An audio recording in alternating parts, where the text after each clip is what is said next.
Hello. Hello. We have very good chances today. This should be a very good race.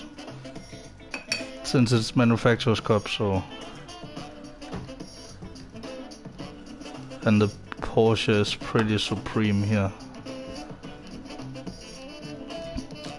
Let's see if there's other Porsches. There's 1, 2, 3 other Porsches.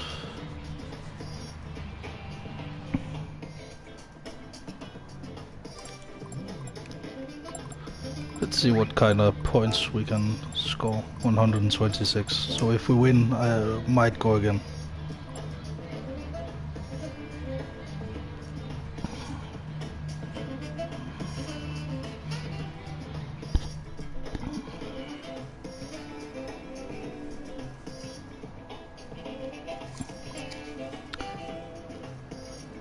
But my sofa, my gaming sofa, MLG gaming sofa is not set up 100% correctly right now, so if I lose, then that's why.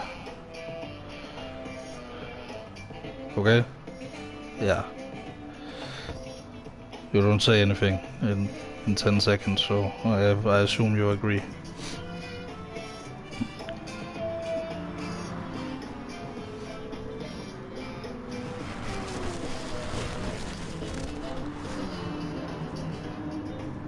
I actually been thinking about doing couch races in the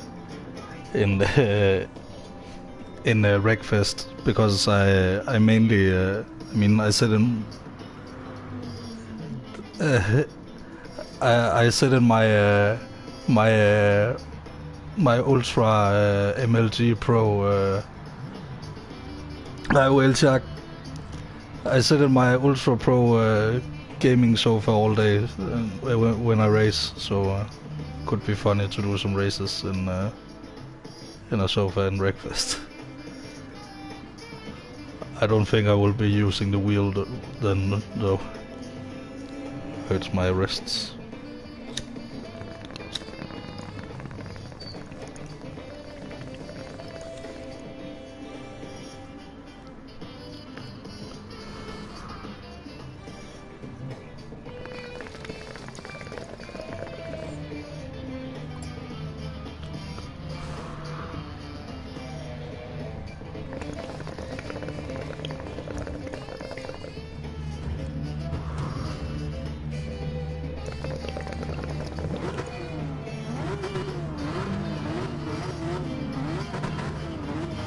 Fuck, how about mediums?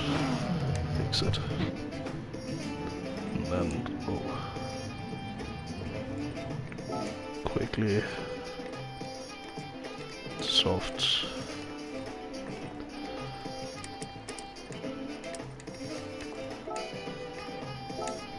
Yes, we're good to go. Let's get a little bit of a bigger hole. And then let's go.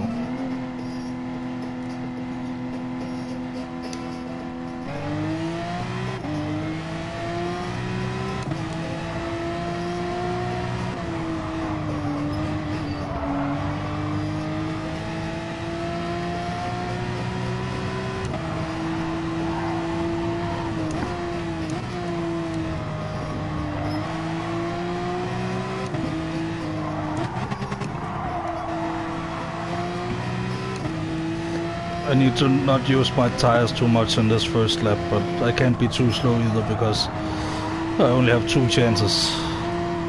And if I crash I only get 1, so...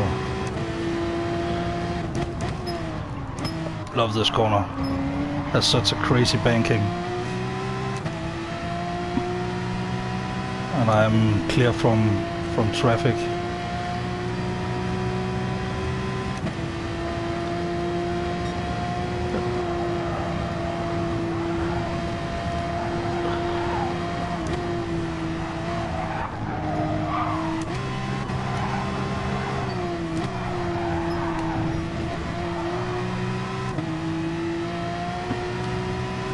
This track is very difficult.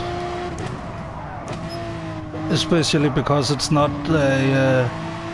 first of all, it's a fictional track, and second of all, it's in reverse. So usually you go up the hills, you go down now. So... But since it's a fictional track, they of course designed it that way. But still, this is a way difficult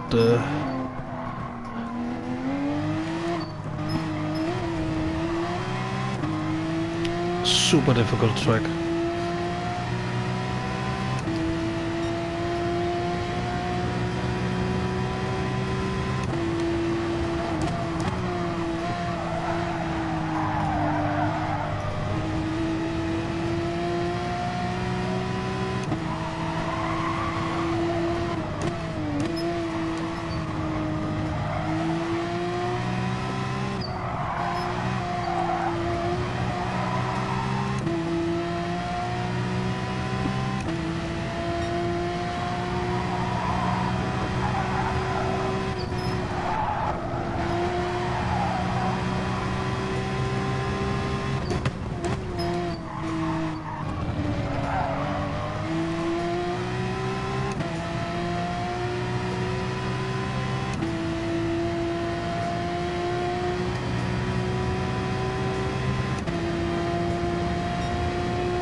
Six, okay.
Could have used that slipstream though.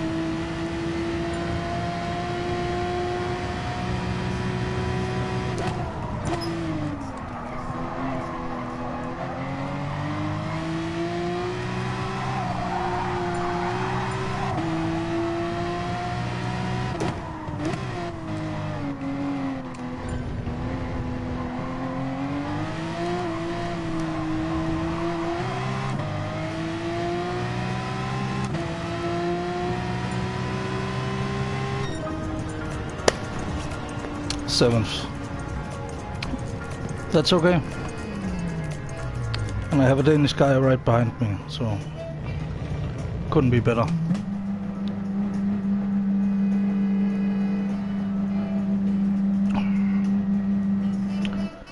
only 1 second off, and I messed up in both my qualifying, so both my times. Let's see. I need 6 to get 100 points, but I only need top 10 to get a better rating for the next race.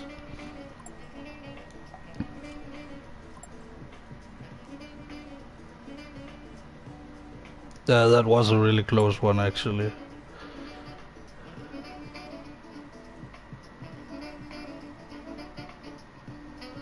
He let me pass on the corner because he didn't want to be in my way, because he was going to reset anyway.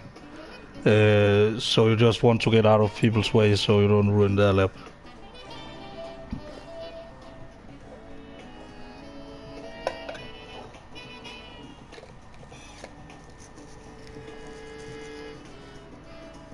Just gotta turn off the music for a second here, as usual.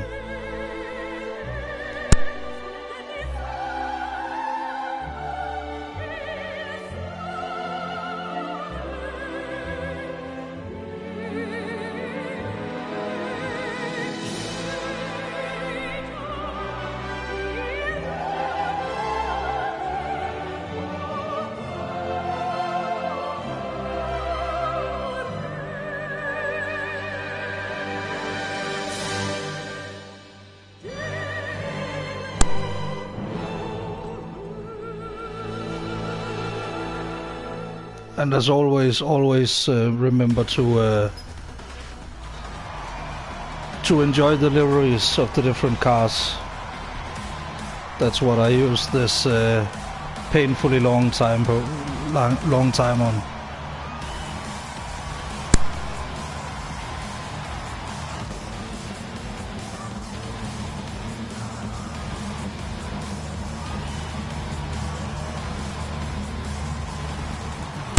I just realized I'm starting on the wrong tire because I concentrated on the wrong things.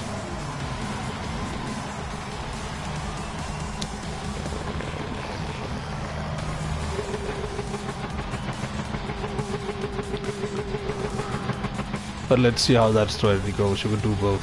Maybe he's on the other tire.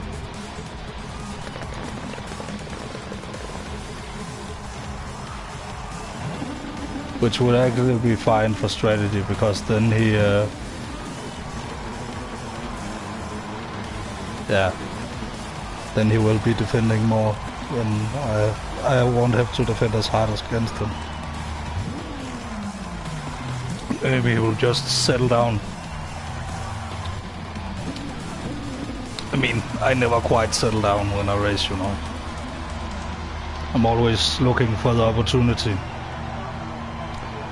And so should he. There's no second driver here. It's just drivers, you know.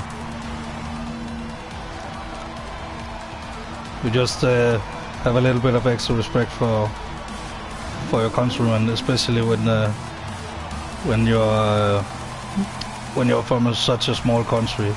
I mean, if you race in America, it's pretty much said and done, you know. It's like Americans every time. But here, 3 in one server, it's quite good. If we get them in the next server and have a good race with them, we might even send them a friend request. Oh, we might get a friend request from them. I'm gonna start on the corner, aren't I? Oh no, not good.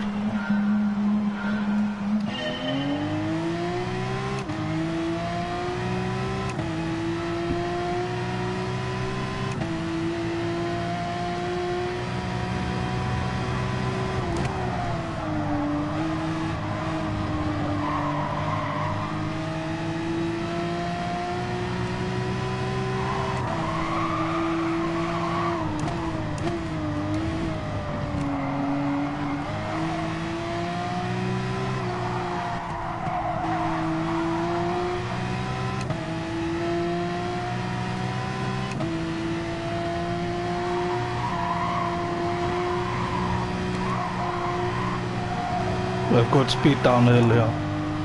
Oh shit.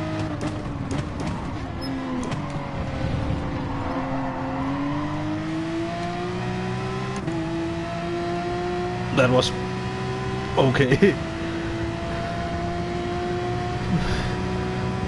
But now we're free wide, so I'm just gonna give them some space.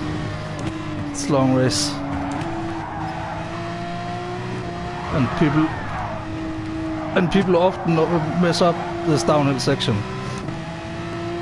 I was about to say. So just stay on the road. And my brake bias is perfect. Set as I want it to be.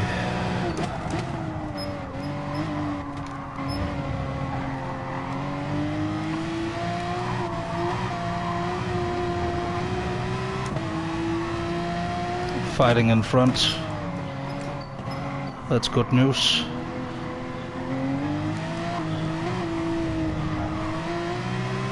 But this is not a very top speed heavy track as like the last one. This is more a handling kind of track.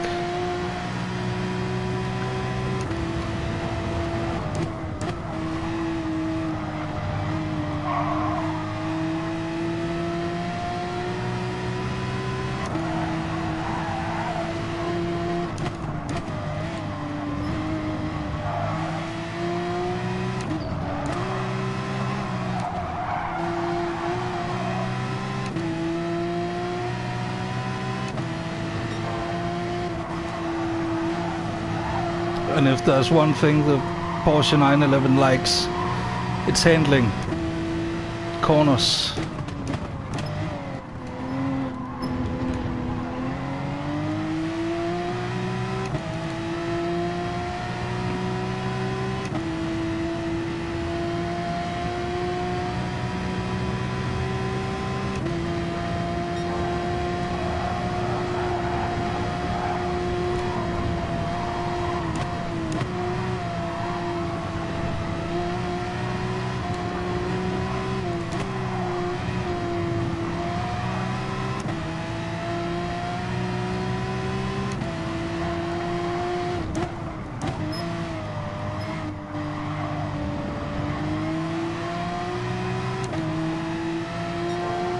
I am catching up, but they might be on medium tires, so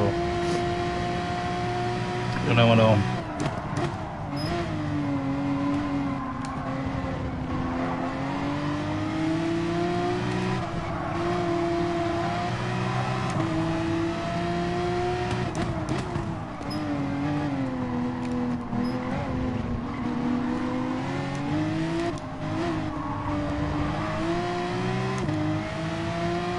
Go on, boy.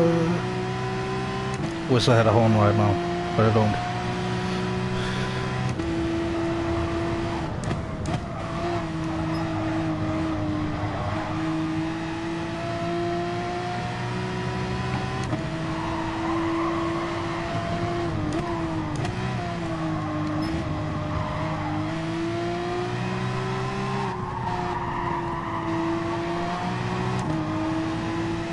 Yeah, the tire wear is way worse on the soft tires with the heavier fuel load.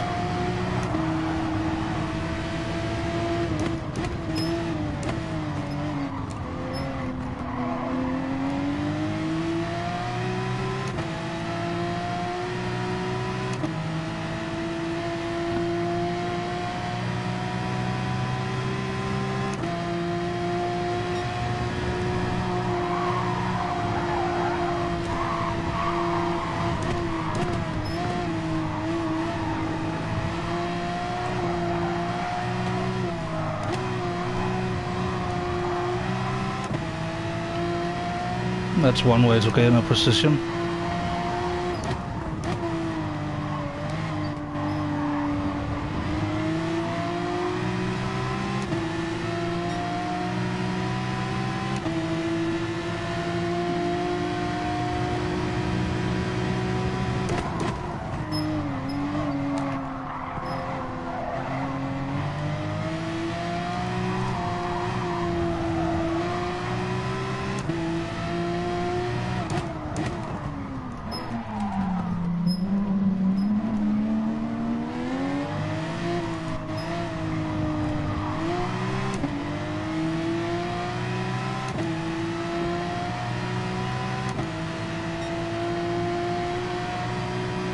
Now the whole strategizing starts, because now the first guys have entered the pits, so now we can never quite be sure where we are until the end.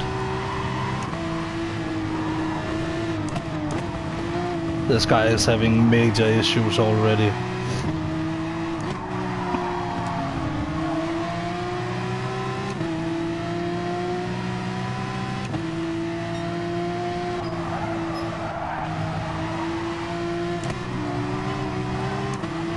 I have to brake because of him also, so I lose time.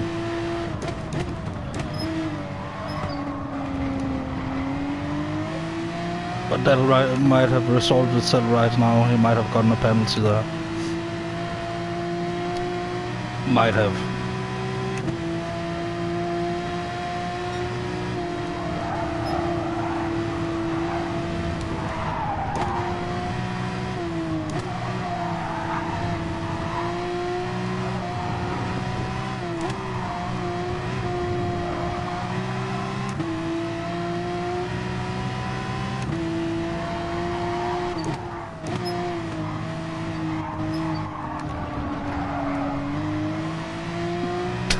That was quite the overtake, and I didn't even bump him, like, not like crazy, I mean, slightly, but...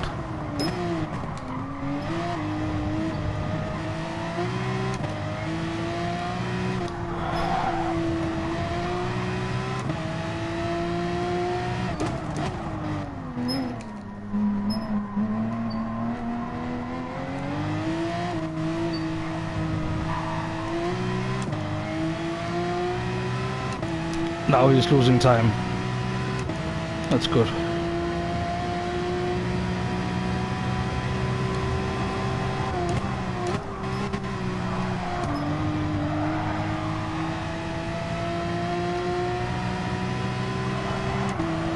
I don't have to brake for him anymore. So we just need to take it easy.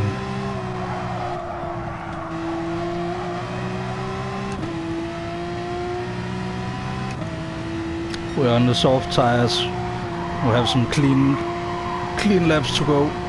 2 clean laps.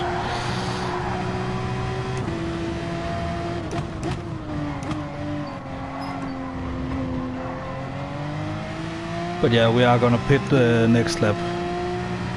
That is the strategy. 6 laps on the soft tires, 2 laps on the hard tires, and then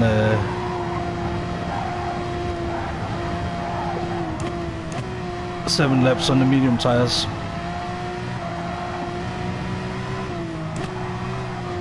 Ideally I would have gone for the medium tires first, because now I'm maybe going to have to defend like crazy. We will see. Maybe if this strategy is like crazy good, I will do it the next race also.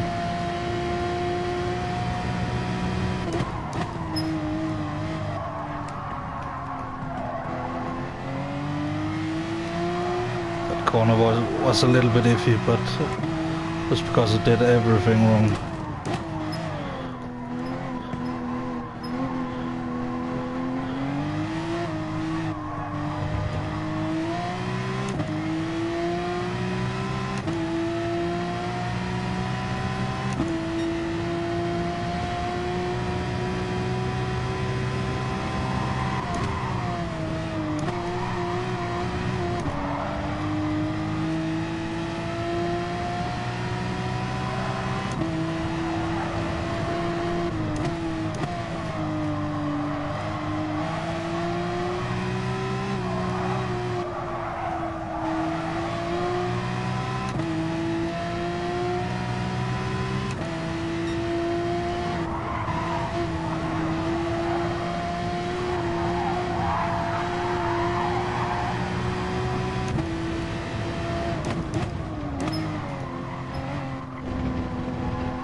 These tires are very worn right now, but it is also the last lap on these tires, because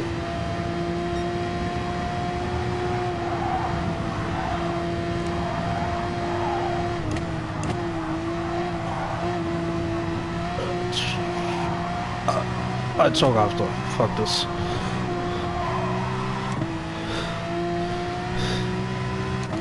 I mean, I talk a little bit now,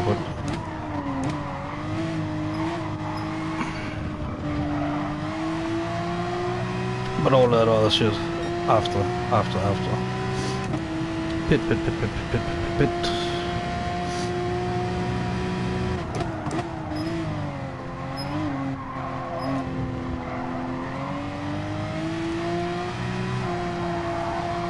And now for the slowest part of the race.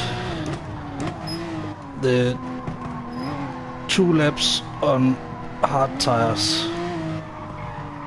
Oh, they started on softs as well. One guy started on mediums. And hard and no refuel.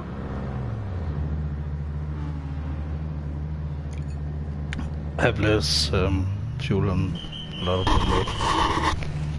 Better at burning it.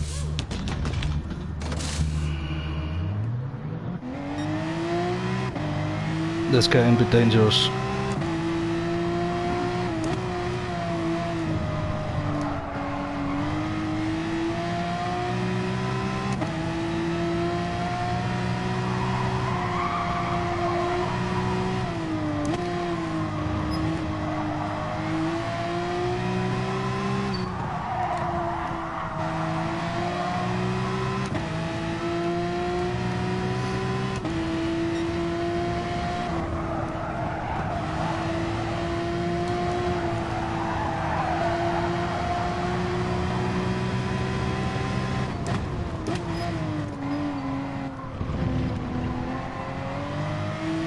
This is very important. These 2 laps with the hard tires.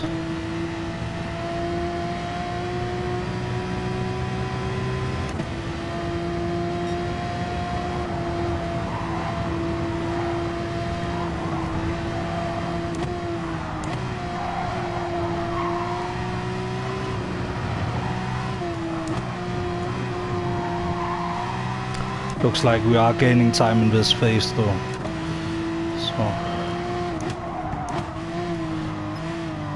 Now everybody has to do the same pit stops. So, and I have 0 traffic. Like, this guy might go past me now because he's on softer tires, but he's not gonna get me.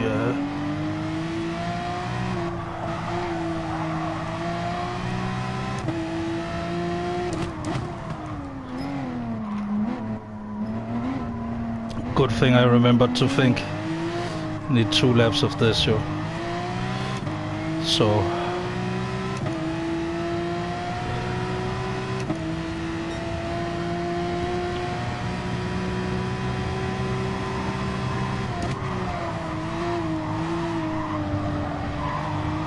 But a lot of people lose a lot of time on the harder tires. The guy in front of me is definitely on a softer tire. And therefore also on a longer stint. He might even just be driving the hard tires until they can't drive anymore. But people do some crazy strategies sometimes, and it very often does not go in their favor. There's some optimal strategies, like there's an overlap on the tires in the times, like when it's a new hard tire better than a soft, than a very worn soft tire, you know, those kinds of things.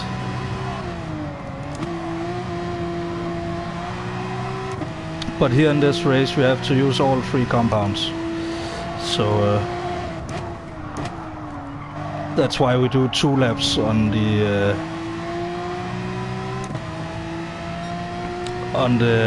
hard tires, and then we really stretch some 1 extra lap out of the other 2 tire compounds. Otherwise, we would have to do 3 or 4 laps on the hard compound, and the hard compound is very, very much. Forgot to pit. Okay, this might break it.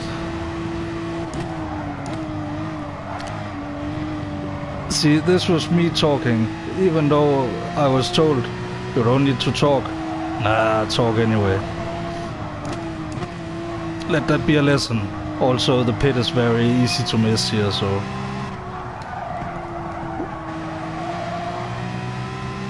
Then I just have better mediums to the end, you know. Then I even maybe get less traffic. Maybe.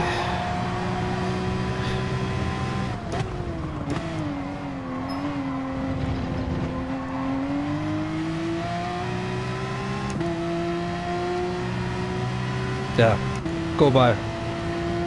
Pass.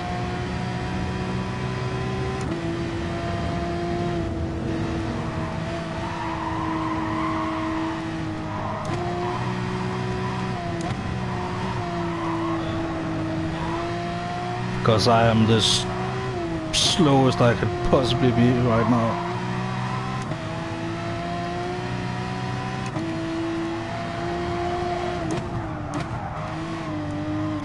But see, that's the extra lap I was talking about on the other compounds.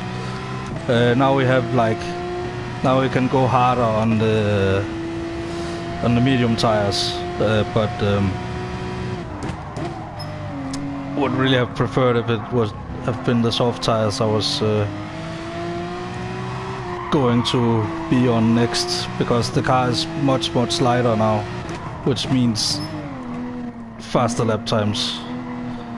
So that's why we do the strategy that we planned out. That guy forgot to pit as well, so...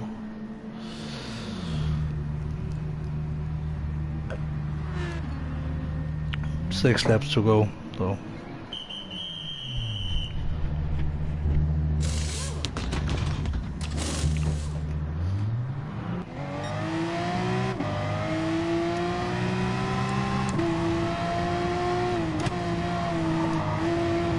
That's the dangerous situation I was talking about. People just come out of nowhere on that corner. And it's because the pit is like at a weird exit. Okay, I'm catching this guy already, so that's a good sign.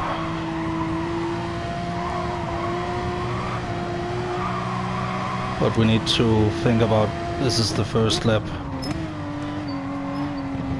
out on the tires, so they need to warm up a little bit.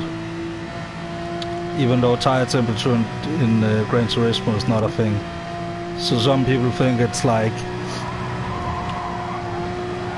when you get a new set of race tires, there's like a little plastic vinyl around the tires that you need to drive off first, and it takes like a little bit.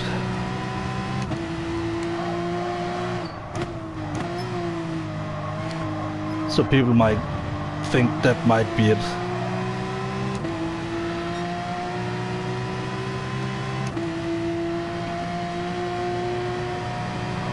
Oh, dirty bastard. Swerving. If he swerves too much, I'm gonna find a way around him, like.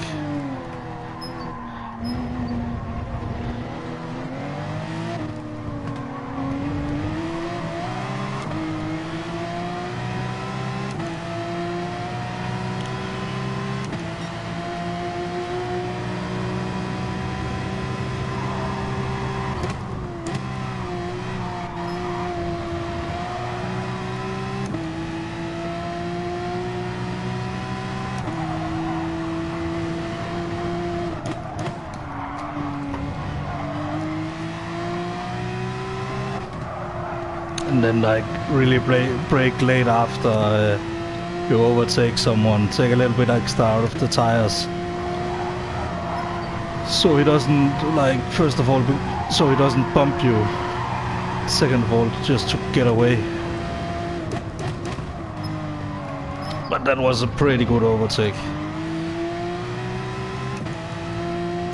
Because I pulled out very, very late, so he didn't have a chance to do the swerving thing. And then I just really took the inside.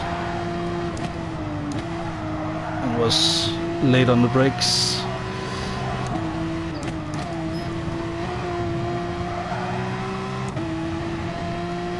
And we gotta be careful on that curb. In practice I got thrown off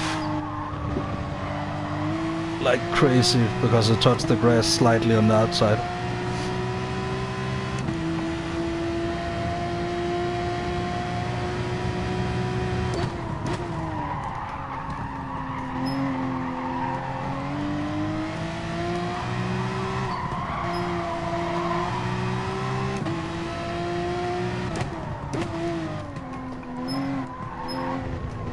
Might get another position here.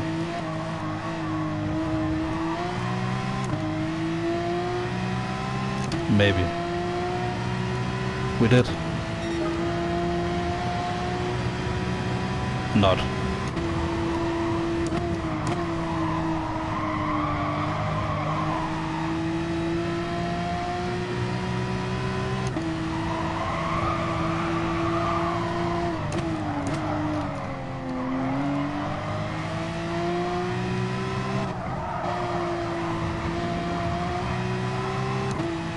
And I do not worry about the guy behind because he is long gone. He is losing time every single corner now. I mean, not every single corner, but every time I check the last 4 times or something. And now he's so far behind that I don't care anymore. Not with 3 laps to go. I need to concentrate on this guy. So we can get those magical 100 points. That's what it's all about, baby.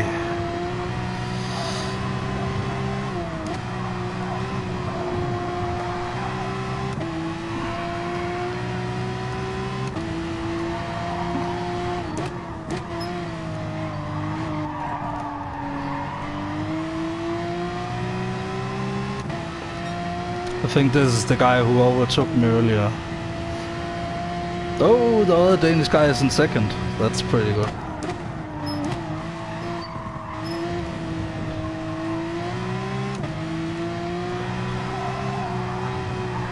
Oh, he's in the pits now. So I might be fighting him now.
very nearly fucked it there.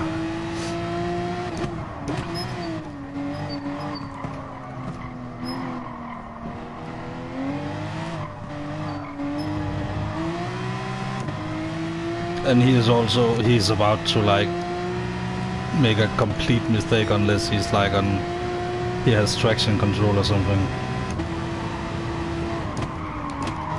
Or just plays with like a ton of assists. Some people do that. And it's okay, but I mean, playing without assist is way more fun, in my opinion. The only assist I use is what it's called, ABS, because I don't have any feeling with the brake pedal.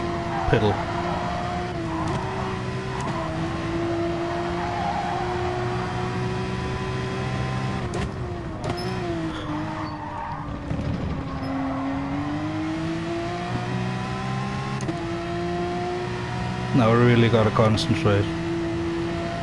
2 laps, 1.5 lap to go.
We might get that position.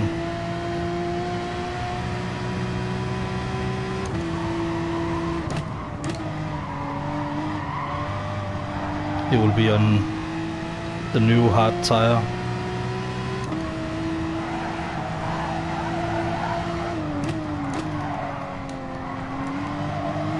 Which also means, in plain English,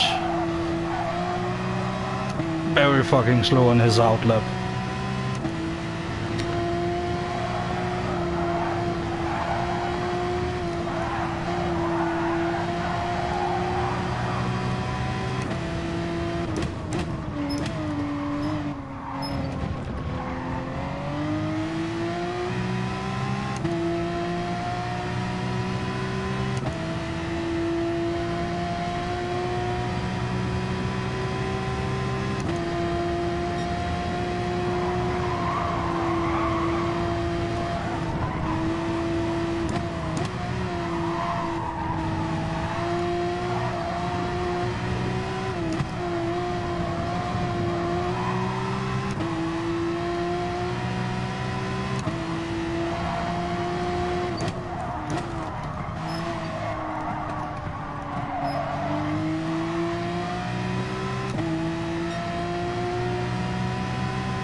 Seventh, not too bad.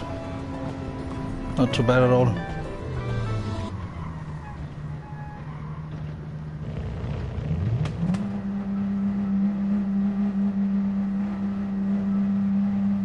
Oh, the Danish guy got a 1-minute penalty. I think he forgot to make...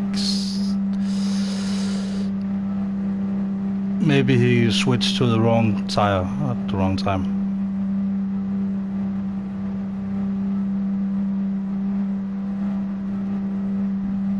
That was a pretty good race. was something to look at the whole time. But this is like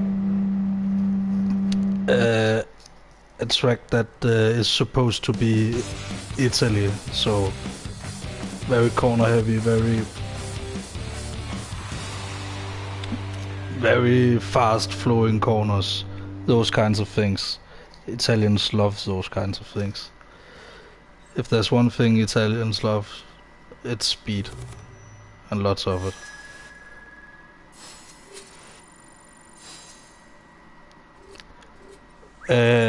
It might have, but ultimately I really don't know.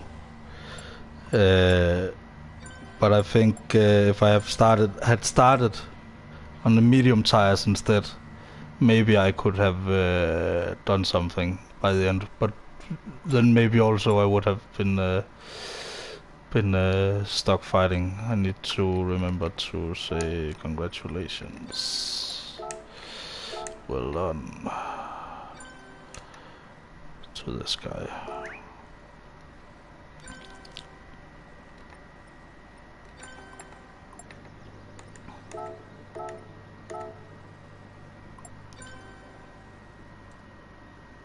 And then let's, like the fiend I am, go directly to the page with the stats.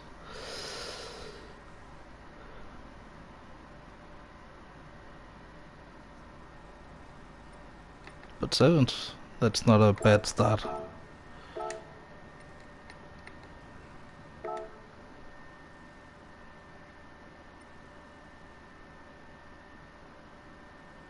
Yeah, I got 800 points, so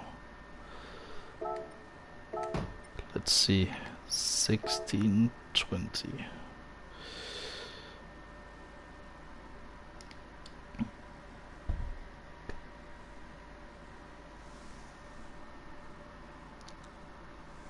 Let's see, so now we have some time to practice.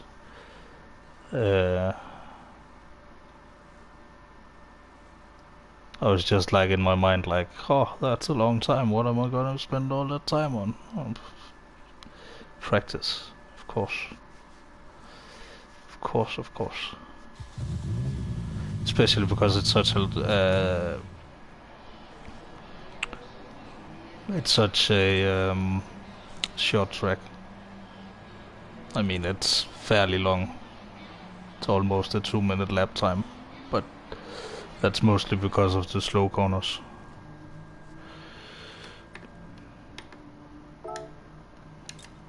But you see the top times, it's like crazy. 1:52.0.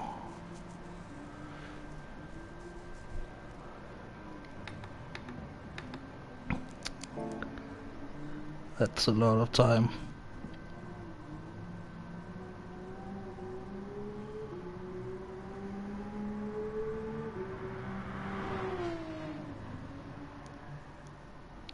Alright, see you later. Have a nice walk.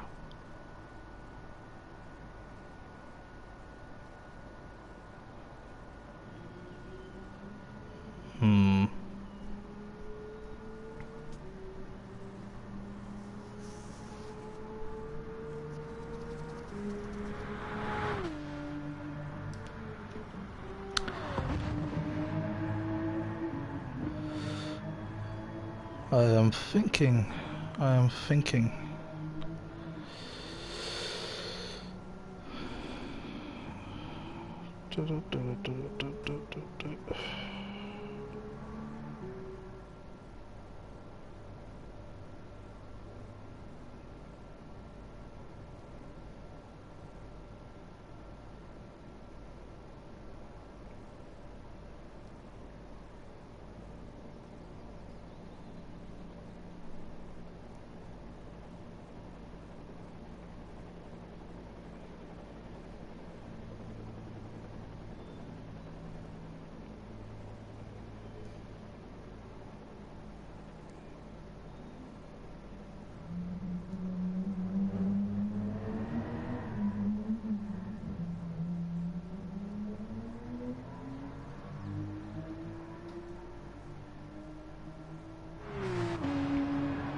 See, here's what we're gonna do.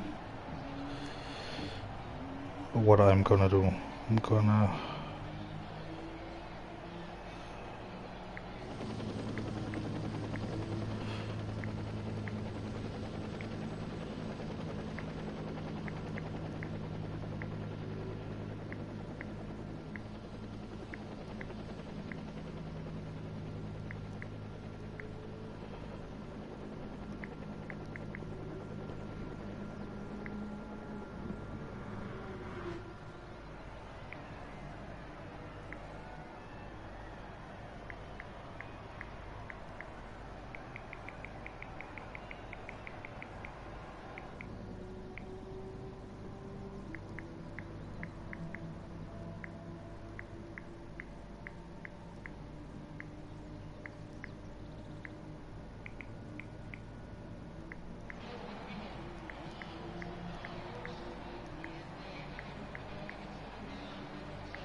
Okay, I posted a link.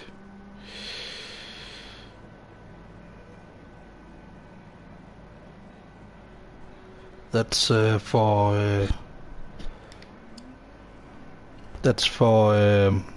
the driver rating and the stats and all that.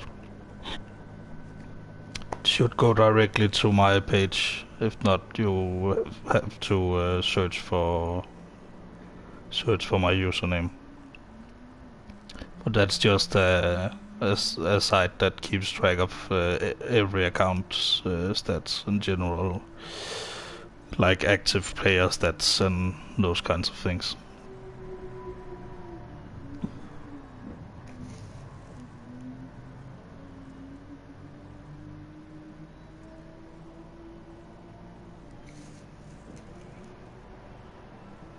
And you can see it's a bit confusing at first, but you have to scroll down, and then you can see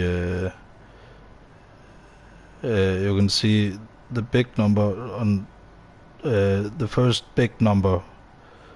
That's the one with performances. That's the driver rating, and the one right below us it's less important. It's sportsmanship rating. But the first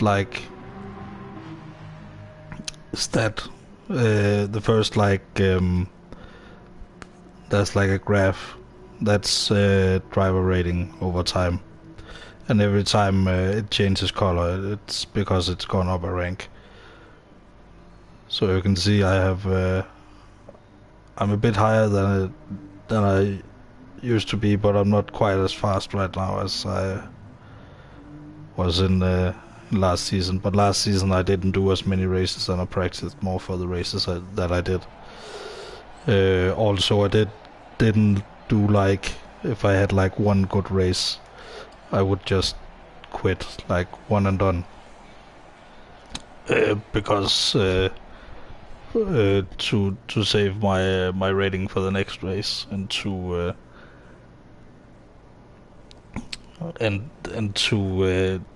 get the maximum amount of points. But I mean, it's not fun having a live stream with only one race. So, and then if the second race goes badly, then we have the whole redemption arc going on. At least in my head.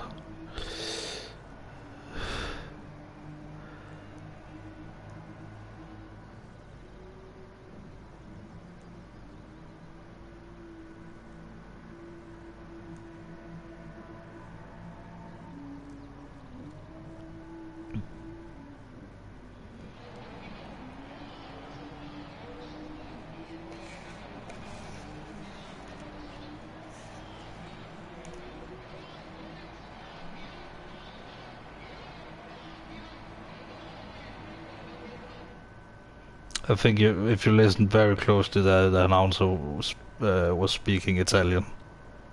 Maybe. Let's get the music going on. Now that I actually have posted that link, I used my phone for that. Would you believe it?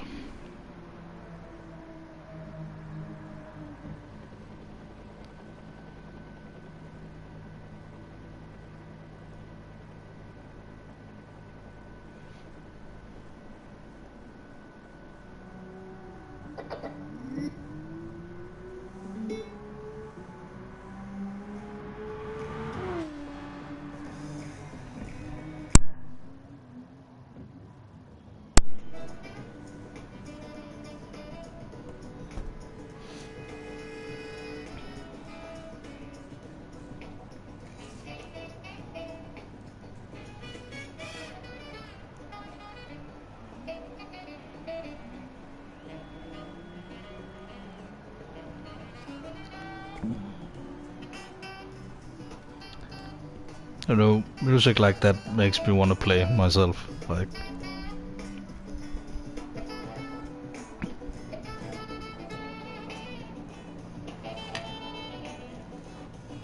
But I haven't played to like back-end tracks for a while. Like, you can just find some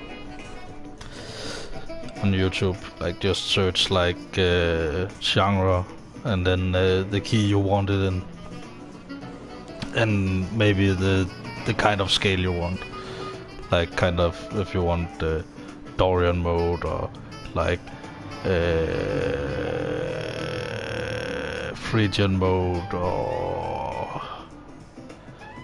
you know, any of the other like modes. They're like what,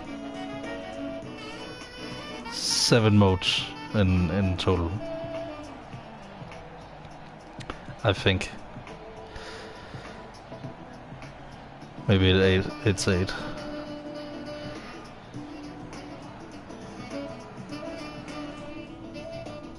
But I mean, it depends on how jazzy your teacher is, because if you have a jazz musician for a teacher, you can argue anything, like, and you will be talking like for 2 hours, like, just about music, you know. That's fucking great. I had this one teacher in particular. I used to like. We had a great like friendship, like a genuine friendship. Like, we used to smoke joints together and everything. And he was it was on a boarding school. Like, I was 20 at the time. This is not like for like you know, school kids. Like, you normally think about boarding school like a quite posh place for spoiled children, or children that don't get any attention or whatever. But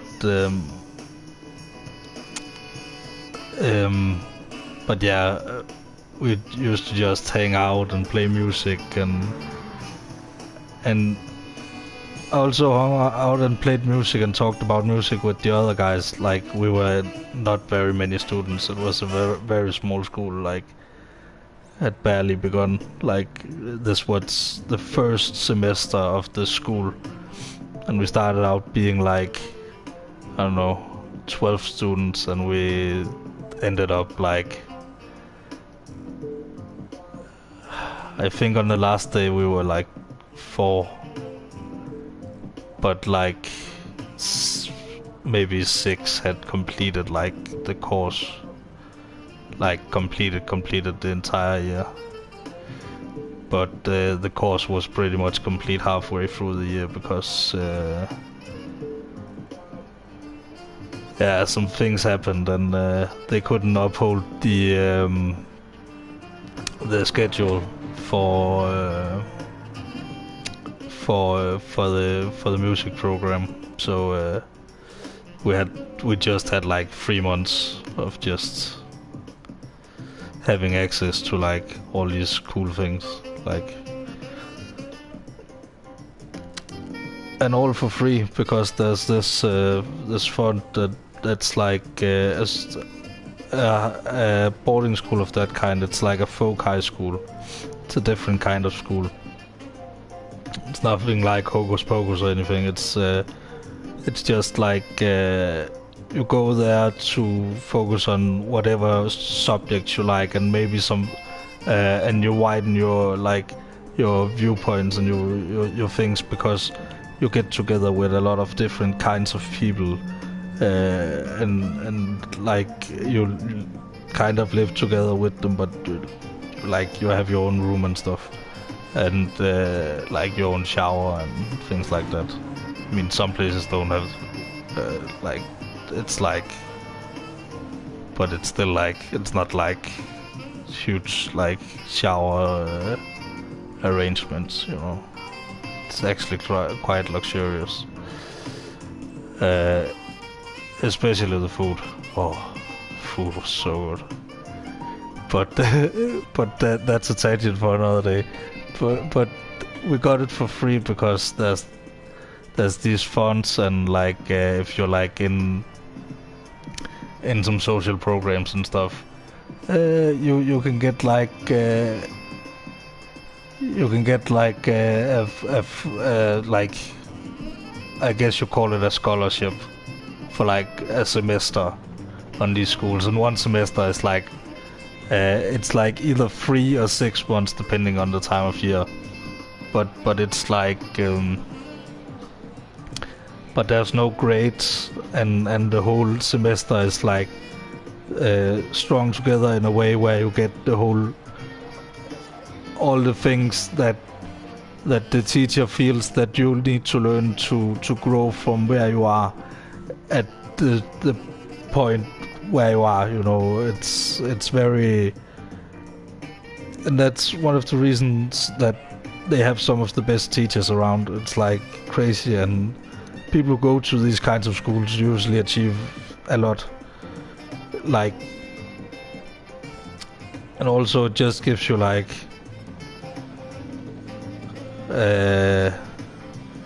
you know, that kind of sense of belonging that so many people like urge, and many like previous boarding school things, like you don't go there every year for a party. This school have one party, one big reunion party every year, and there's like people all the way back from,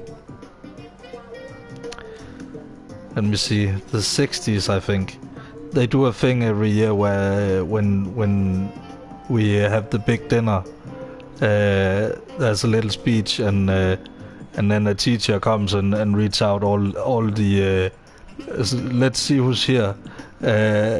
Alright, let's start with the first year. Anybody who went to this school in 1951? And then it's like 10 years where there's like no response, and then it gets really interesting, because then you go through the 60s and the 70s and stuff, and it's like it varies so much, because some years there's really strong representation. There's like 3 or 4 people who go every year, you know, pretty much from every year. Yeah, there's like someone who goes, because it becomes less about the year you were in, and more about the people you met at the party, and like you're gonna meet the same people next year, and the entertainment is so great, and the dinner and the alcohol is cheap, and you even get some like exclusive access to some very, very good beer. Like they started making beer on the school. What's that, like 3 years ago? I was there for the very first release of the very first beer, and it was so good. And they had like different kinds of beer. They had one that tasted a bit like coffee, and then they had one with raspberry. That one was very great. I mean, if you just wanted like a regular pills, like light beer or whatever, you could just have it in the bar. You know, we have plenty of those. But more so, this is like an exclusive taste experience from like the teacher who was the whole brain behind this. He loves like special beers and stuff, and people pay a lot of money to go to like evenings on like there's this like ballroom where they set up tables and stuff for like grown up old people, to come and have like things going like. And that's a way the school earns money. They put on these arrangements and these courses for also for older people. So part of doing that is also like if there's a teacher who has an affinity for beer, sure, make some beer tasting evenings and like, because this guy is actually fairly entertaining. He's very entertaining when he's like there's a he I almost forgot about this. He can do magic also, but he does it so rarely that you almost forget. But he's actually pretty good at it. Like, but he only does it at like the big parties, like the big yearly party. He puts on like the cape and a hat and stuff. And then like my old music teacher, who's a drummer, he sits there and makes like the drum swirl or whatever, and like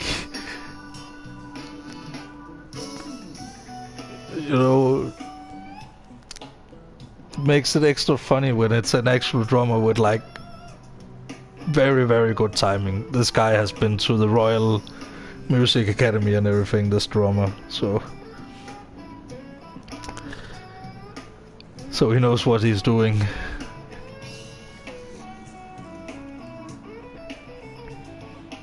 And even though he's a drummer and I play string instruments, I have learned a lot from that guy, like a lot. Like, even though the teacher is not particular like playing the instrument like that you're playing, you can still learn a lot, especially music theory. If you have a person that's good at explaining the stuff. I mean, one of my best music teachers played the saxophone, for fuck's sake. Like, speaking of saxophone, but like, and he was very good at it. He even lived in New York and made a fairly good living, but he only did it for 3 months because he was like, that's a bit too cutthroat. Like, the jazz business particularly in New York, the jazz scene is very, very, very cutthroat. But that's because you get all these, like, I'm not saying the jazz scene like of New Yorkers is necessarily like cutthroat. What I'm saying is there's a lot of international attention on New York, and people want to go to like the music academies in New York and stuff, like just to like be there because it's the best in the world, and I want to be a jazz musician in New York and it's the only thing. But you can have that good those good concerts anyway. Fuck the money, as long as you have get enough to get by, and of course guess what you're worth. I mean, if a ticket seller gets $1 million of selling my tickets, I'm sure as hell gonna make at least 300,000 of that. If that's, depending on many things, but like ticket sellers and stuff, like in business deals, I don't care about like talking about numbers, like in like in a not necessarily like a business kind of sense, but like an economic kind of sense. it's not like I'm like, oh, I would never take any money. Like, oh, how would you ever take $100,000 for an appearance? And like, it's like, it really depends. It really depends on the money that gets thrown around. Because if there's a lot of money getting thrown around, you're sure as hell not gonna get it thrown over your head or behind your back or whatever. You want to go straight in there and you want to highball it. Like, if I said like 300,000 of $1,000,000, that's 30%, and then maybe say, okay, we need him to like make this specific money, so. But I mean, that's like for like big musicians, like that's like an arena, like think maybe like a bigger stage to like half an arena, like depending on like the ticket prices and how many seats and there are on the particular night and all those things, you know. Because I worked on a musical where we specifically removed seats from the sides because the viewing experience was just horrible. And even though we were like, musical weren't even like pulling through. It's pulling through on some grants and stuff, like cultural grants and like because it's like a volunteer thing. It doesn't cost a lot of money, but it still costs money to like. It costs money to rent all the gear and stuff, and they don't even pay or what the gear is worth, because the guy loves like amateur theater and theater so much that. And this particular place in that he loses around, how much is this in dollars? That's like $400,000 every year. He does that. Like he does get paid. It's not that he gets paid nothing, and just because that's one of the things, like there's a few positions that are so like time consuming that it's not like that you have to like give money for, like particularly like renting. He's the guy who owns all the gear and stuff, so he loses money, like he can't like rent it out to other stuff. And it's like a project he spends a lot of time on, so, and he prioritizes a lot, so he also loses a little bit that way, you know. But it's like you know, like setting up that musical every year is like it's like a fun challenge. It's like the same things for the first few days, and then you get to set up the rest of the stage, you know, or when like scene specific, like prop lighting or something has to be done, like. And then what we did was there was like a forest in the background, so when so we would like one of the light guys, one of the older guys, got the brilliant idea of like lighting up the trees behind, because it's such a nice backdrop. And then we looked at it at night and like determined. I can't remember if we determined whether those specific lights were on during the play or not, but they were on like after the play. You know, the sun had usually gone down after the second, like after the end of the second act. So there's a lot of like small things that you do that people never really notice, but you certainly notice it, and it's like it's very satisfying to put on a thing like that. like for everybody involved. Like everybody just does their small part, but every small part is so important. Like, you know, yeah, sure, without the actors and all that kind of bullshit, but without any of the rest of us, they wouldn't be anywhere. So, but I mean, have anywhere to perform, I should say, or not anything to wear or anything. But that's not a problem either. Like, there's no there's no divas or anything involved. I mean, the only thing like referring to a diva is like there's these like wagons and like some closed containers that people change clothes in. And if you have one of the bigger roles, you have some more demanding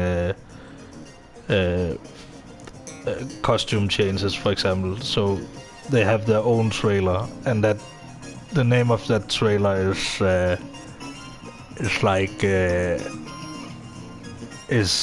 related to slang for like diva behavior. It's quite a funny name, actually. Also on the side of it, it has like every production put on. Like when I was there, it was the 25th year, but not the 25th production that it was going on, because they skipped 1 year apparently.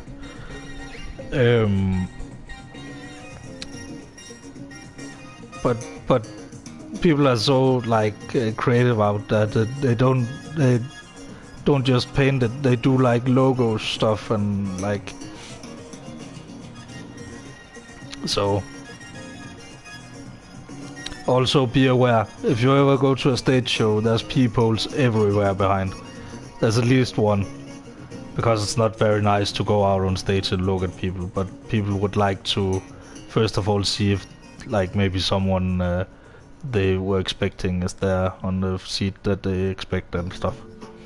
But also like people want to see like how much is the like hall filling up and stuff.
Yeah, there is a lot of stats there. It's like crazy, and you learn to like, because the pages below that is just like the ending statistic of every single day. Like it goes down like, I think it's like let's see how many specific days I've played. Days logged on 800, you know. Also tells you race finishes and stuff, but not like anything specific. There you can see how much fuel you have consumed. 34,000, no. Sorry. 54,609 liters of fuel I've consumed. And that is not including electric cars. Time driven, 800 hours. So there's still a long time to go to those magical 10,000 hours, you know. 10,000 hours, and if I suck at it after 10,000 hours, then I can quit knowing I did what I could. according to modern science or some guy on the internet. Anyway, that's also what I'm doing with like music. Like, it's like, yeah, I could quit, but I could also like just keep on going a little bit and just like see how it goes after those 10,000 hours, because I do get a little bit better like from time to time. You know, it's a little bit stalling as you get better and like don't have access to like the same teachers anymore because you don't go to the same schools.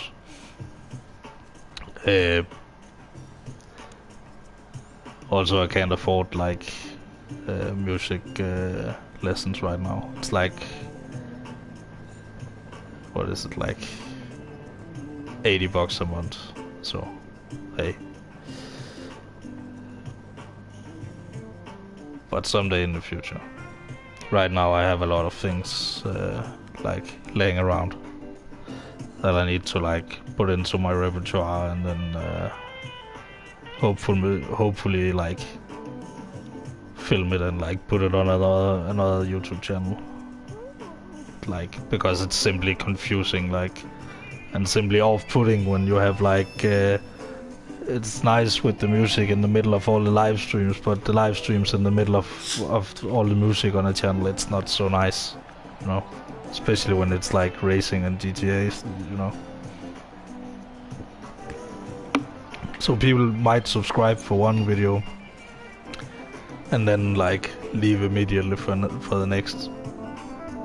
So I would like to keep those things separate.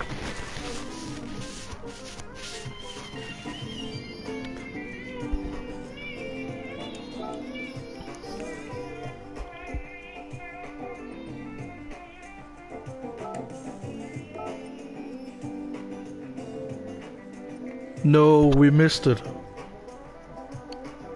Oh, I'm so sorry. By 4 minutes as well. I was like, yeah, that's 20 minutes to the race. Fuck.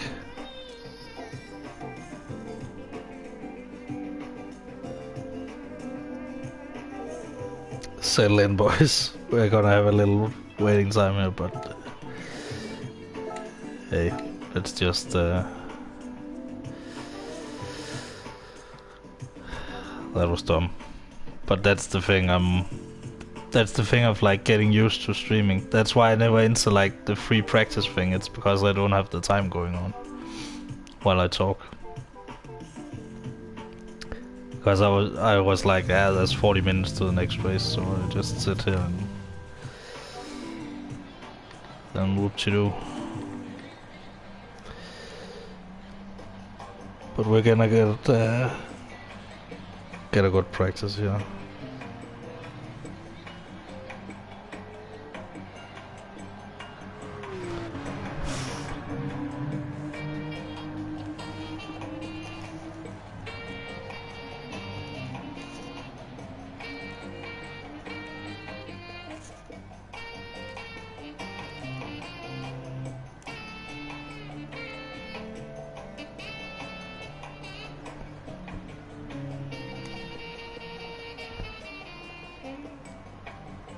But hey, maybe some of the better guys will be gone then, you know.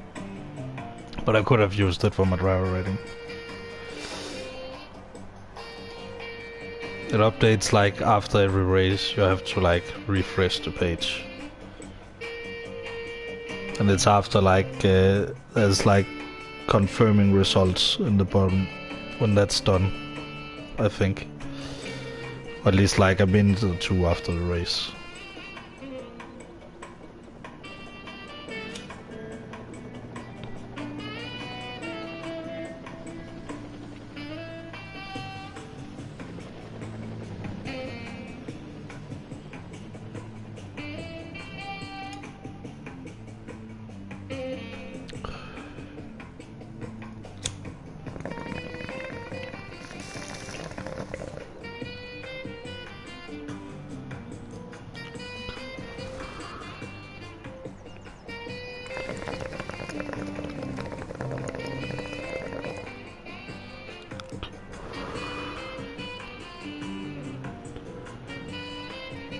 But then we just gotta be extra prepared for the next race. It's okay.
Shit.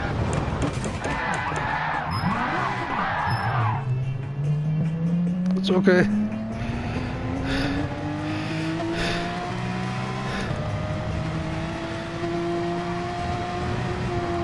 I ended this damage though, so maybe I should just retry. But I wanted to save it.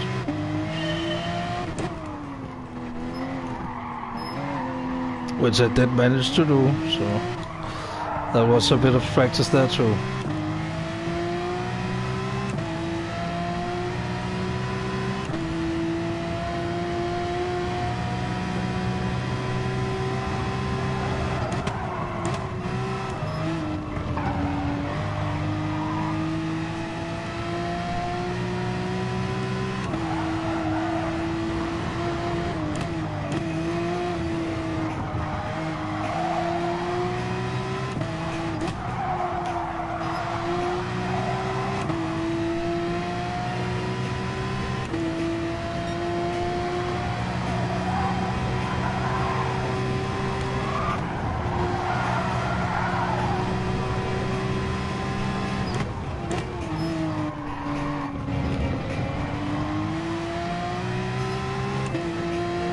That banking is huge, by the way.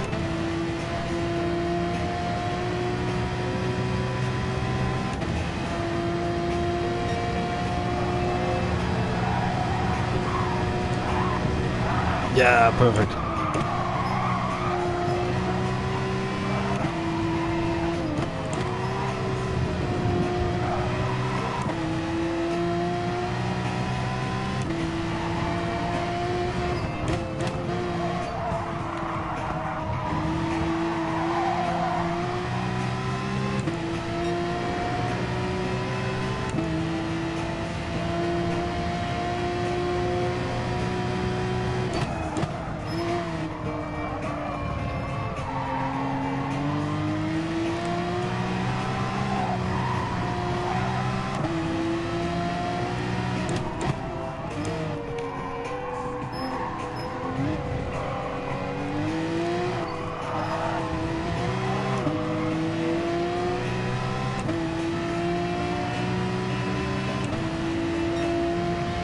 Oh, that was way better than my personal best in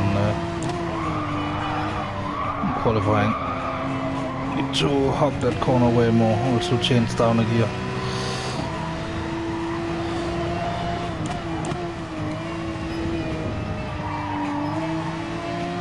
Might get a penalty with that one.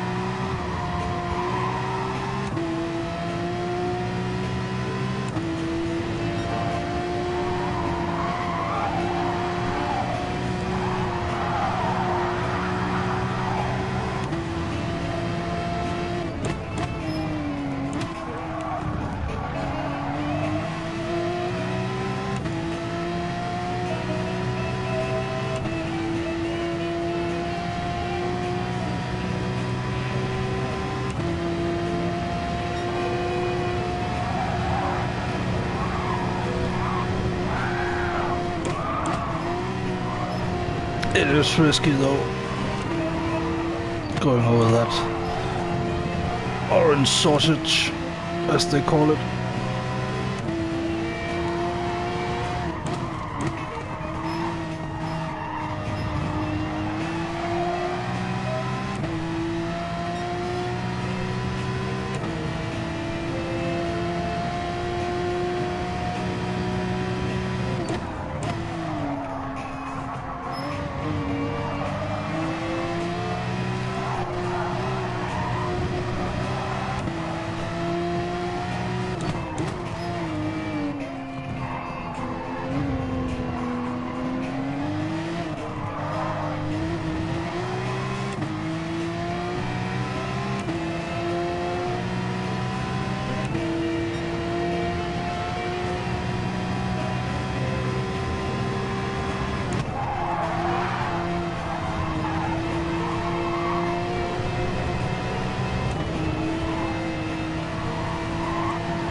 Lost the rear a little bit out of that corner, but still way better, way better.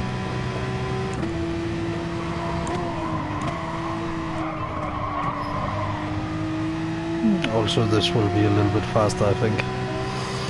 Should be.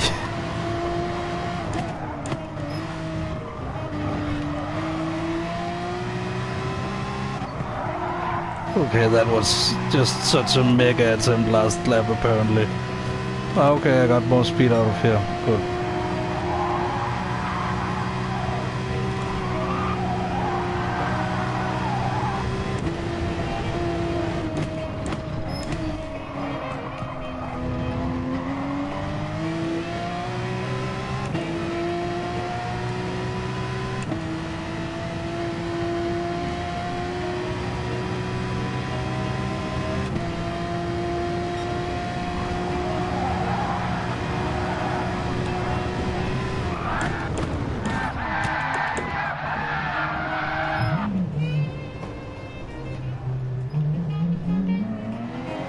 It's okay. The engine is not damaged, but the rear wheel is, the left rear, but it will heal itself.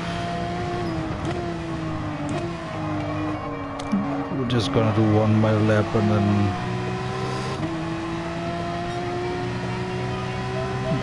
yeah. Because sometimes it's better just to take a small break and sometimes it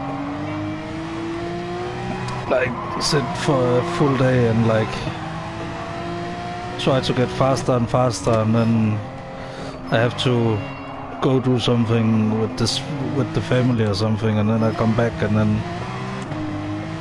then I'm even faster.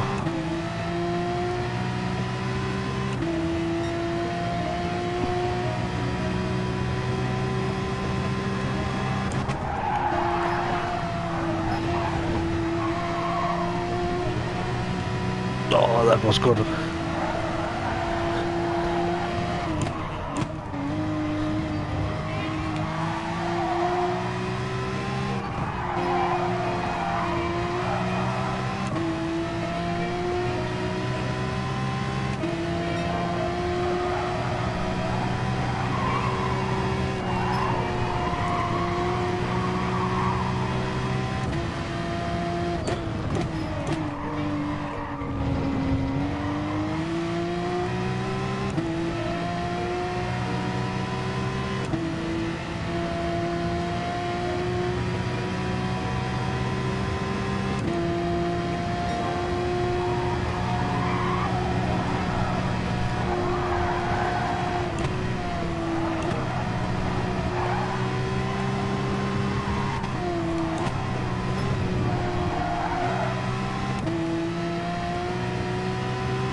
Lost a lot of time there, even though I'm getting time out of the corner, but that's because I took a different line as to get a better exit speed.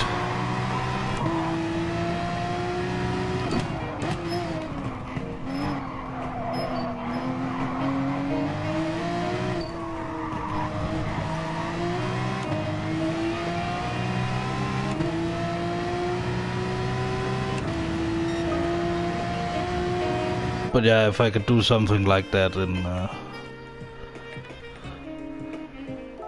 just gotta continue for a little bit, just to give me time to react to the replay.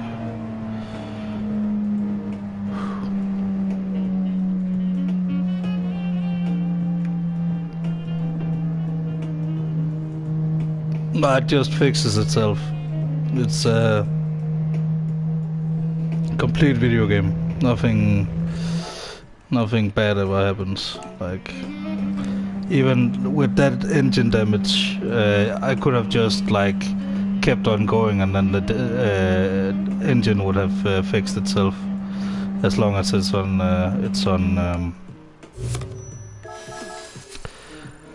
as long as it's on low damage and not like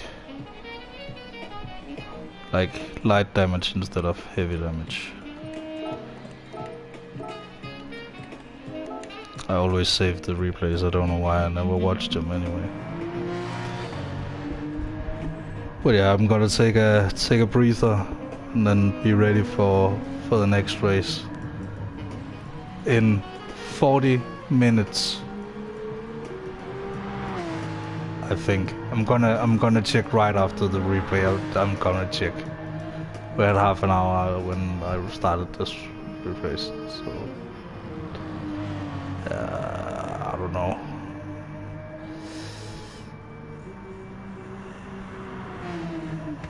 Yeah, we will check after the replay. I need to just go chill. I mean, get ready. So, have fun.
Hi BK, we're just waiting to start the next race. I missed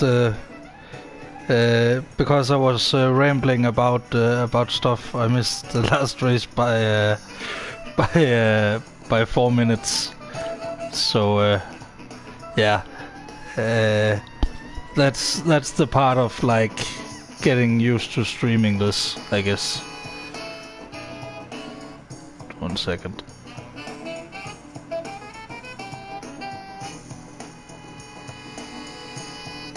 But the first race was went very well, despite me starting on the wrong tires. Today we have to use 3 tire compounds.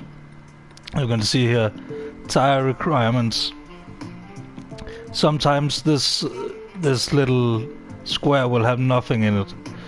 But if it has something in it, you have to use those tires during the race. Or else you get a 1 minute time penalty. And 1 minute is... that's like 10 positions maybe, depending on... It's at least like, if you won, you didn't win. Like, that's so far, like... And you can't do like... I mean, so you have to take 2 stops here. Also, because of the tire wear, you have to take 2 stops. But so it's fairly well balanced. Like in that sense. But fuel we don't have to worry about today. I would go into this free practice here and practice. But that's what I did the last time before the last race. And then I just rambled. And you notice there was a timer before. That timer is not... it's not there anymore, you know. So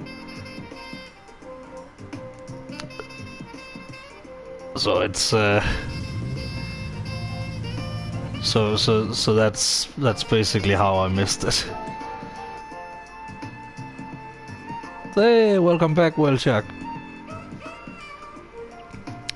Oh yeah, by the way, I just it just came to mind. It's my birthday in like less than a week, like the 3rd. I haven't even like thought about it, like really. But maybe I should do like a birthday extravaganza stream or something.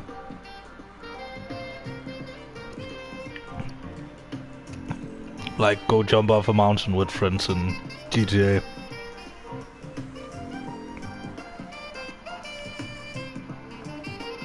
Thank you, BK. I mean, you guys are welcome. I don't know if you have GTA downloaded, BK, but I mean, you don't need anything. You just need to, I mean, come along and enjoy the craziness.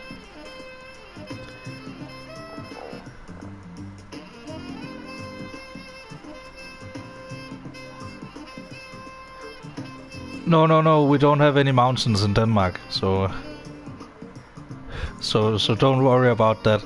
I know you might have seen like the Danish girl, I think it's called, and they stand like in the middle of Jutland, where I'm from, like in a town like next to the ocean.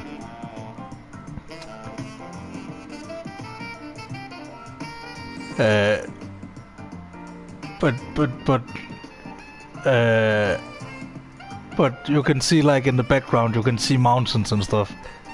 I mean, not even on a good day can we see a mountain like on the other side.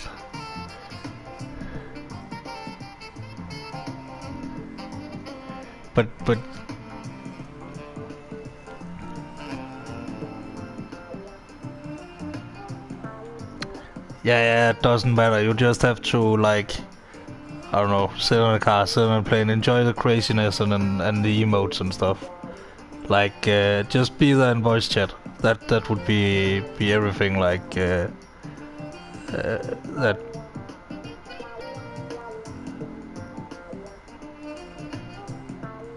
I mean, at least you don't get the feeling of falling in. At least you don't get the feeling of falling in GTA like you do in real life when you like take one step too many on like on a staircase. Get that sudden feeling of impending doom or whatever how it's described.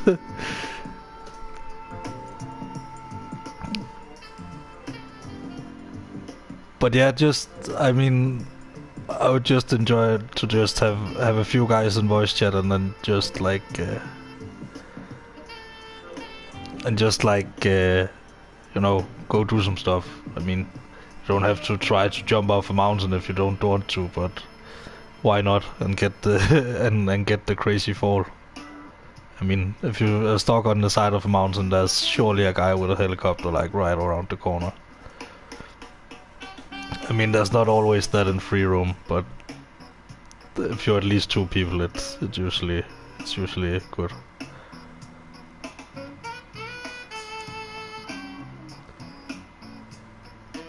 I get nervous next to mountains IRL too, or sometimes in GTA, depending on what I'm doing. Like, if I come very close to an edge here, like there's a few edges here. If I touch the grass slightly, I will just spin the car around. But I would actually like to go skydiving in real life. No bungee jumping though. That's not for me.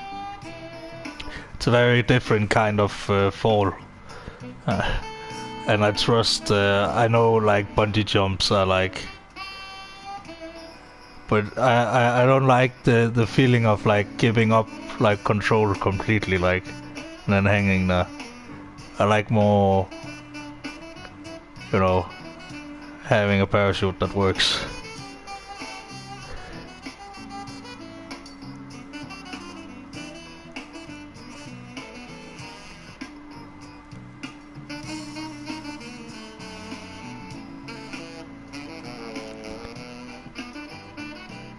We have a few scary roads here too.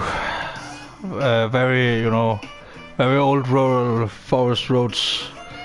So it's very can be very scary, especially at night, because you can't see around the corners in many places. But I have a favorite corner, like right next to where I live. I have a favorite corner too. Like favorite corners other places in like the country, but like my all-time favorite is like right next to where I grew up, and it's like you go down into this forest, and it's down this long hill. You go down into the forest, long right-hander, and like it's fairly steep here, but then it takes like it the road like evens out, like at first it's like tilted to the right, so it follows like the corner, and then it follows a little bit out again, you know, and then it goes slightly to the left, and then comes this long right-hander that goes like steep down. Like it's not completely like a corkscrew, but it is kind of like a corkscrew. It's like a roller coaster. It's so fun. Sadly, I only got to do it like 3 times in my friend's old car, but I guess I will get my own nice car. I mean, it doesn't have to be like $1 million car to be like a fun car to drive. I just want to have the roof down, then I'm happy. So... Oh yeah, and that's not even it, like, and then, like, it evens out a little bit, then you have a lift that's slightly tilted as well, like 90 degrees, not 90 degrees tilted, but like 90 degree corner tilted, and then you come down to a long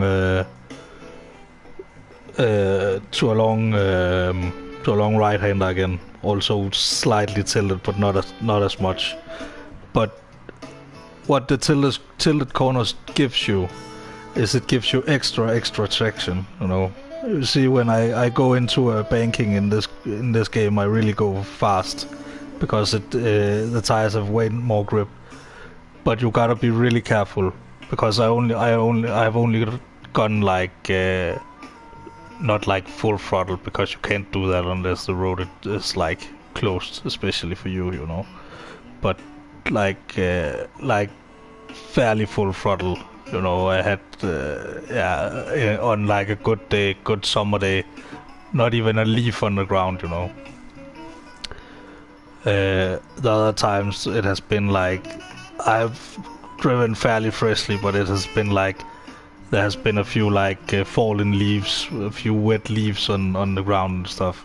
And wet leaves are really like a killer in those kind of situations. Like, you're going down the forest road and you're having so much fun, and you get like maybe get a little bit too much into it, and then you drive over a pile of leaves, and then your rear end just kicks out.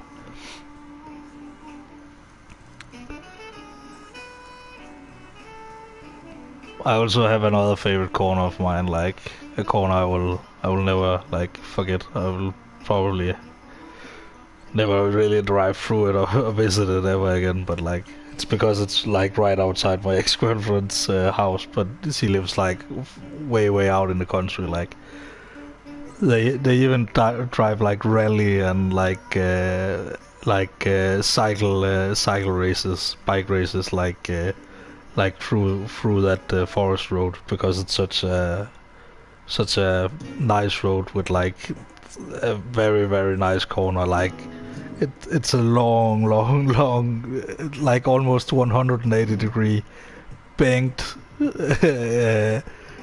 know, slightly banked corner, and then it like goes straight into a slight left turn, and that left turn just, you know, flows into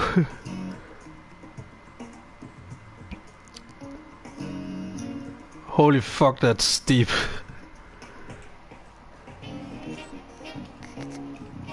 Let's see, 24%, that's 24 centimeters per meter, if I'm not mistaken.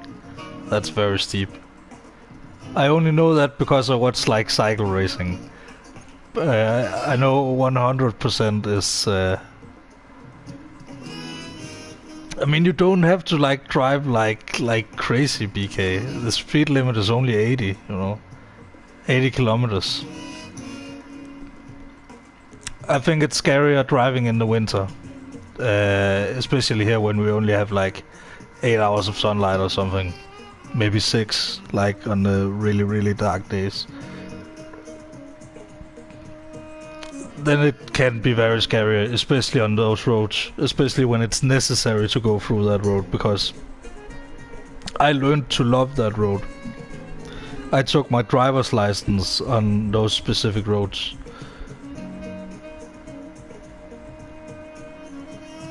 Yeah, I know you're American. That's why I clarified.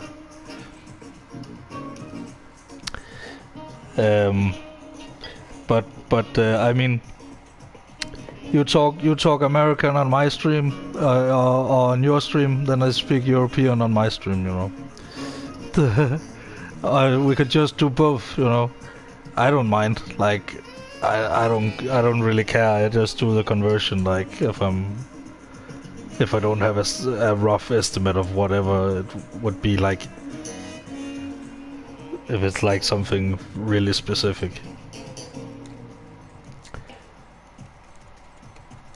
But it would be like, what would that be, like 40?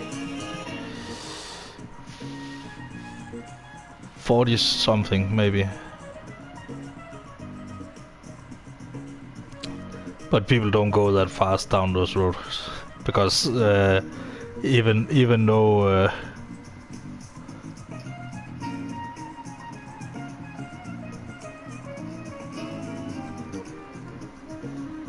yeah, see, BK, it's a matter of like when you use it. It's not like to stereotype your Americans, but it's like I couldn't imagine that you like convert things very often. It's like you have this like huge range where it's just like miles per hour and like Fahrenheit and stuff, you know. So you don't need it in your everyday life. You know, here, because I live in a small country with its own currency, I need to be able to convert both euros and dollars. If you live in a country with only the euro, you only need to like convert the dollar. But people usually do that here, because the dollar is like international currency or whatever. The same with the euro. But $1 like is 6.6 something kroner. And €1 is like 7.5 kroner.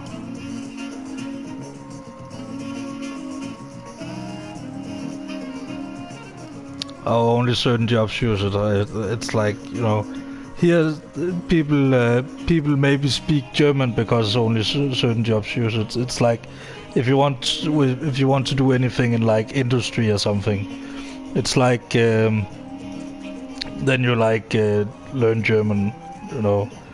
So yeah, and the same with like miles per hour and stuff. You know, we have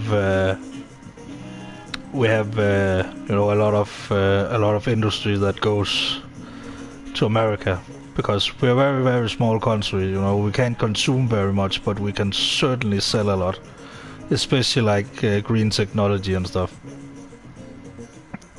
So we sell like everything to everybody. You know, we don't do any weapons or anything. So I mean, we have oil.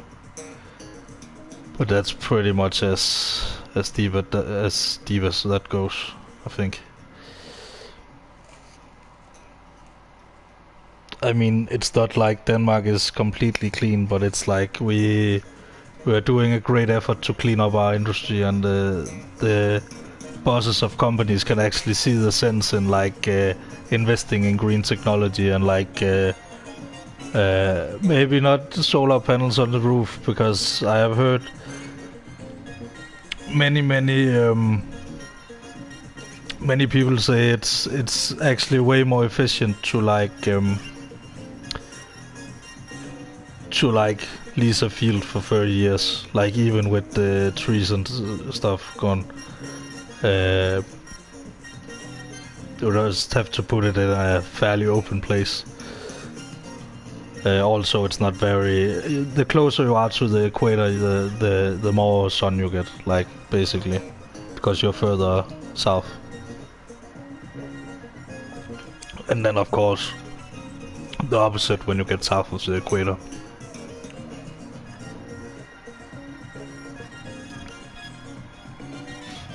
It's like something like on the equator right now, they get like 30% more sunlight than we do up here. But Denmark has a lot of wind. We made some of the world's first, not some of the world's first wind turbines. We actually, I say we. It's easy to say we when it's like one guy, and now it's like we are making billions of it, and then it's we. but this guy who I can't remember the name of, but he actually made the first few like windmills, like very small windmills, not very efficient or anything, you know, not anything near what they are today. But it's like a few years after, like maybe 10 years after or something, he started. They got the first like like sea windmill like farm, like coast windmill farm, and it was like 14 very, very like laughably small like windmills by today's standard, you know, even like a standard windmill, and these were like the biggest windmills ever made at that point. And today we have like wind farm testing and everything, like here we make so many windmills, you wouldn't dream of it.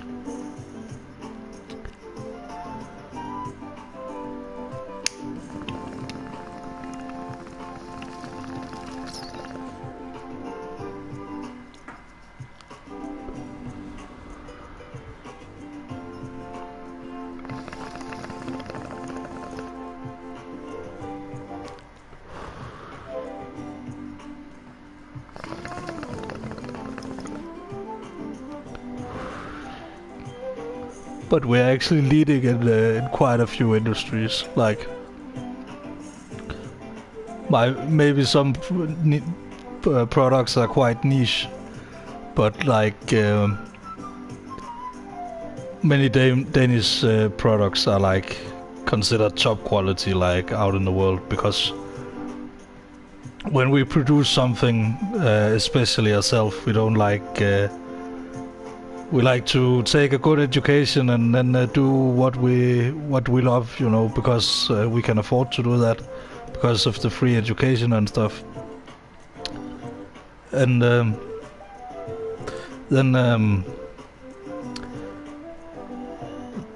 you don't have some disgruntled doctor or lawyer or whatever the fuck, because he could actually just do art, like, you know.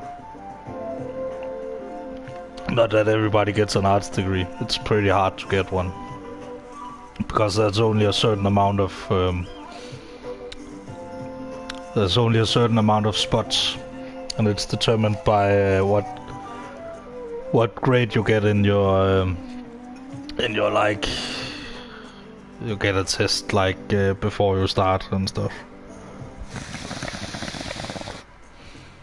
I've been to one of those tests for the Royal Music Academy once. It's pretty tough. I passed, but I didn't get a high enough grade to get in. So simply because they take from the top. So,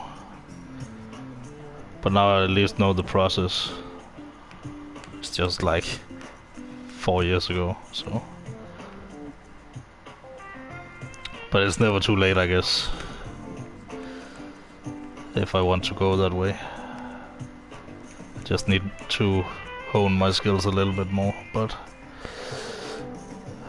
at that time I played so much that I got completely burned out, like hard, very hard.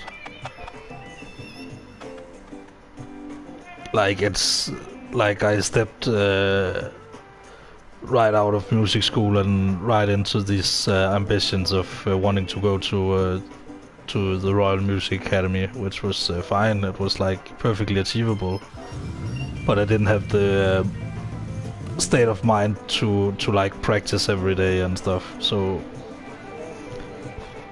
it simply became a matter of like practicing inefficiently too much and too much, and only thinking about that all the time, like, I should be home practicing, I should be practicing, you know. I don't have the same feeling with like streaming, and I don't have the same feeling with music anymore, because I don't have like I mean, if I wanted to go to the test, I could like just sign up right now. It's every year in February, but I wouldn't get a good test, you know. There's no reason to bother yourself with something that, you know. I knew the first time it was a fast shot, and that's fine because you want to see what the process is like. People usually get in on the third try or something, you know. It's not. It's more uncommon than common that people get in on their first try. Like some people are just very well prepared because they have had many teachers that has been through the same process and stuff. 13 minutes and 18 seconds. You can see it in the top. I didn't go into like free practice this time. I just went into like this one after. So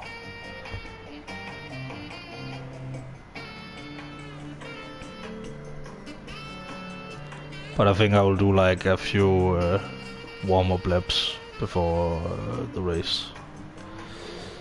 Maybe. But that will be like in 2 minutes, I guess.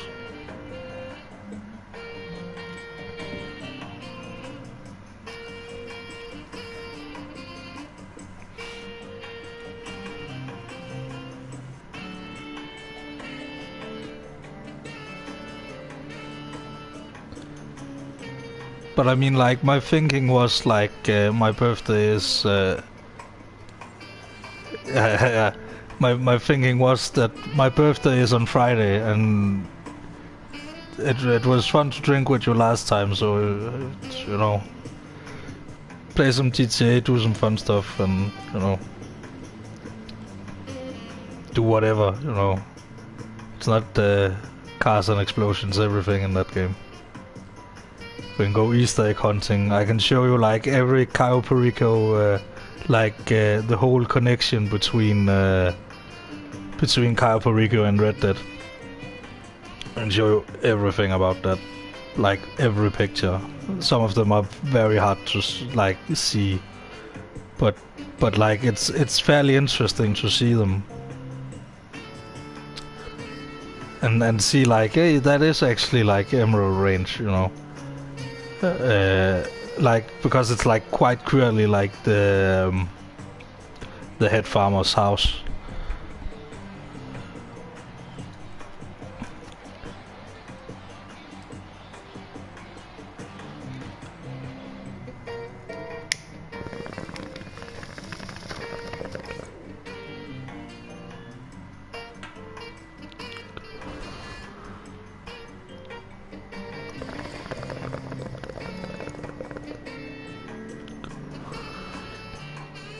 I can also show you the third meteorite.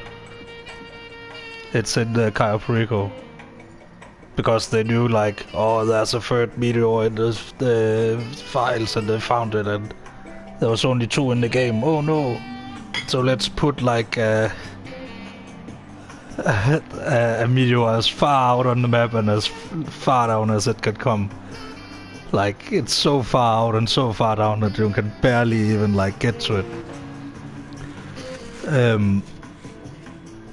But that could be fun, like trying to find that, for example. But like, it will be a long stream, like long.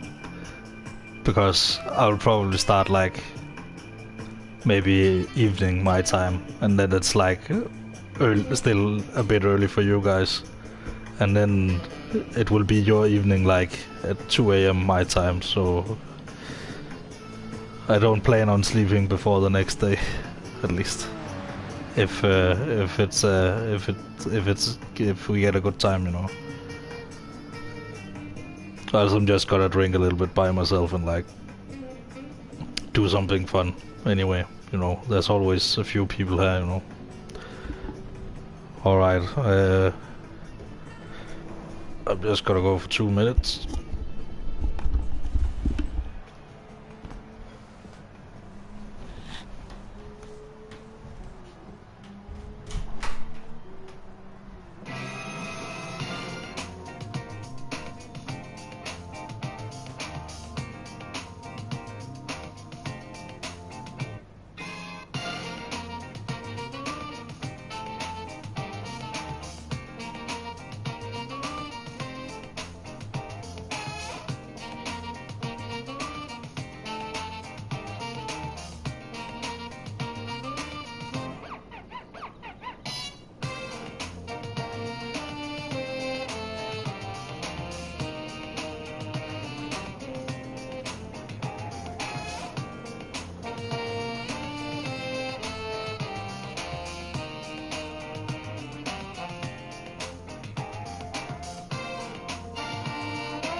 Sorry, that probably made a loud noise.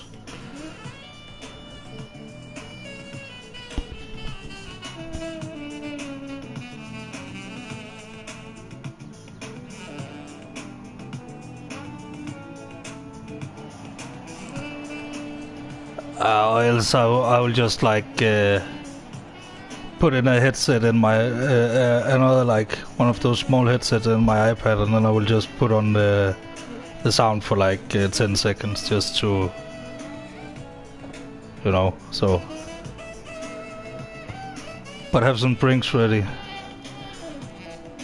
and then we're gonna make you strike it rich on Cayo Perico, and then we're gonna blow all your money in the casino afterwards.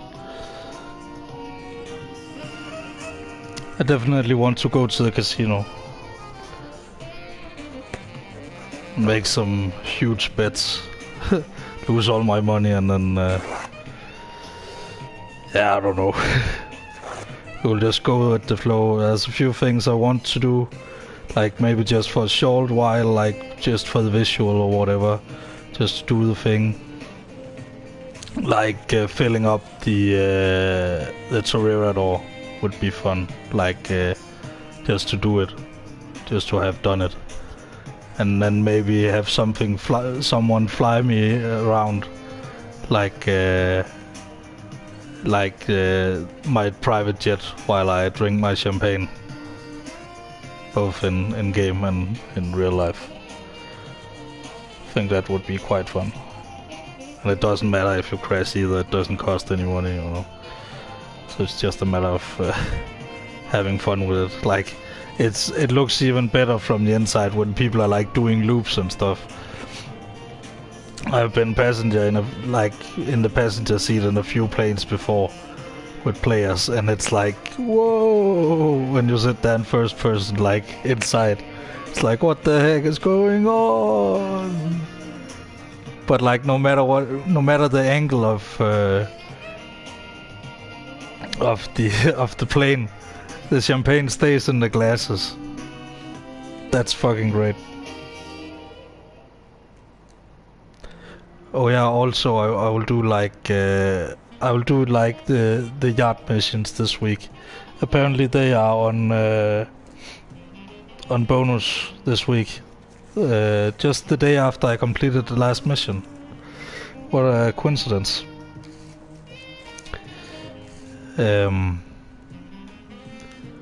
So I think that's gonna be fun, because it's a fun story. It's a funny story. You know, it's all about the small stories. Because an overarching story would just be crazy. So it's like about enjoying the characters. Like let the characters fill out the world. It's the same in Red Dead.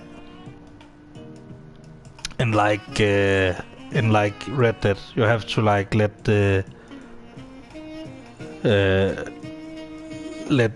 people tell their stories and be part of the world, you know, and then in that way you will enjoy the world more, instead of just being like, oh, it's just NPCs and some stupid dialogue and stuff. But instead, if you listen, it's like when you go on a hunt for a bear for Bonnie, for example, she's like, oh, I want a bear boots for Christmas. And I did that last Christmas, actually. That's why I remember that she said that. It's because I did it at Christmas time. And she had said it like many more times to me after that, so it's not like a specific Christmas thing.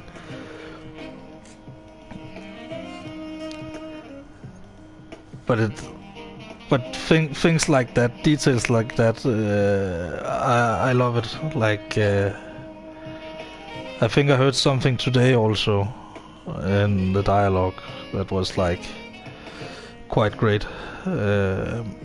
Maybe it was not in the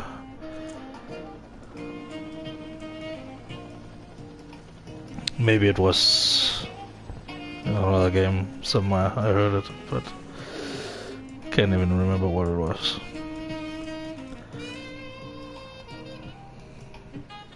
But I got my captain's outfit, and that's fucking great.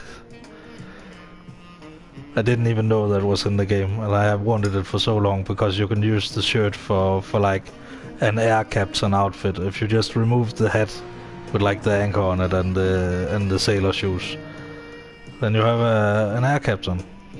It's pretty neat.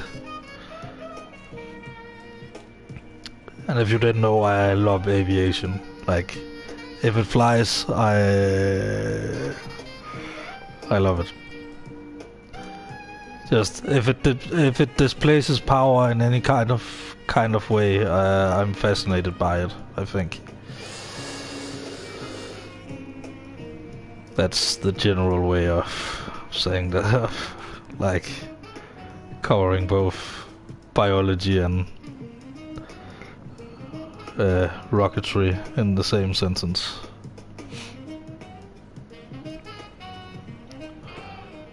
I might do some Kerbal Space Program also, because I want to get to the moon. I just don't have the patience to do it, like, just sit alone. So, might do that for like a New Year's thing, because the rockets blow up a lot.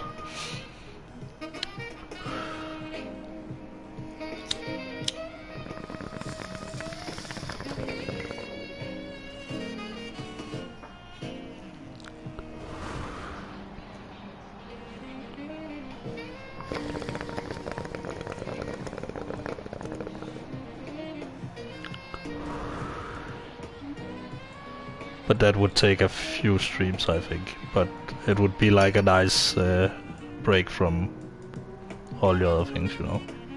This is not like a Gran Turismo and GTA exclusive channel, you know.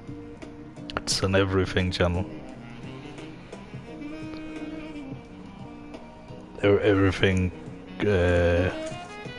gaming, like gameplay related, I should say.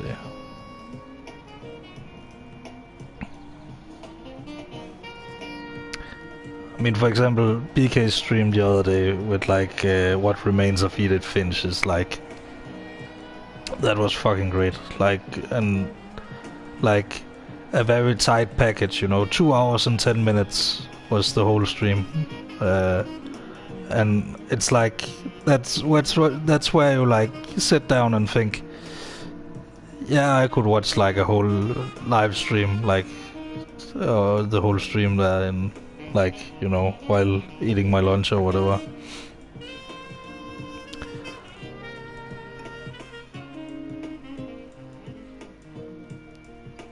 Because let's be honest, nobody watches like daily the daily Red Dead live streams back, like, really. I mean, it's more for being there in the moment and the company and stuff. At least that's what I get out of it. If I just watch it alone, I just feel a little lonely, and like try to like minimize and type in chat all the time because I'm so used to it.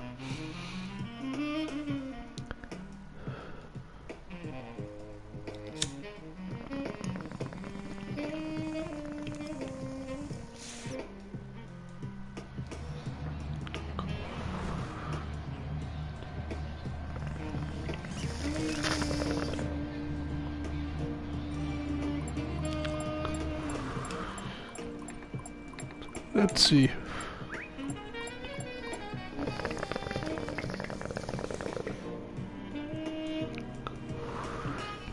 Slightly better points than last time.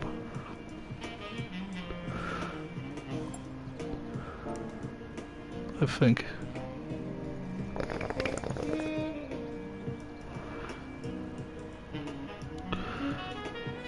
But yeah, I never really like listen to myself either, like talk, you know. I mean, I know what I'm saying, I listen to myself talking, but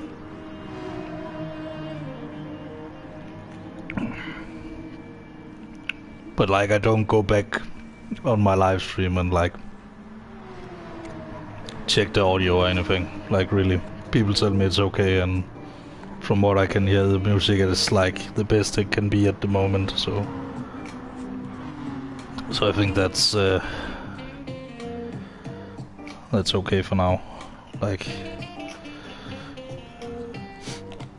it's only like a $50 headset, so I think it's quite good for the money. I mean, when I started using it, and people were like, "Oh, that's so clear," and I started using it for playing games and stuff. It's like,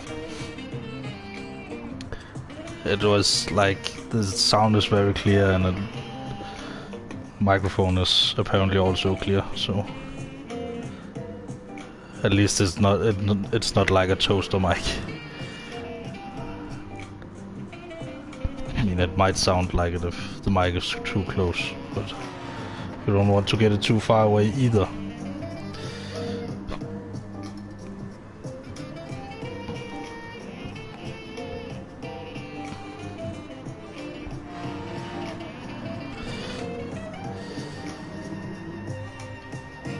That's where my experience as a stagehand comes in, like putting those damn portable microphones on people all the time, every night.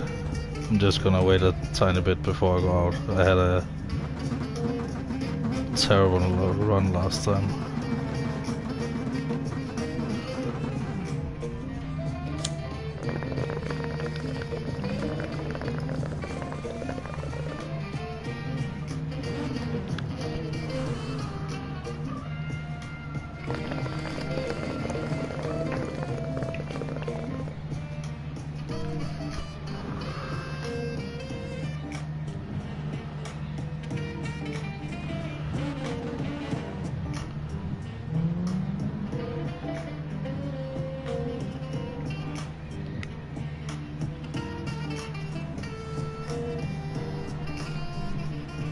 Alright, let's see what we can do.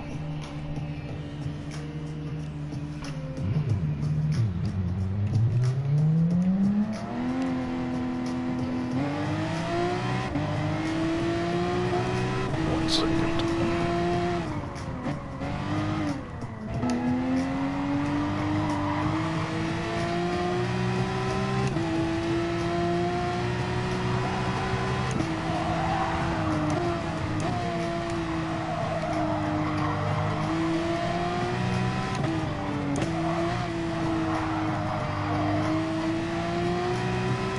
Yeah, Rose. Good thing you caught me on my warm-up lap. Just about to qualify.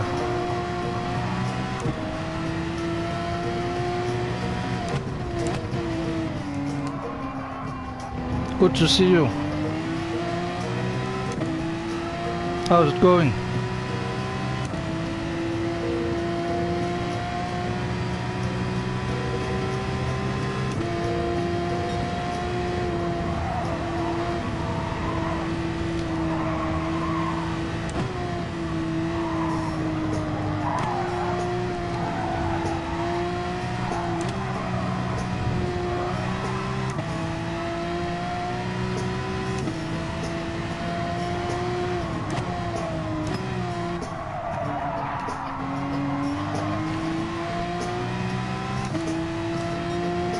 I mean, it's going pretty good for me also, I would say.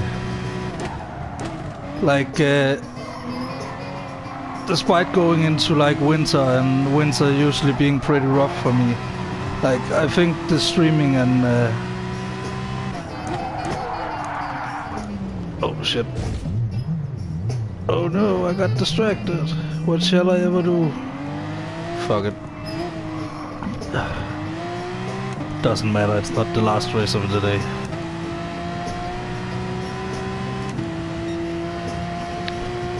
Yeah, chatting during the races.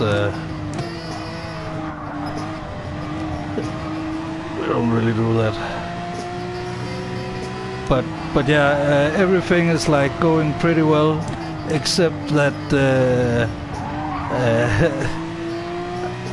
I don't know if I should mention this on stream or not, but I mean, there's nothing like in it.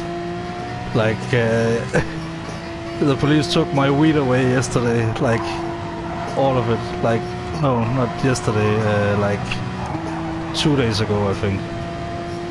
Last time I did a stream, I was super late because I was first I was like setting up a meeting with this guy, and then and then the police came and took all my weed that I should have used for next month. So I don't know if I get a fine yet. If I do, it's like just that extra like financial like slap in the face, you know. I feel like losing like the amount of weed that I did is like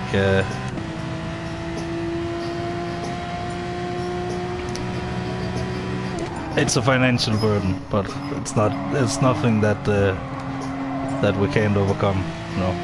And by we I mean I. Like it's not like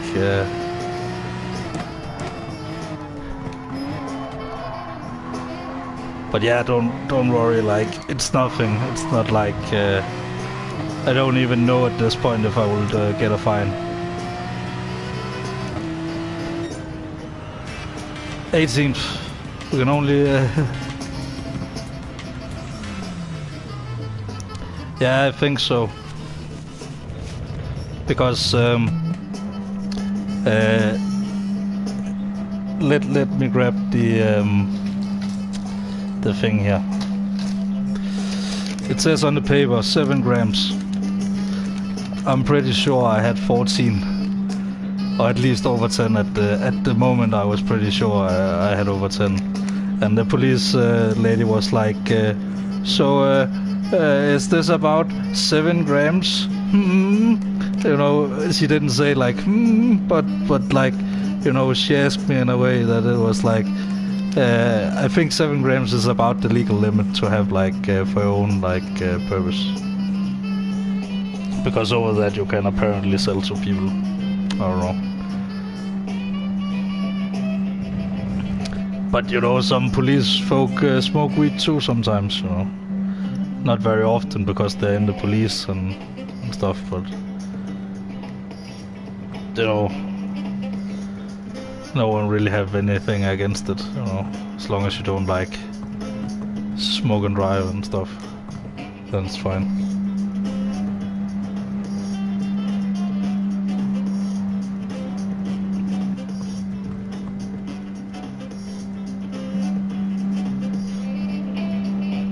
But it's the first time ever I have gotten my weed taken from me by the police.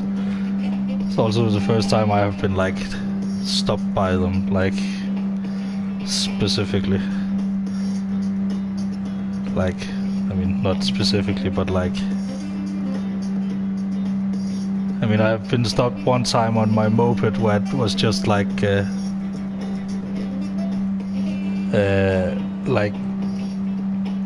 it was like a routine check on like my moped, like because mopeds might not be very fast, but damn well probably the most dangerous thing you can drive. Like, people tune them like crazy and stuff, so they have like a continued focus, and they have this since the early 2000s, you know, ever since, you know, mopeds started being a thing.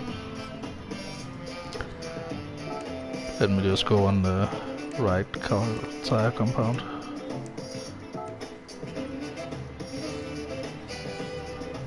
But yeah, it's not too bad. I mean, if I was a person of color, and especially an immigrant, and it doesn't matter if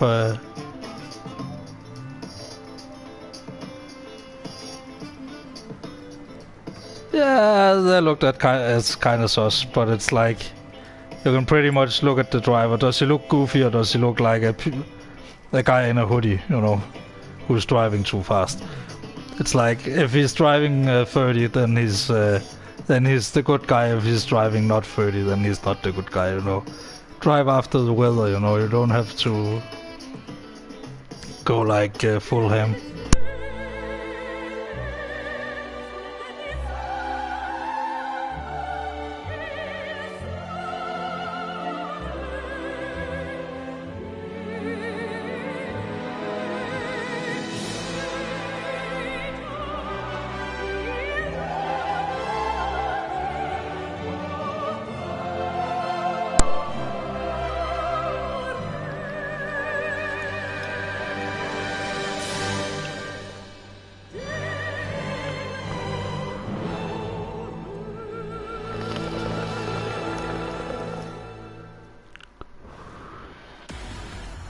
But like, tuning mopeds has always been a thing, like,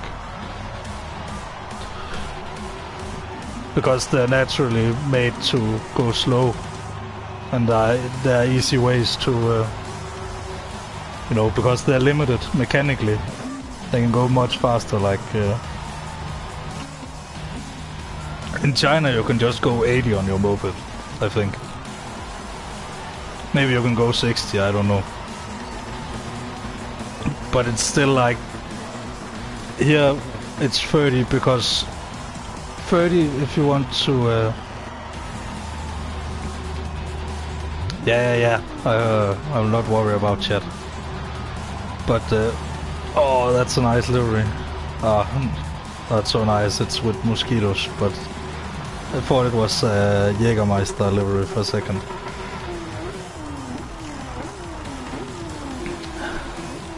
Starting in 18th, so I had a horrible like qualifying, so.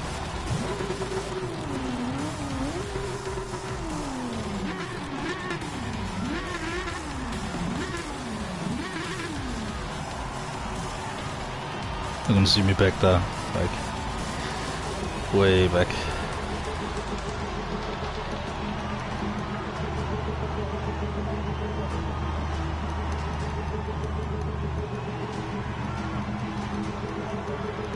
Yeah, the liveries in this game are pretty creative.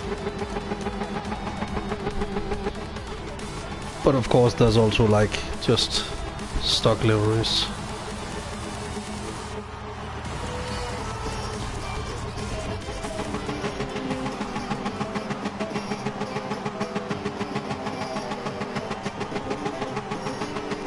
Let's just be careful in the start, because we are starting on the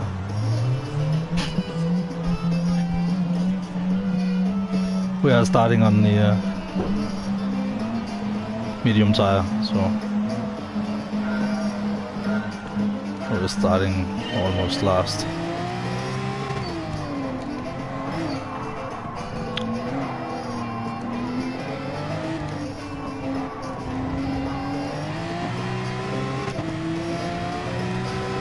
So we have everything to gain.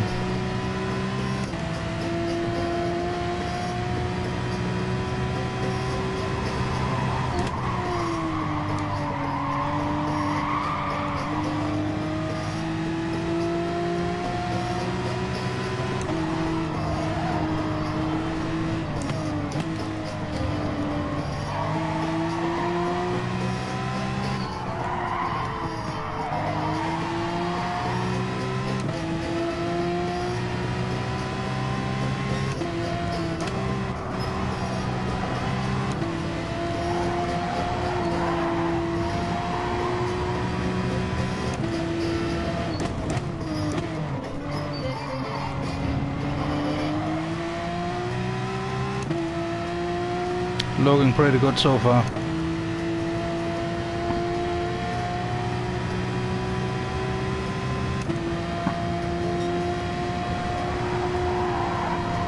Slight lift. Slight lift. Brake.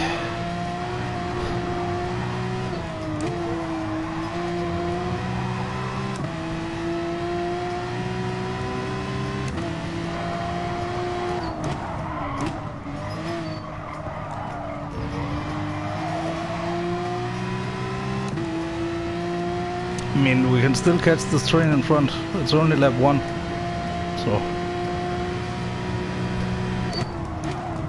2 positions in 1 lap. It's not too bad.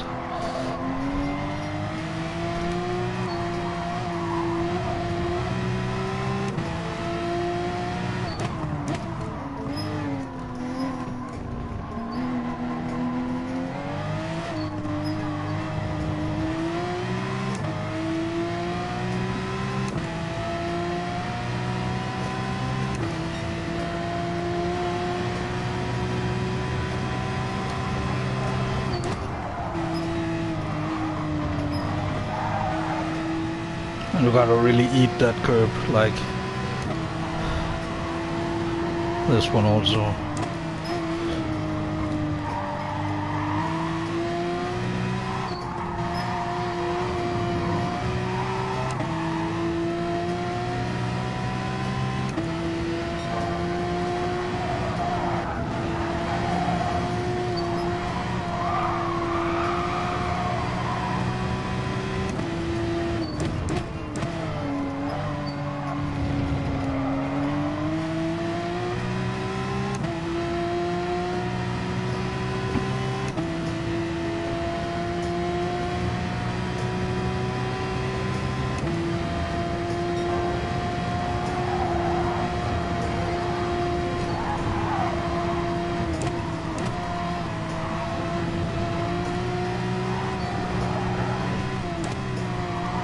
Almost lost the car there.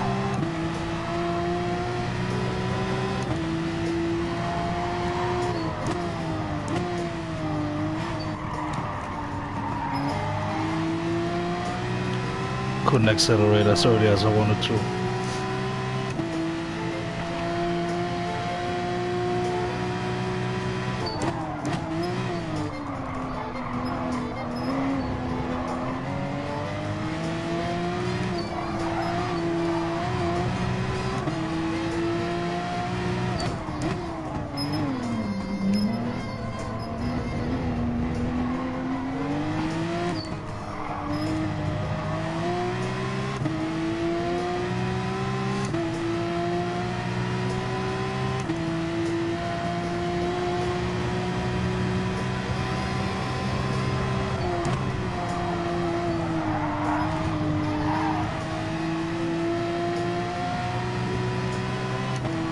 I'm gonna see if I can just sail past them without much fighting.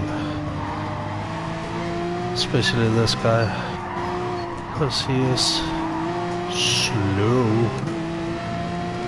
Don't block me, don't block me.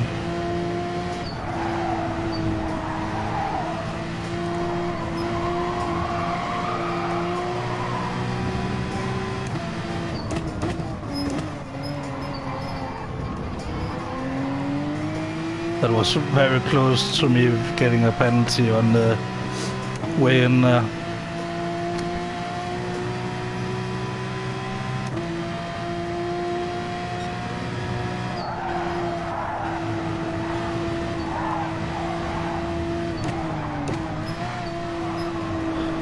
That's a position.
See, I'm giving him enough space to stay on the track.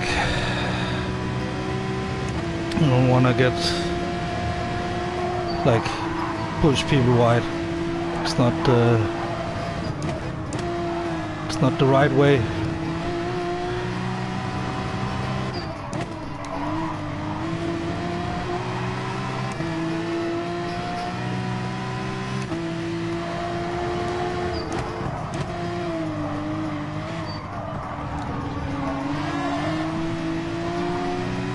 Whoa, shit.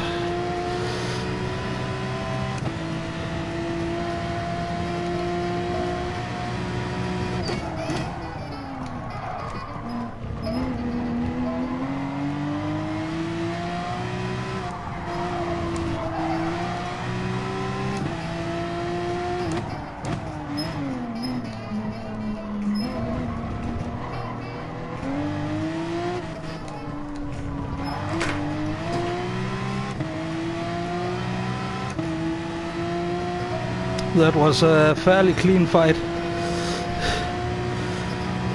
Whew,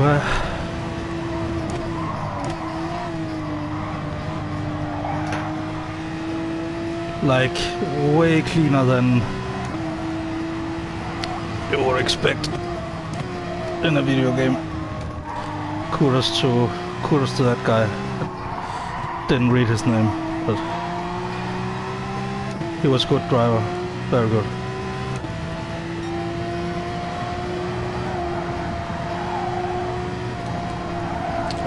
I'm just better.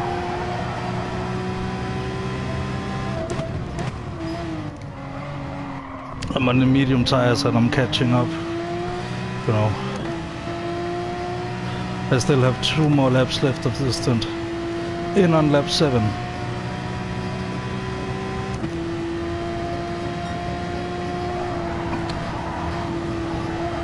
Like, I double as my own race engineer here. Hit lap 7. Hit lap 7.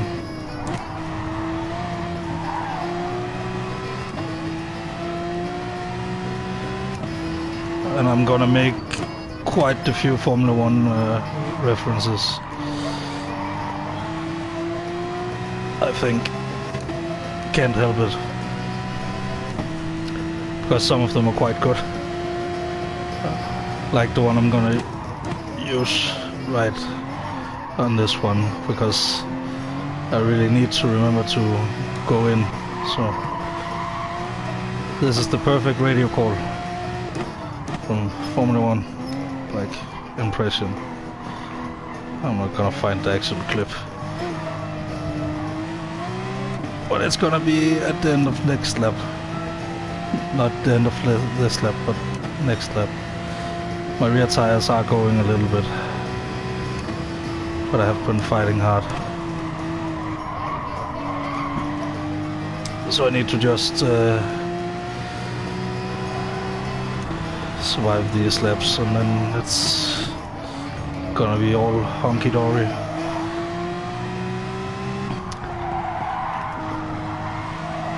You know, the thing is, I'm not even like distracted by talking, because I have like all these kinds of thoughts, like thinking like to myself, like gaining, losing, screaming like a Formula 1 meme in my head. Like, I have that in my head already when I'm racing, so I'm just opening my mouth, you know. And it's quite relaxing in a way, you know, just being able to talk.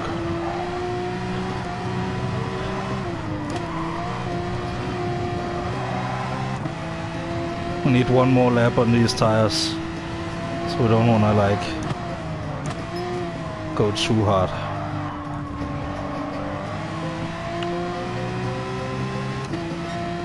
Like that guy. He's lost now. Lost in the void. And the people on the soft tires will reveal themselves now, because they will go in on lap 6. I will go in on lap 7, because I am on the medium tire. Oh, some people are doing... Oh, interesting.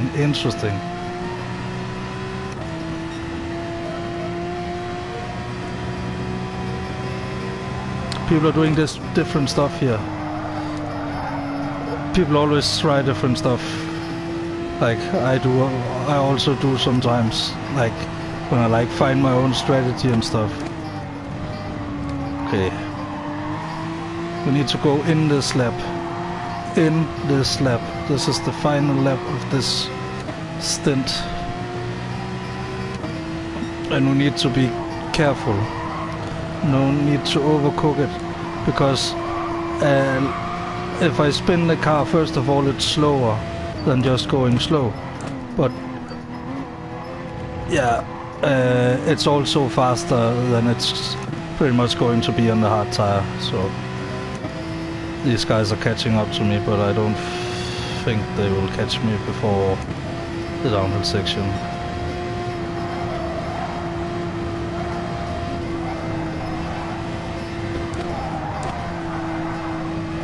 tires still have a little tiny bit of life in them. And I'm just gonna like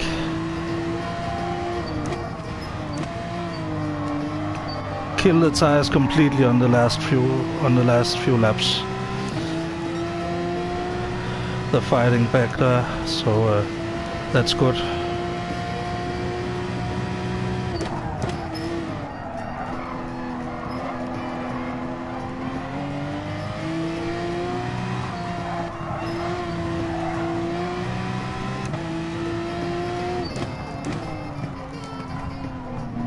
What the fuck? I mean, fair enough, but... In. Nej! Oh, I went to softs instead of... because it's like on softs, like... But it doesn't matter, Let's just get some clean lap. Oh, do not refuel. Yes.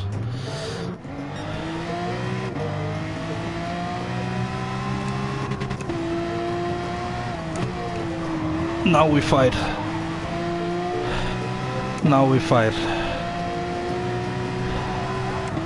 It is only the second race of the day, so I haven't done like a lot of these like in practice.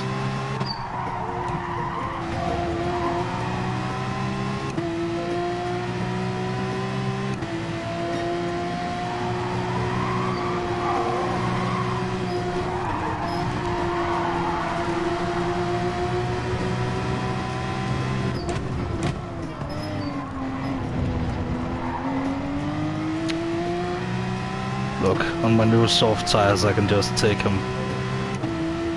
Should be a little faster than him here also.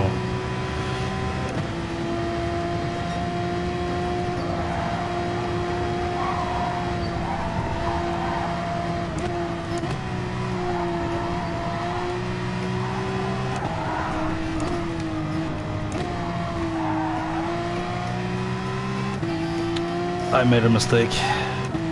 He didn't even touch me.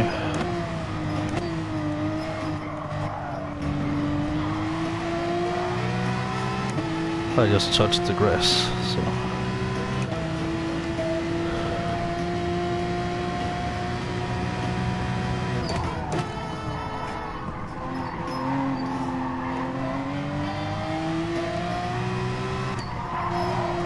I mean, I might get less traffic this way.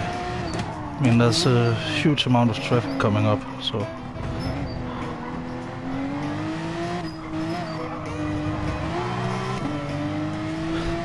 Spun the rear wheels a little bit there. I will go to -2.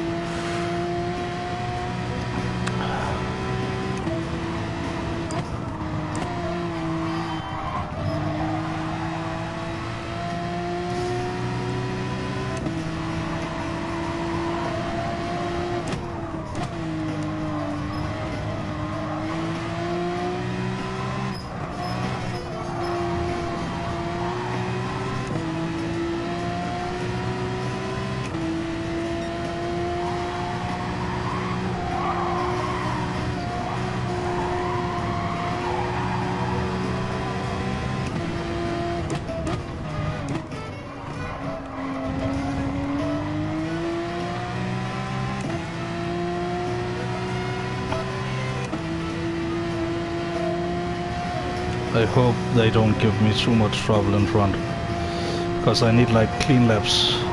I need to do my laps faster than the guys on other like pit strategies are driving, so I can maybe get an undercut, if that makes sense. If it doesn't, it will make sense suddenly when you see it happening, if it happens.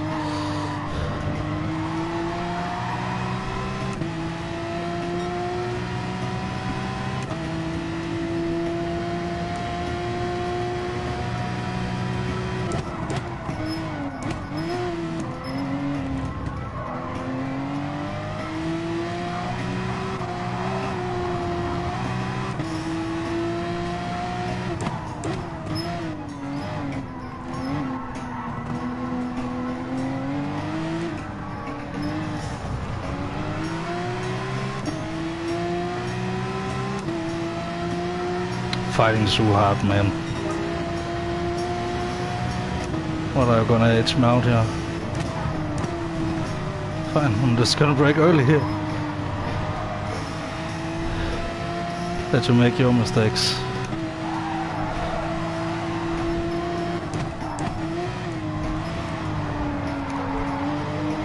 Kill can't drive for shit anyways. And here he can't do anything to me.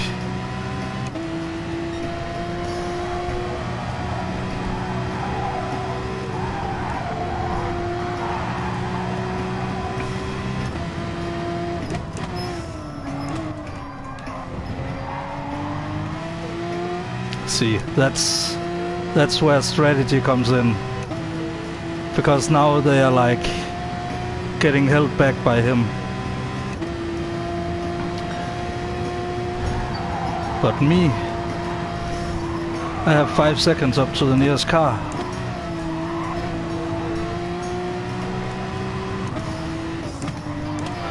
I can just do the gap thing and then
we do the pit stop at the end of lap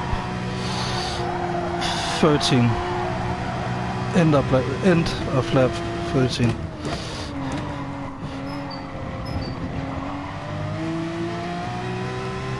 Careful on the rear. We just need to bring this home now. No time loss. And then we are in a very, very favorable positions due to not making as many mistakes as the other guys.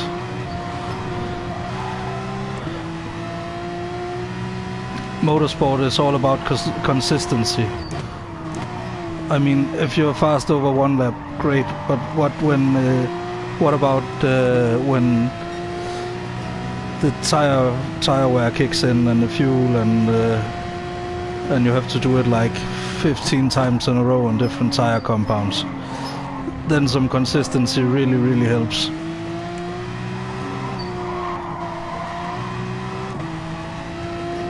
So consistency is key. It also gives you something to better benchmark yourself to, like if you do the same thing every time, you know, then is the rocket coming out here? No. It's because the pit lane ends right at the start of that corner, so it's quite the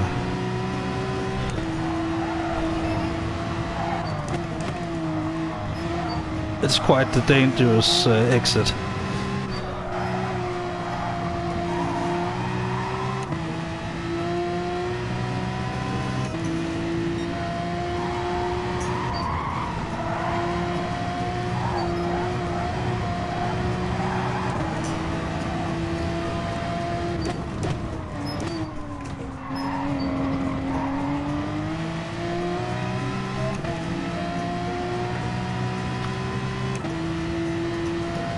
I'm really catching up, but I really also need my last pit stop.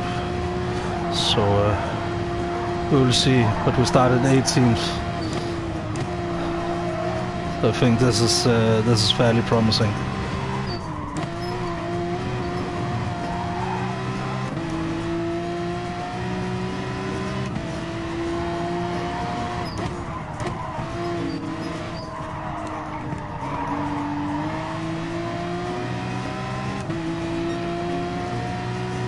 And the guys behind are losing time apparently. I think they're fighting too hard.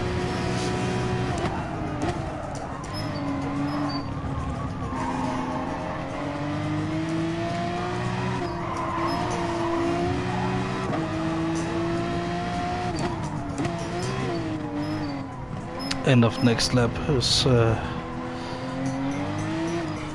think he might be on the same strategy there. Or maybe he's on the mediums and really struggling. I'm on the softs. They degrade faster, but they I mean, it's because they're softer, they have more grip. But it's also like chewing gum, you know.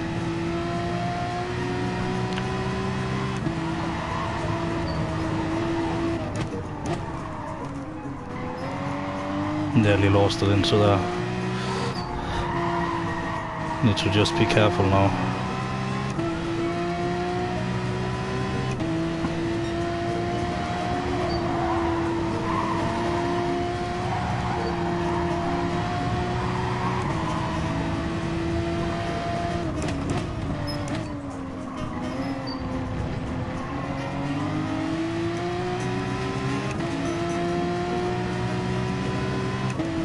The guys behind me are catching up, but I don't mind because I'm not really gonna fight them. Because I'm gonna go in the pits.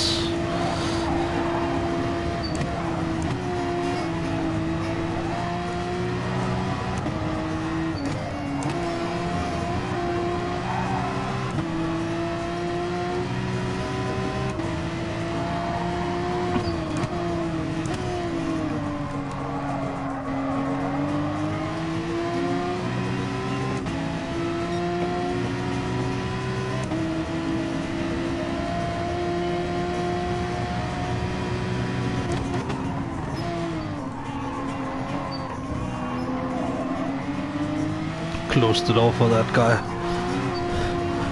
Made sure to park on the apex so he couldn't. Okay, go through. Go through!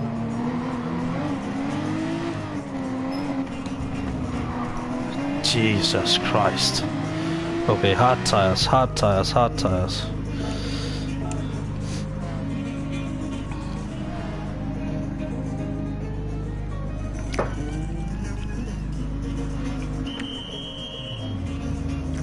I should have had the hard tires as my second combine, but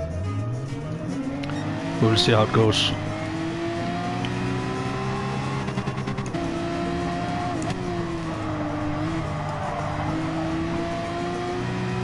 Not really too worried about that guy. He has a penalty, so.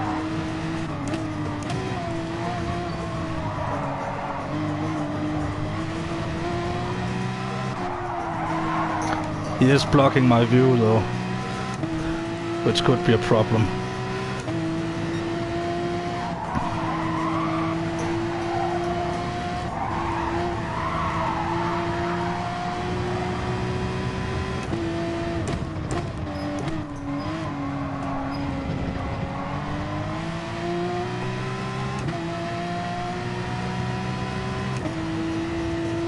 I mean, if he insists on driving like that.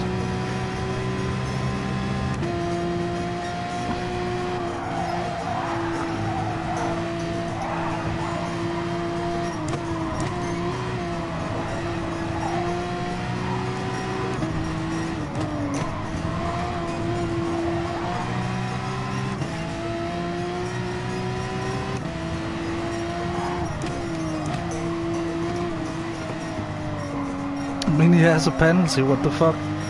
What are we gonna do? He really tried hard.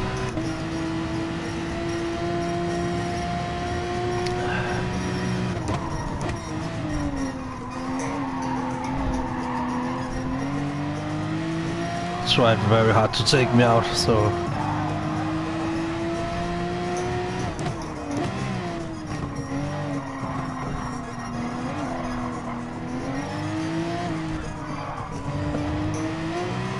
But I mean, I don't see why he was driving like that. Maybe he heard somewhere like maximize the track or something. I don't fucking know, but like... Jesus fucking Christ.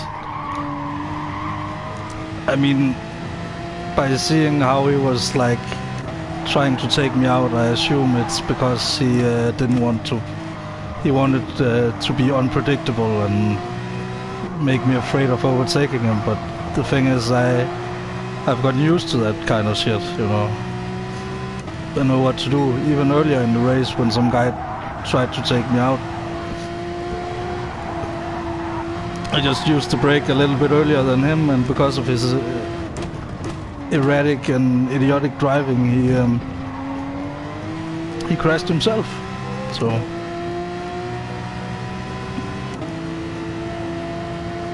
and now I'm 3 seconds ahead of those guys.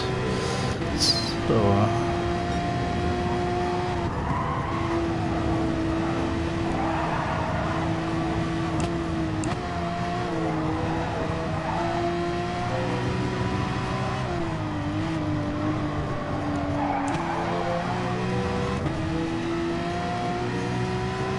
That would have been so embarrassing if I had been like 2 millimeters more out there. Cause then I would have spun out, like for sure. And these guys are like way behind me, and the guy in front is way in front of me. So all we can hope for now is like a penalty or something in front. Like a big one for not using the tires, like the 1 minute penalty.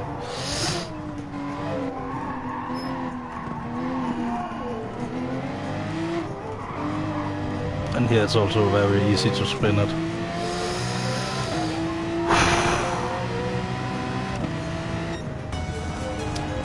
From 18th to 9th, how about that? How about that?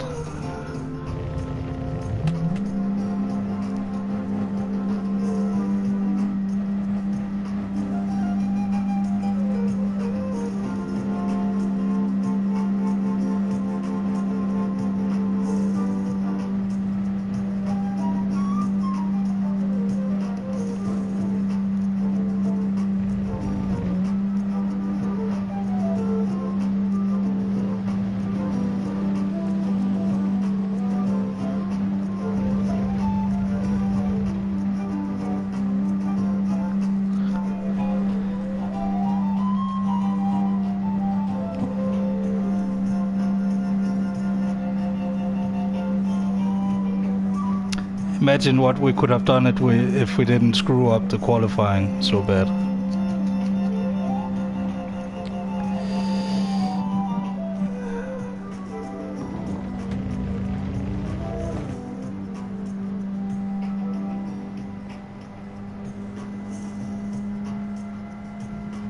But we got a good race out of it.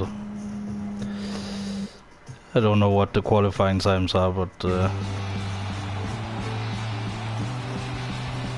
hey, clean race, even though people tried to take me out left, right and center, but I did it clean. That's what matters.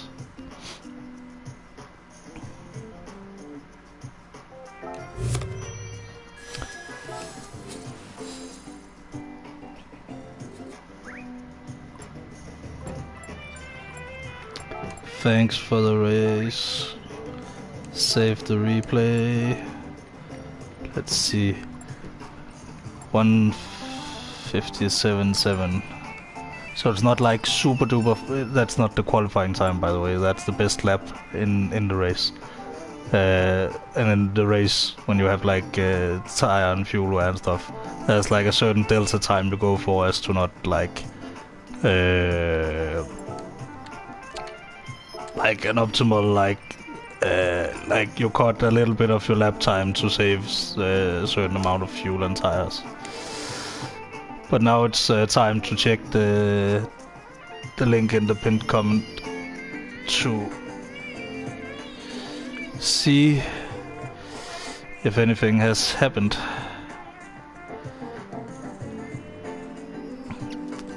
We were at like, what, 2600 something. It's a little bit of like info dump, but like scroll to the very top. Yeah, we gained a few points, so that's great. And there you can see like my driver score and like the DR profile history. That's the driver rating over time. So you can see like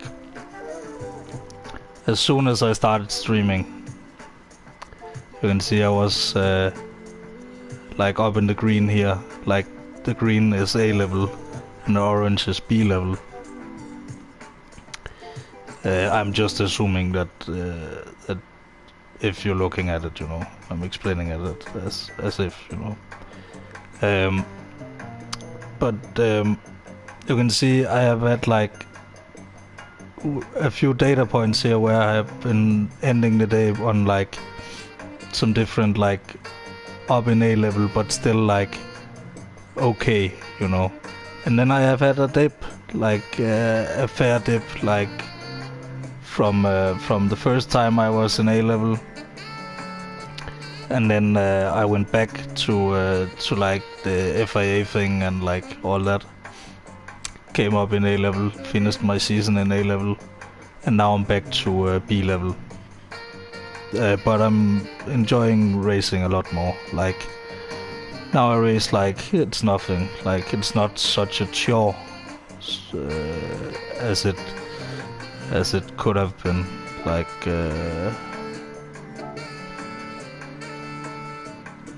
as if I was not sharing it with you guys.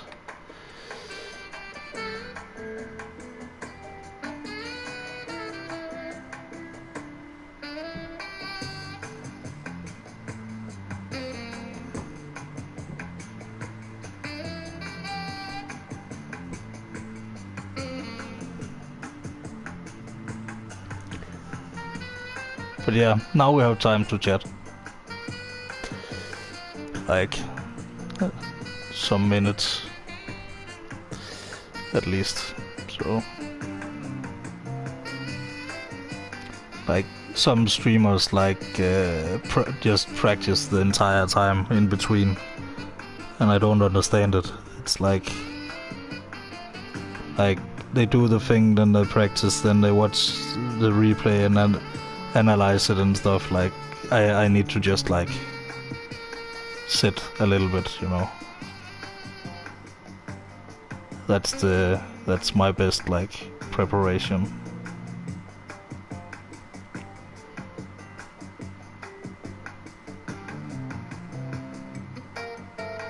At least like for like a little bit. I would like to do maybe a few warm-up laps. Maybe, should we say, like when the entry period starts in 10 minutes, I will do a few you know, laps on the soft tires, just to have the soft tires on the car, and then to yeah,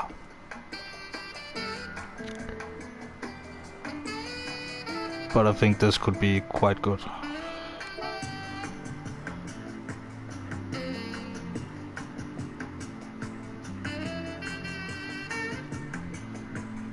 I mean, it's the little steps, you know. Now we only need to get like 7th or 8th to get like 100 points, maybe. So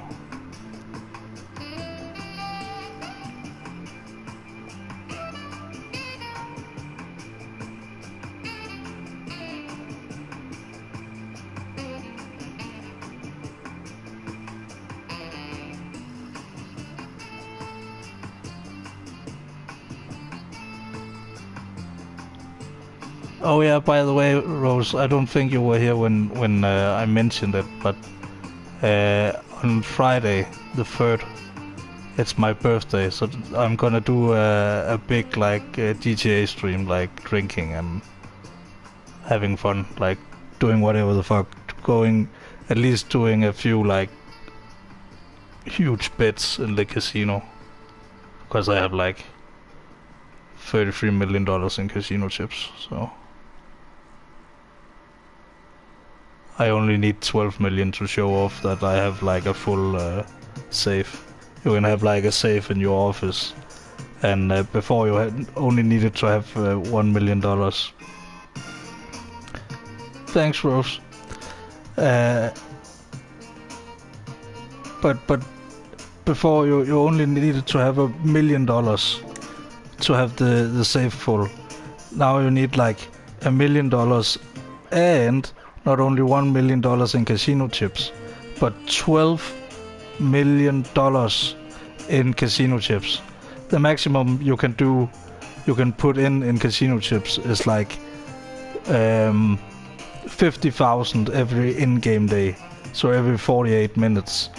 So by habit, I've just started going to the casino every once in a while, having like a big savings account in casino chips. You know, I only count the money that I have like outside the casino, so I only count like the 165 million I have now, and I'm gonna buy so many things on my birthday. I think, like, there are many cars that I would like for a while, so I think I'm gonna buy a fair few of them, and like, I don't know.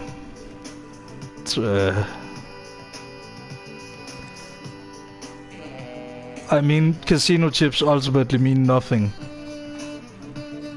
but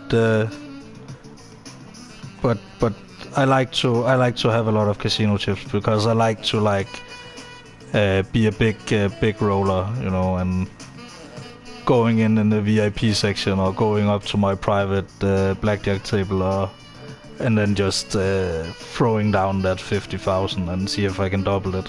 Sometimes it works, sometimes it doesn't. And if I get a push, I don't take a push for an answer, you know. A push is not a result. I want to either just lose the money and be like, okay, that was that 50,000 or whatever, how many thousand I set aside to like that I am like okay with losing, you know. I don't want to just suddenly only have the 12 million. I like having a lot of casino chips because it's like, I don't know why, I just like it, you know. It's like a savings account for like if you ever like need suddenly have spent all your money, then you can like take out all your money at once if you want to. And I almost had to in when I just started playing GTA again. I had like 13 million in casino chips, and like $21 million, and I spent like $11 million getting set up for Cayo Perico and buying things in the buying a few cars and buying a few things, and you know. And suddenly I only had like $10 million left. Like, I think I even might have gone under $10 million. So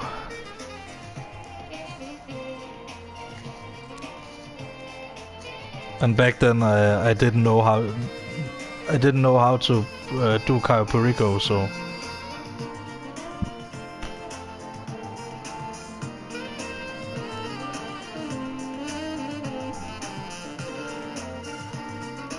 oh yeah, so much in discount. Also, I need I think I will take Max or Ducky in for a two-man operation, because this week not only is the Panther statue available, so I will be streaming every like yeah, I compare notes between everything as well, and then like some things I do my own way, like slightly. Like I just find it more comfortable that way or whatever. Like for example, doing the backflip is like it's like it has to be done whenever it can be done. No matter if the bike like lands like slightly to the side, you know, and you lose like $1,500 or whatever. But the last heists have been a bit slow because yeah, and my route at in the start has changed so much, so much, like almost every aspect. But only because first of all I wanted to make like $100 million, also just to like check out what are the spawn rates and stuff in this. Could it be worth like trying to like maybe speed run it if I get a little bit good at it. Like I'm never gonna speed run like seriously, but it's more to show that if you get lucky and if you have if you're quick, you can like you can do it in 43 minutes and what 40 seconds is my personal best. But there's my route has changed like so much. Like also I used to get detected every time in the compound, so I would just run around and like swim a very long way. But it was like, hey, I got millions of dollars, so it's worth like the swim. But it feels more like you're just there to collect taxes, you know. The Cayo Perico tax man, they call me.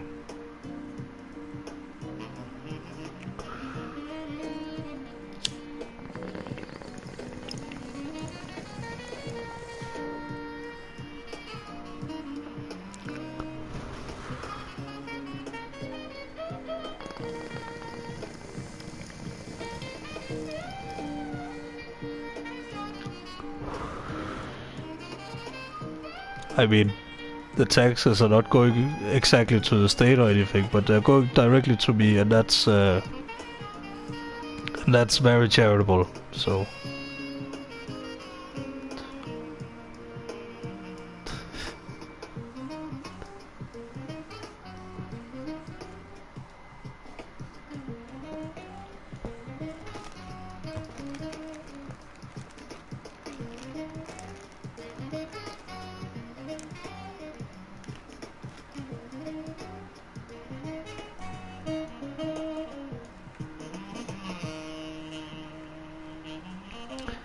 but like, don't worry if you don't have like any money or anything. Like, if you have a friend who knows how to do Cayo Perico, it will go super fast.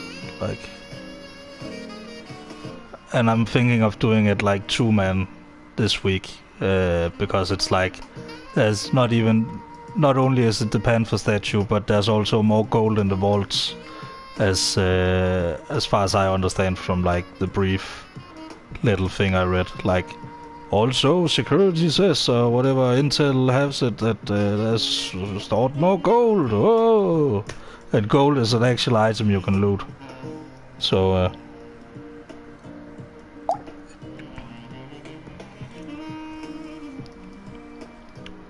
but that ends just before my birthday, so yeah, I'm gonna have to find someone to like do it with. But I'm sure it will not be a problem. It's just a matter of scheduling. Alright, I'll be back in 2 minutes.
Yes, you only have so many lives, but it works in an interesting way. You just lose the cut of whatever the guy who dies is in his loot bags. Everybody else can make it off the island, but the guy who has the main target. Ah, too.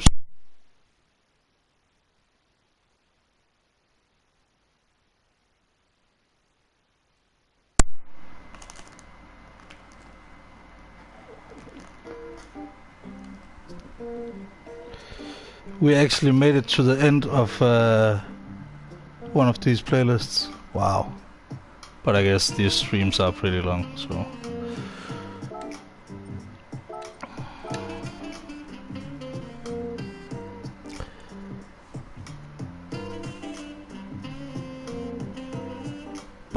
But yeah, when I started doing Cayo Perico, there was like a lot of guides, like... And all of them were like outdated or like fucking like glitches or something. Like easy how to get gold solo. Like you can't get the gold solo because you need to access 2 security points at the same time. Like in the casino heist. Like you have to press the button at the same time. So it's extremely easy to do if you're 2 people with like a microphone. Or even 3 people, and you can set the percent of whatever, like, but the minimum take for a person is 15%, sadly. So you can't like just give 100% to a friend, even though you wanted to. Like for example, you Whale Shark or Brandy, if she joins on Friday, maybe. Then we can just run Cayo Perico a few times, you know, take out the entire island, have a party, you know. And then, you know... And then you can have all the money, like, that's 500,000 each, at least. Maybe 1 million each, if we get all the gold and if we get a good main target and...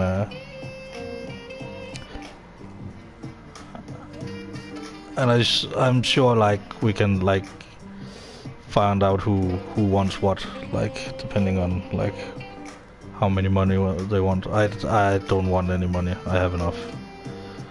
Plus, I'm gonna do, like, if I plan to do, like, more Cayo Perico speedrunning, it pays pretty well, you know. That's the thing about speedrunning Cayo Perico. When you look at your bank account, you're like...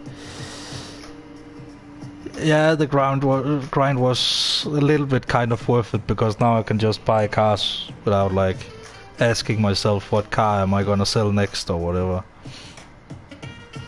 You know. Now it's just a matter of like finding out what car goes where. And I'm sorting them out. Maybe I will give a big garage tour on the birthday extravaganza, but it's not gonna be like one whole garage tour of all the garages. It's gonna be a few garages at a time, because some of them are like way across the map from each other. Plus it's like over 100 cars.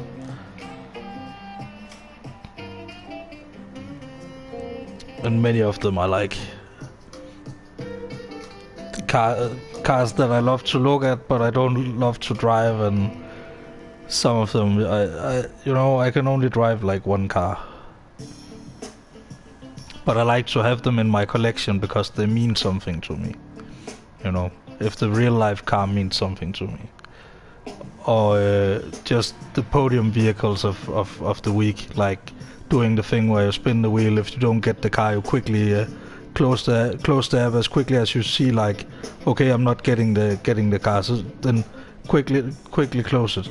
Like, you don't have to be like the Flash to do it, but like do it as soon as you see it doesn't land on the car, you know, just to be safe. And then you just go back to the casino, spin the wheel again, and you know, sometimes you get it, sometimes you don't. And it doesn't even matter what the wheel starts on, like, sometimes. It's just random. And then you do that for like an hour, and then... I mean, I just won a $2.2 million car today. Just because I was like, I wanna kinda, like, I woke up early, so I was like, what am I gonna do this morning? Like, I'm just gonna try to win this car. And like, did a few, like, other things.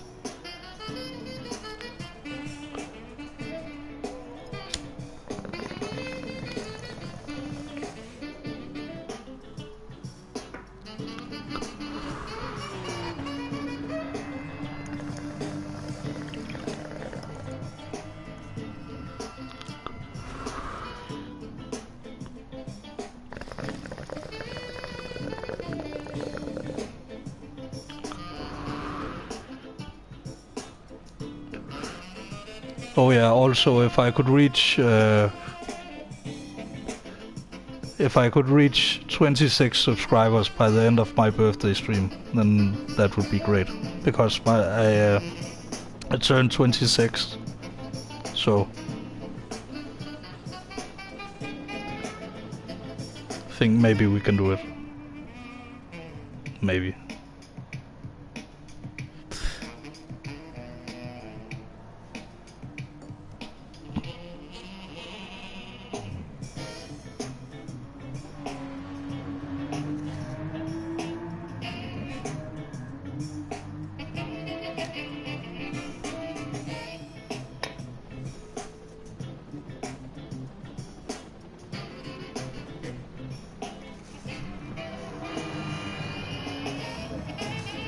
But I mean, I don't like subscriber count, is more like... Yeah, I'm on BK's Discord. I think I will make like a post. But I don't know where to post it. Like what should I post it under? Is it like self-promotion? Should I tag everyone, or like... I mean, it's like a birthday thing, so I guess I could, like, without it really being a problem.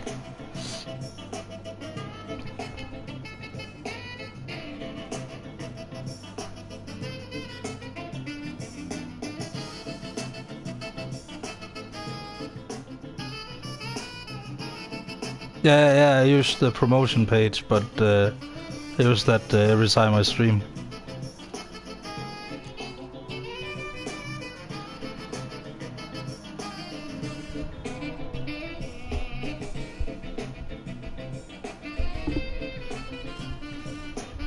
But I use that more for like... I guess I could make a post in there. Yeah, it would make sense.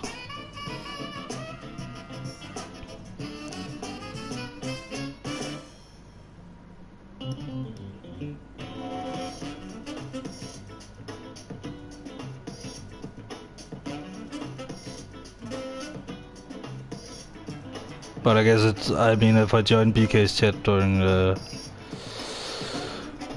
week, it might sneak in a conversation, you know.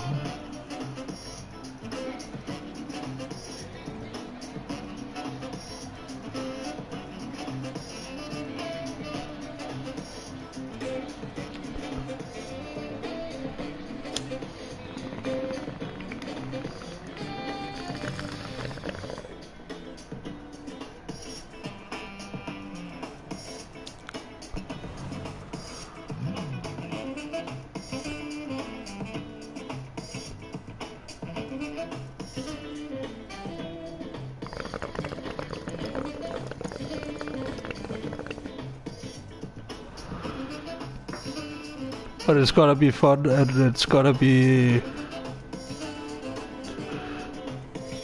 Yeah. We gotta just do whatever, like going to the casino, playing the arcade, having a party, you know. Doing all the things you don't normally do.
but it's going pretty good today. So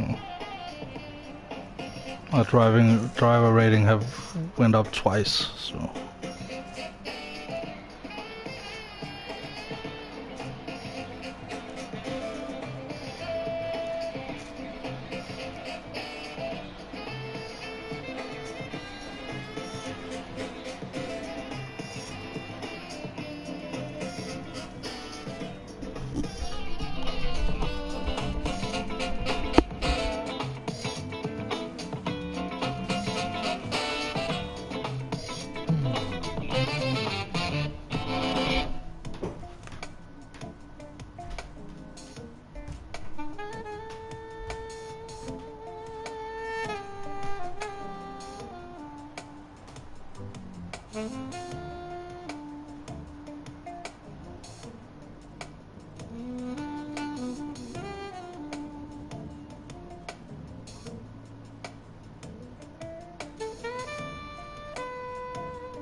Hopefully this will be a good qualifying.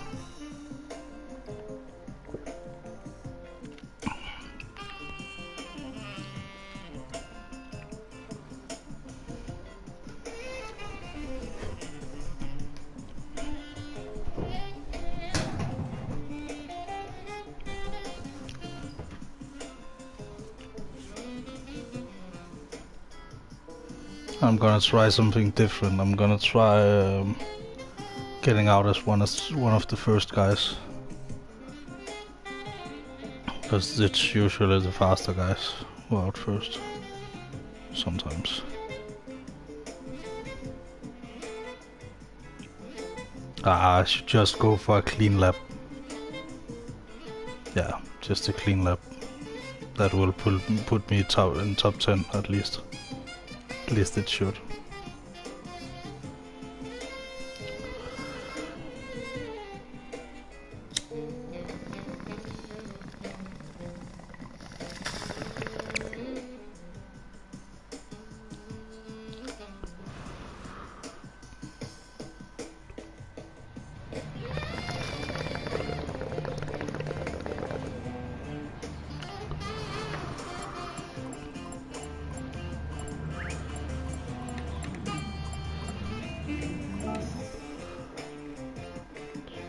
Oh, good that I checked that. We need the softs for qualifying and the mediums for the start of the race. Let's see, 6. So, same as last time.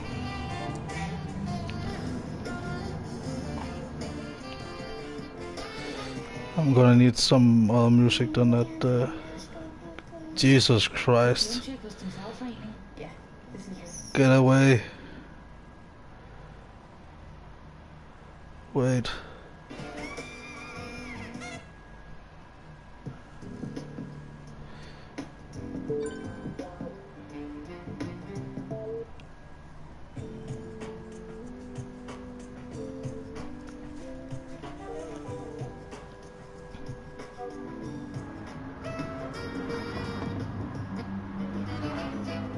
Much better.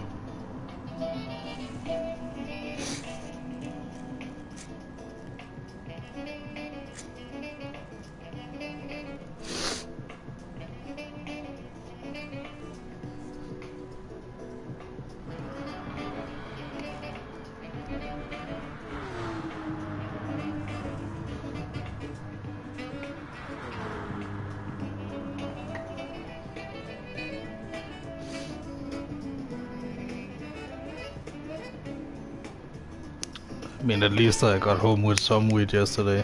I mean, not from the police, but went back to another guy, so...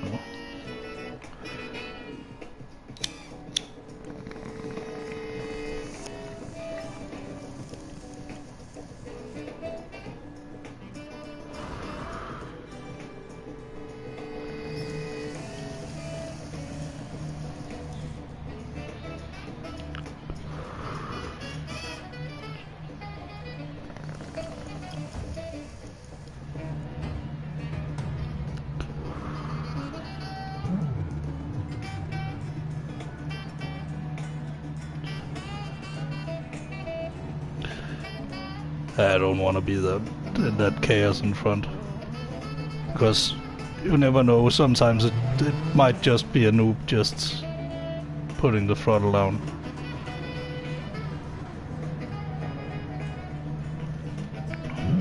I'm gonna need to start now though.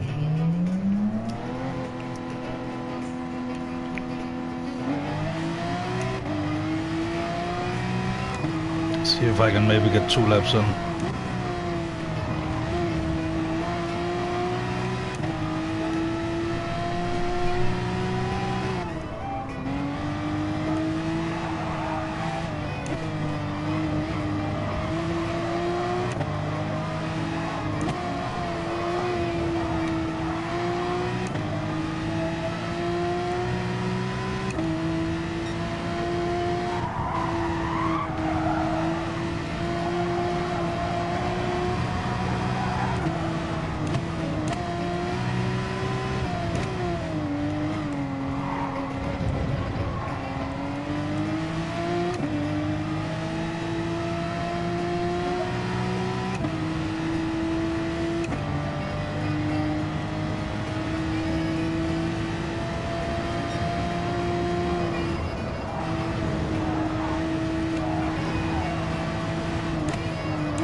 I don't want that guy anywhere near me. And just like build speed up here, like keep the speed in this corner. It's very tight corners, so it's very easy to like start later in the lap.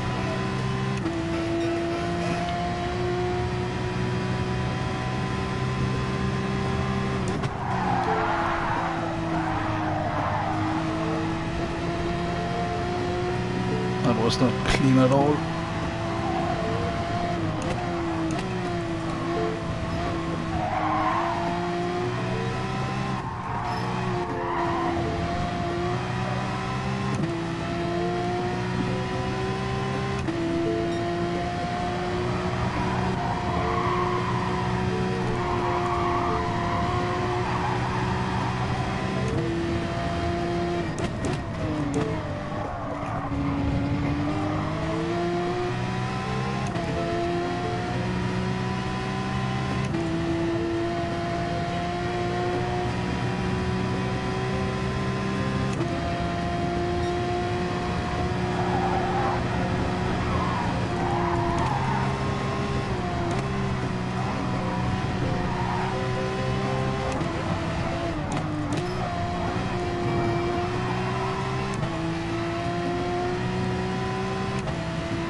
Come on, let's go.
That mistake back there is gonna cost me quite some time.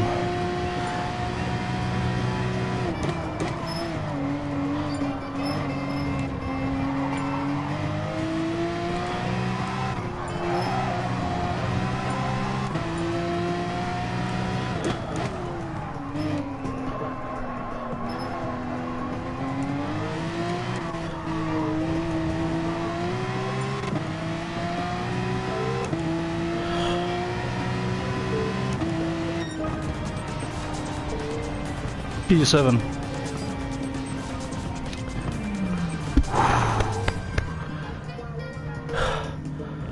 If I hadn't lost it there, I would have gotten a way better position. But good thing I kept it. Like you have got just enough time to like go back and look at the downhill section. Nearly lost the rear.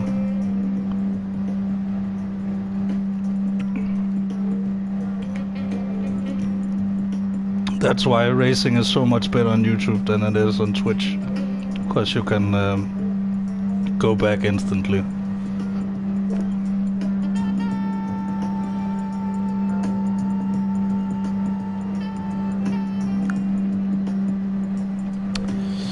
P7 confirmed.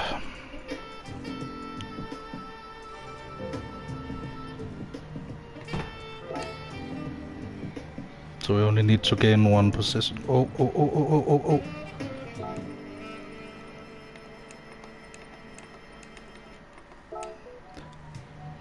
Medium tires, then hard tires.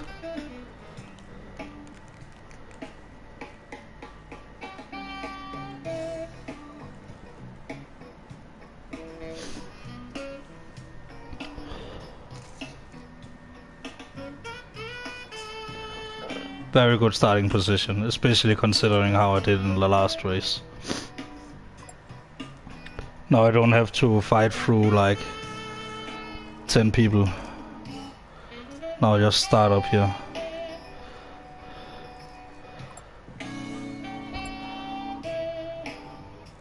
So even though we have gone up a little bit in points, like we have stayed very much like the same kind of thing.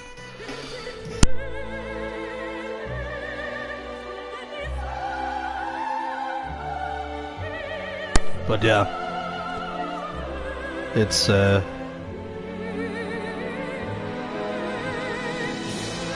be fucking great. They just need to not lose it on the downhill section or any section. That's the trick about this track. It's very fast. You can look at the speedometer down in the corner. It's kilometers an hour, but look at the cornering speed. Even though it's a sports car, it's quite fast. Very fast, especially on the soft tires.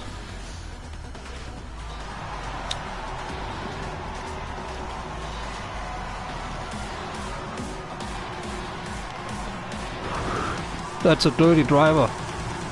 Dirty.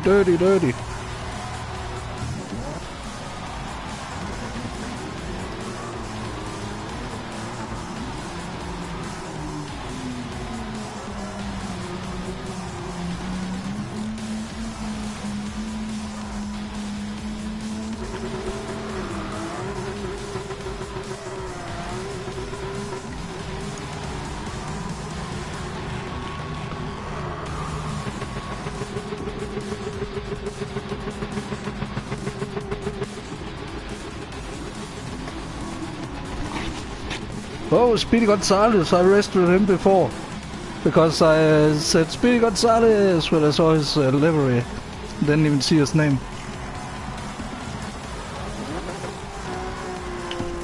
But then I saw in the replay.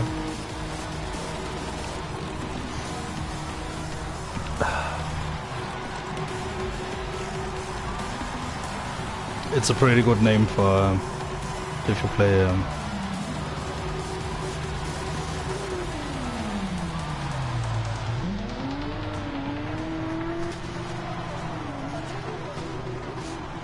Alright, settle in.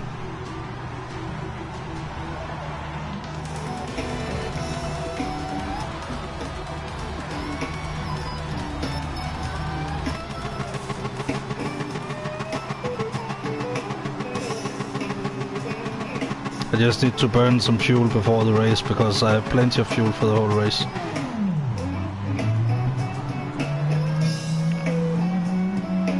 Hopefully I don't start on this corner. Hopefully I get like just ahead. Yes, yes, yes.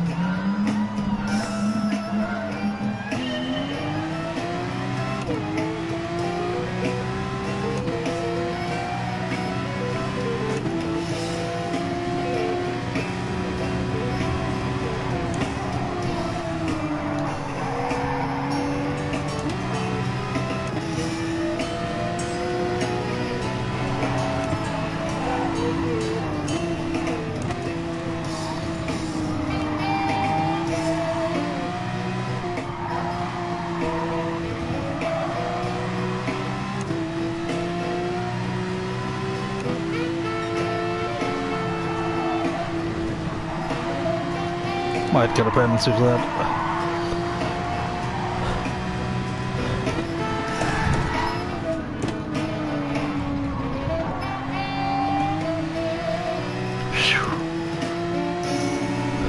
Good thing I left it there, or else that would have been way worse. But not too bad.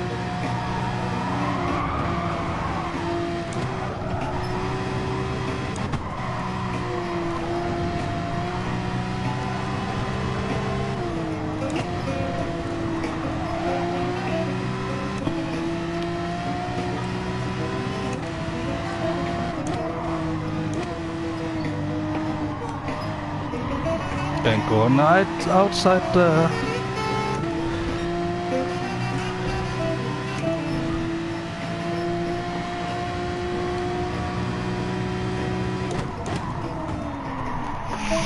Oh, was a little too late there. Yeah, relax, was a mistake.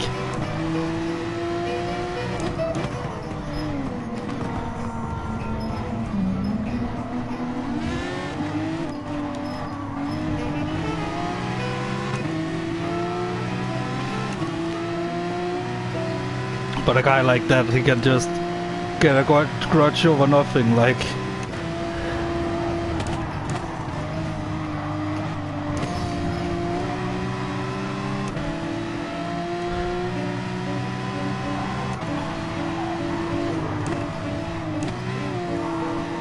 Luckily for me, these guys are not consistent.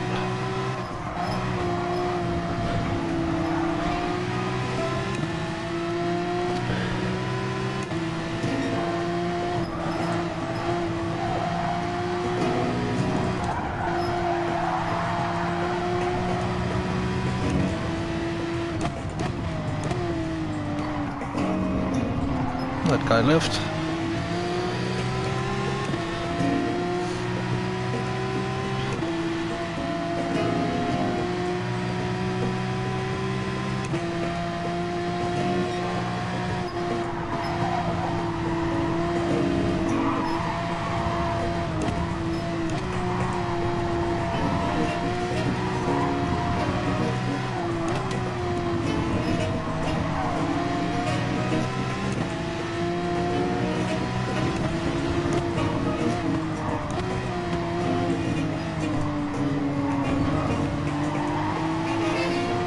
No reason trying to be a hero like that guy. Look how much speed he lost.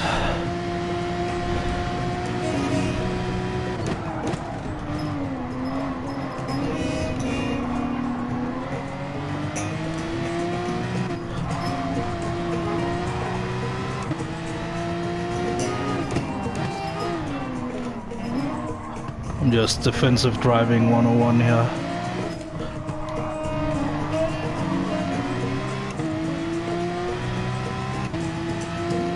Maybe it's better to go for the exit on that one.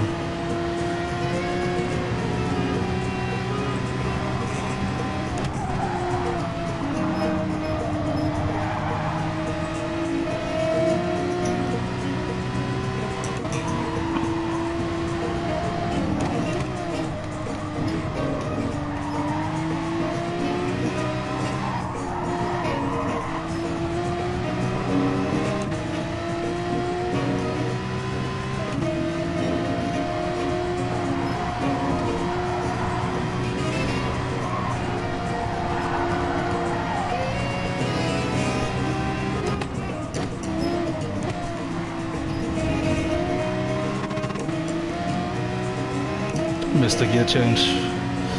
It's not good.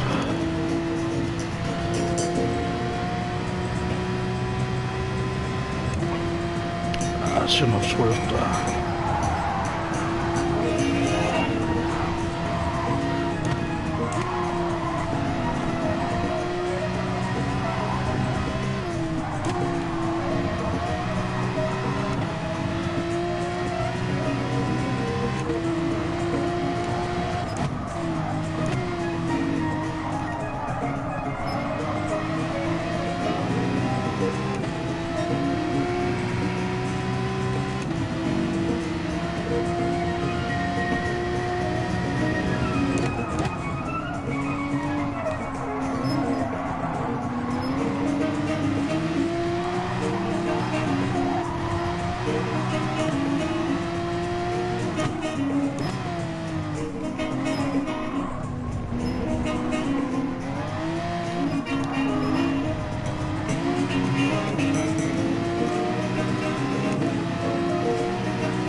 I'm catching up very good. At least I'm keeping up. They might be on the soft tires, you know.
I mean, if he wants to spend time on useless stuff like that, then he's surely gonna, you know,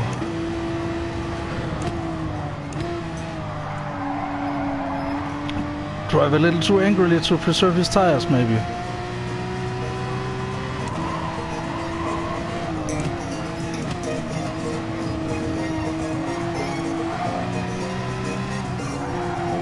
Like, he's so aggressive.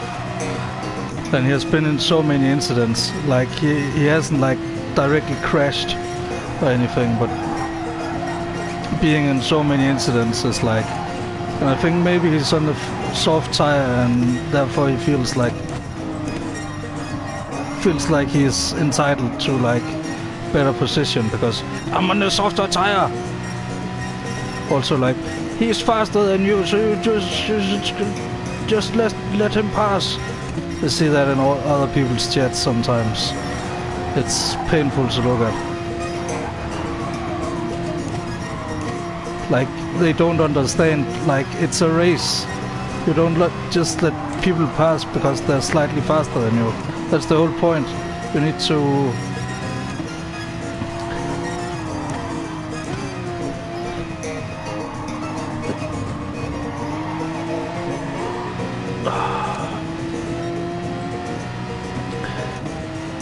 Two more laps. I'm just gonna preserve.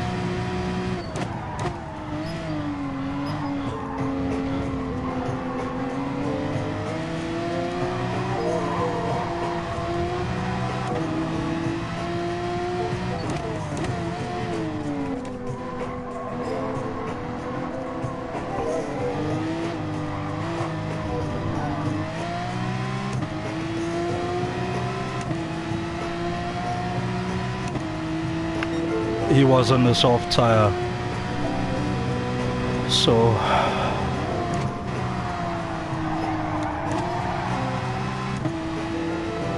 that's boding very well for me.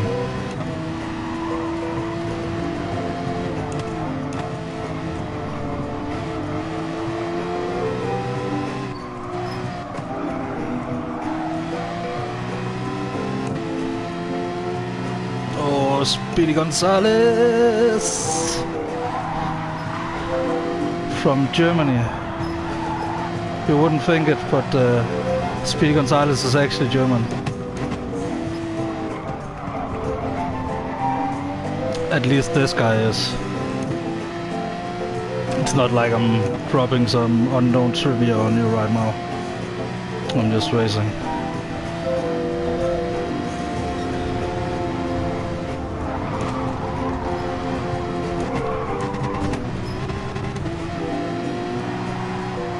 Am I gonna get a penalty for that one?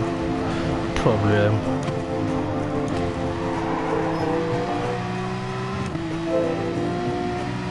Okay, nobody got a penalty. Great.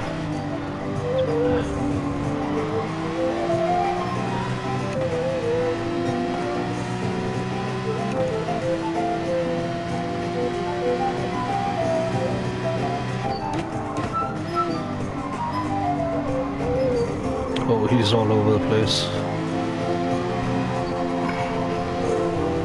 He might have started on the softer tire as well. The thing with the softer tire is that the tire degradation is worse when the car is heavier.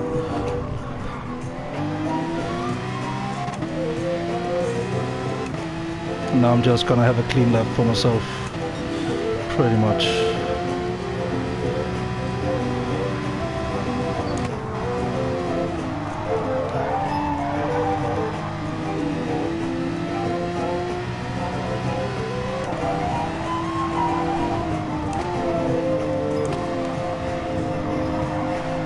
Like, this guy behind me is clearly on newer tires, but I'm not just gonna let him pass. Like,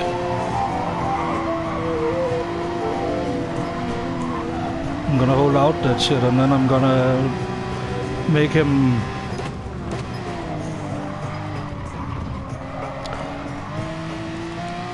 him slightly scared so he maybe lifts. Yes, go past, go past, go past. Go past. Yes.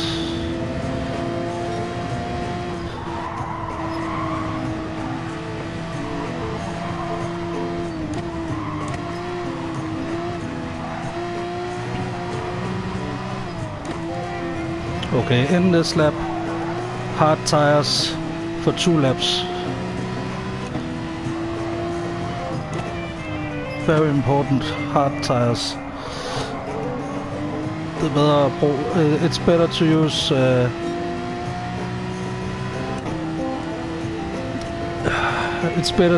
like a few milliseconds extra to choose the right tire and get on the right strategy.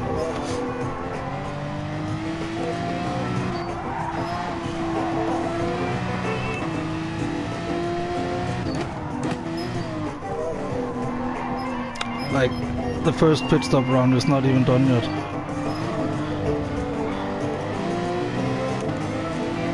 Hard tires, hard tires, hard tires, hard tires.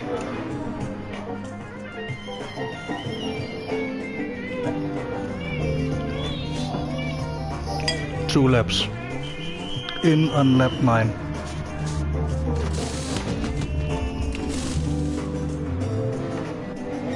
Look out for dive bombs here.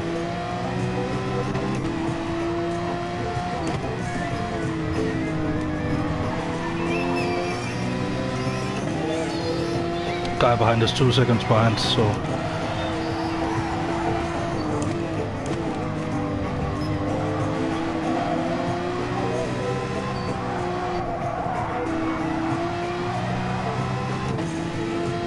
But this is where many people really make it or break it on this particular stint.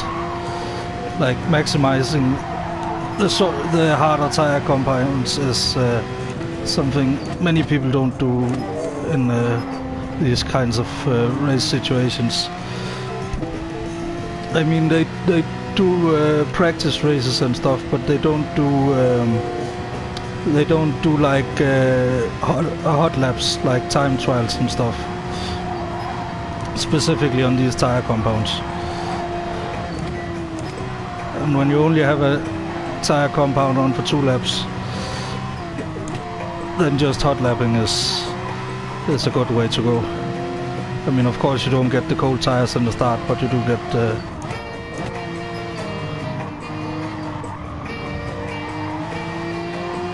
get a good feeling.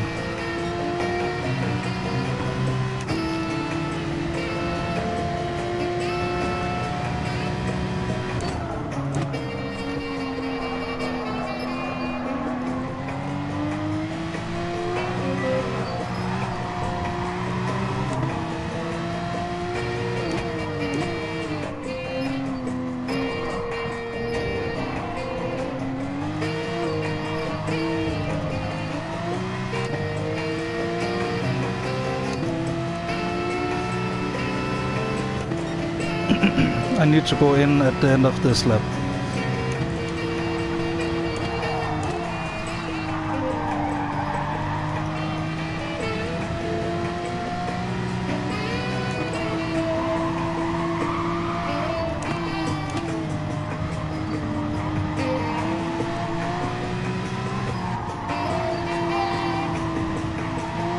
And then comes the soft tires. Then I will really catch up.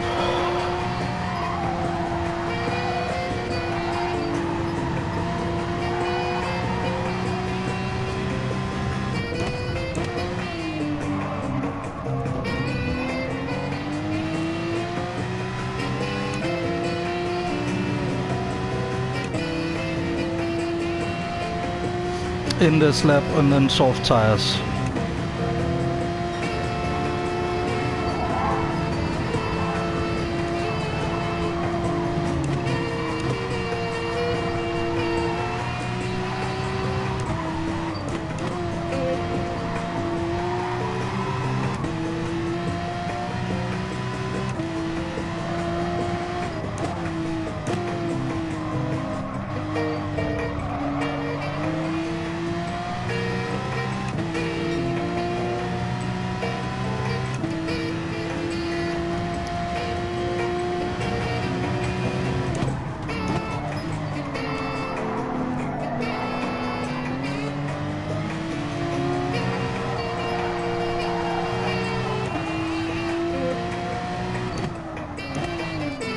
In.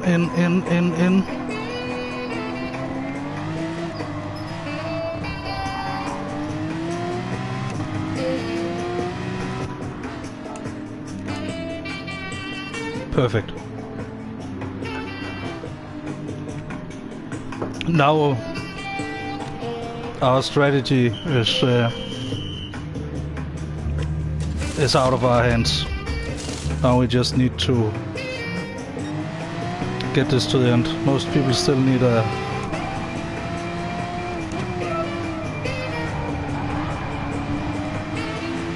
to be very careful on that corner. But now I have the soft tires, so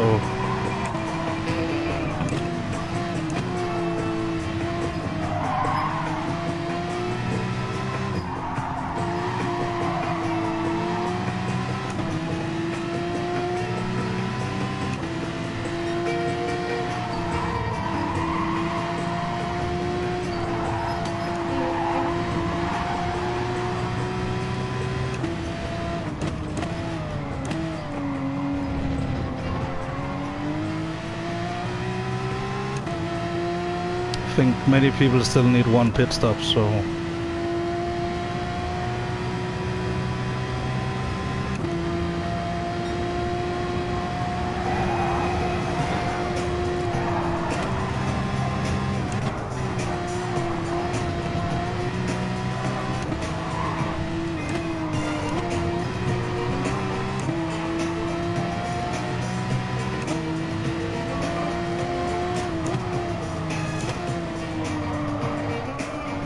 See, I'm much faster. I have a lighter car and I have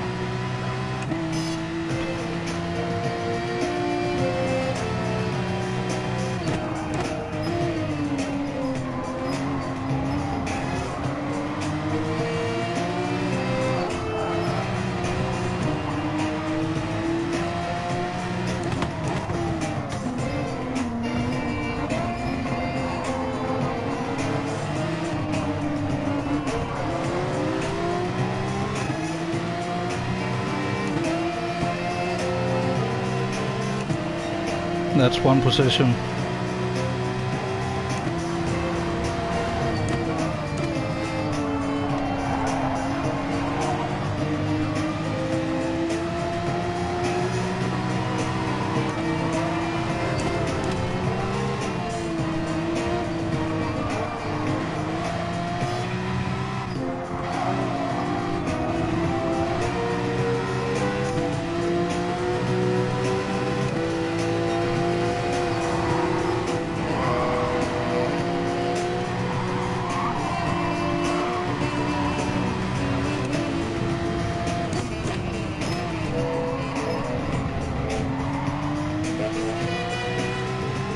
I even have the slipstreams on this guy now, so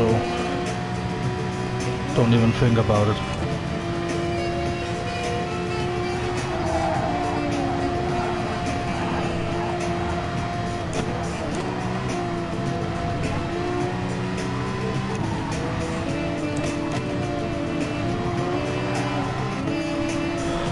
See, he lost 2 seconds on me on that section. Not the best place to look back, but hey, we didn't crash, so that's good. I mean, we might be fighting for the win here, we never know.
See, I'm very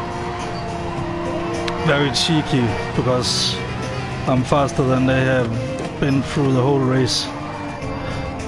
So I'm just, while they're out on their slightly worn mediums, I'm in on my new softs.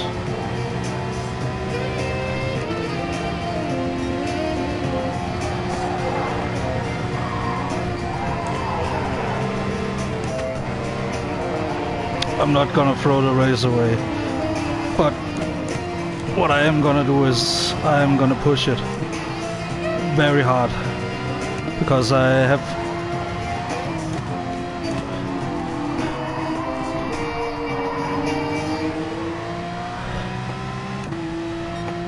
have a good chance here.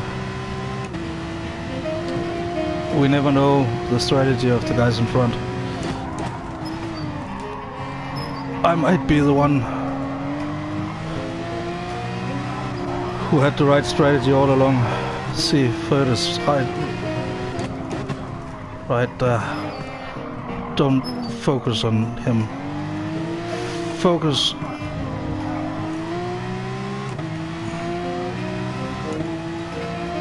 Oh, I thought the road were fighting, but at least one of them are in the pits now. That means he's gone forever.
We are catching like crazy.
Oh, there's a guy right behind me.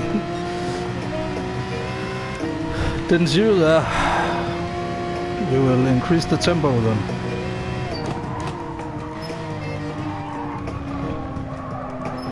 But not too much.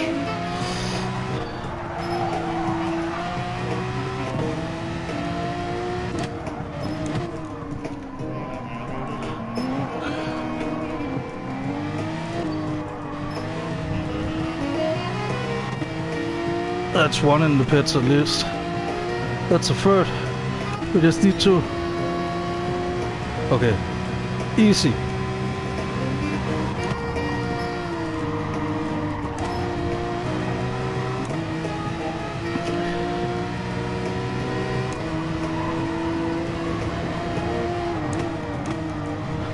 And easy as in take it easy, not as in this is easy. Because it's not at all.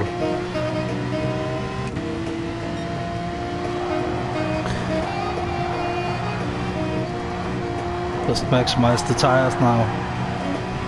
Don't make any mistakes.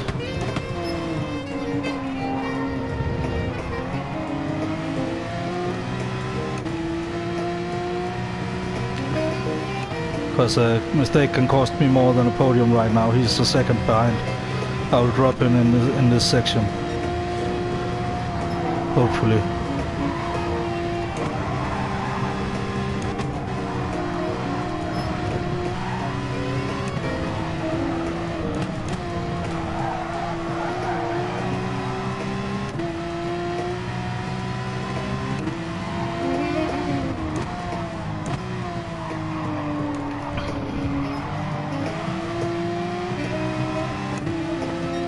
Oh, I managed to... Oh, don't say that too early now.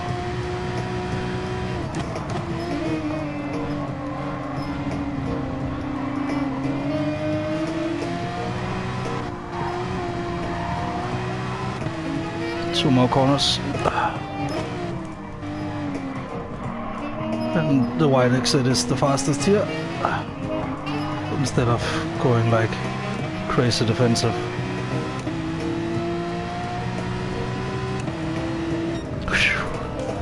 That's a podium.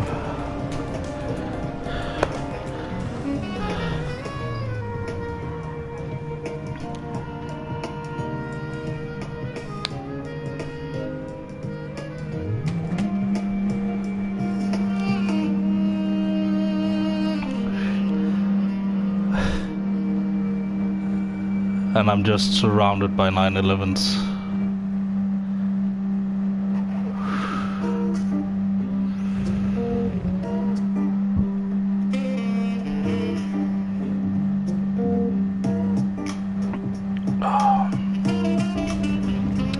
My arms are a bit sore now. I can feel it. I mean, not sore, but I can feel it in my arms.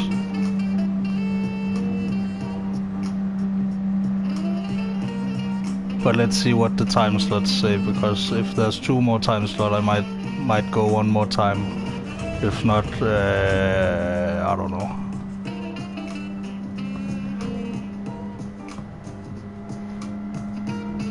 Because we are having a good time in this race. I mean, we just need a top 10 to improve our driver rating. So today is a good day to harvest. Look at that, 120 points. Yeah.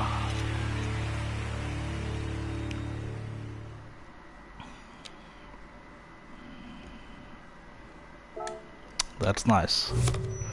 Nice, nice, nice.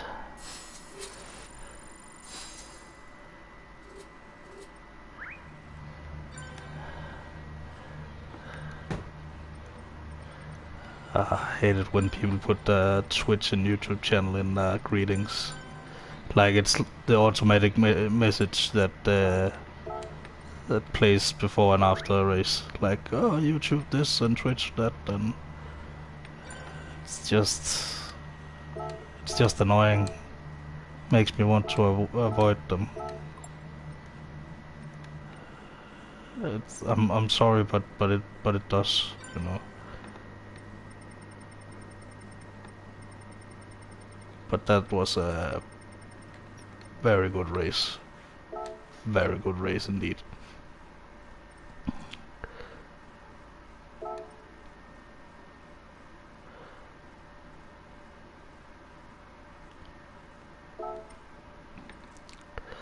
What do you think? Should we risk it, or should we like chill, or maybe practice for the next race? We have half an hour to decide.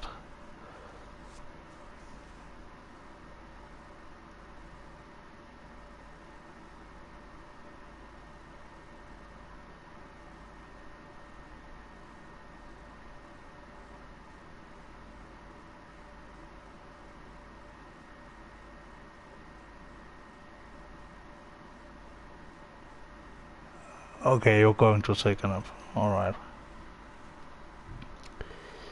Maybe I should like just enjoy the replay and then get some dinner. Maybe. But I mean, I can wait an hour for dinner.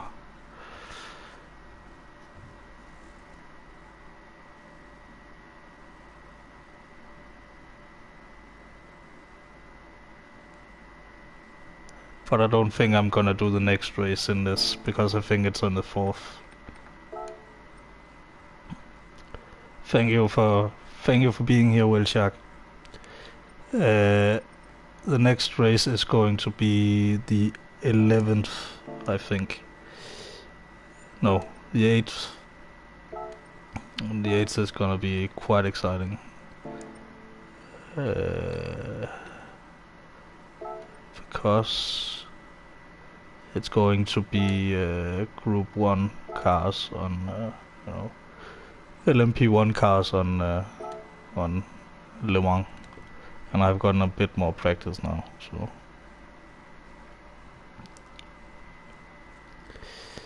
But like, 3rd, that's not too bad. Like, let's check the driver rating and everything.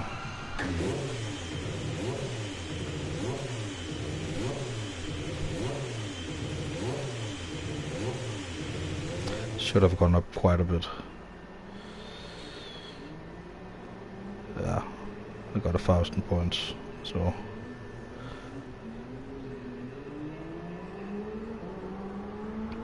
I think I got a good chance in this race also, so.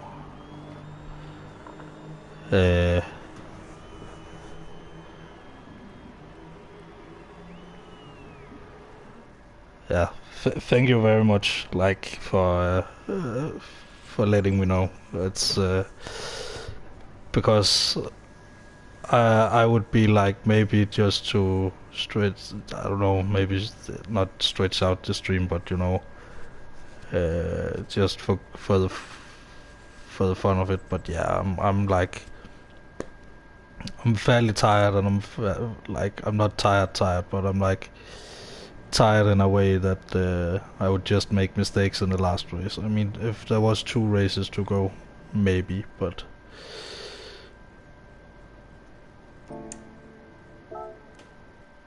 let's just like watch the replay.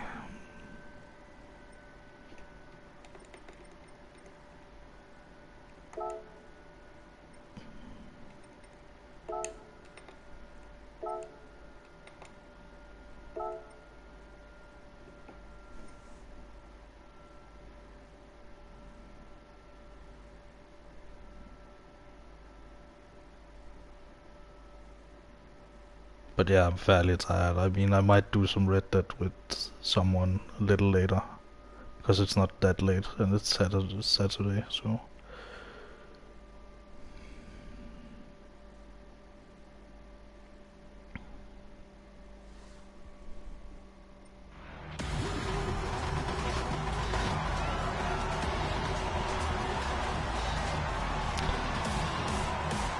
But I think it's like getting used to the streaming and getting like, I'm more like, it's not that I was nervous or something before when I was streaming, but now I'm more relaxed and I'm more like into the rhythm of things.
But yeah, how about you guys in chat?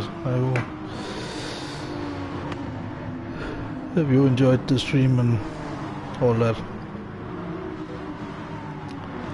Let's have a little time to chat while we just watch the replay and like take a breather. I mean, you might not be able to type or hear me, but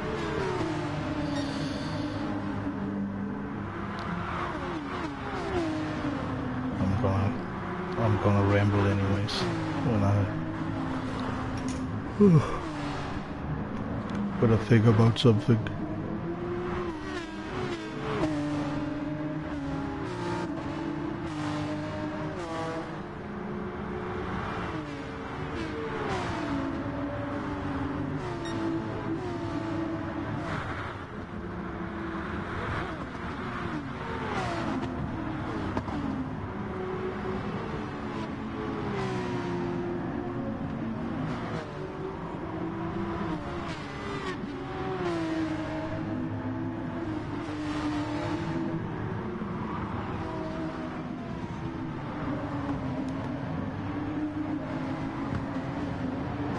But man,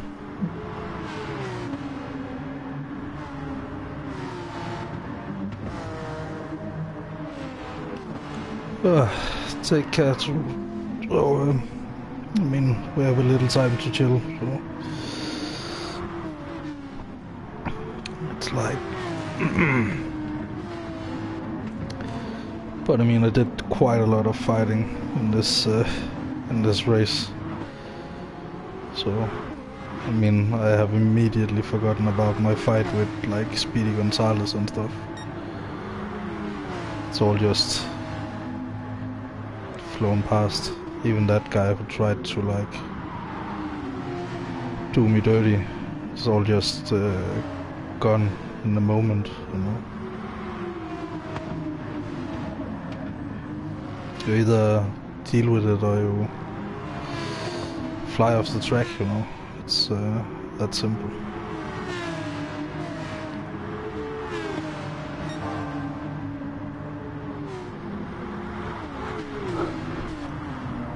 But this has been a very, very good stream. I think I have deserved my. I bought some ice cream today with like banana split ice cream, with chocolate and everything. So I meant to buy bananas, but I forgot about the bananas, and then I saw the ice cream, and I was like, yeah, hell yeah.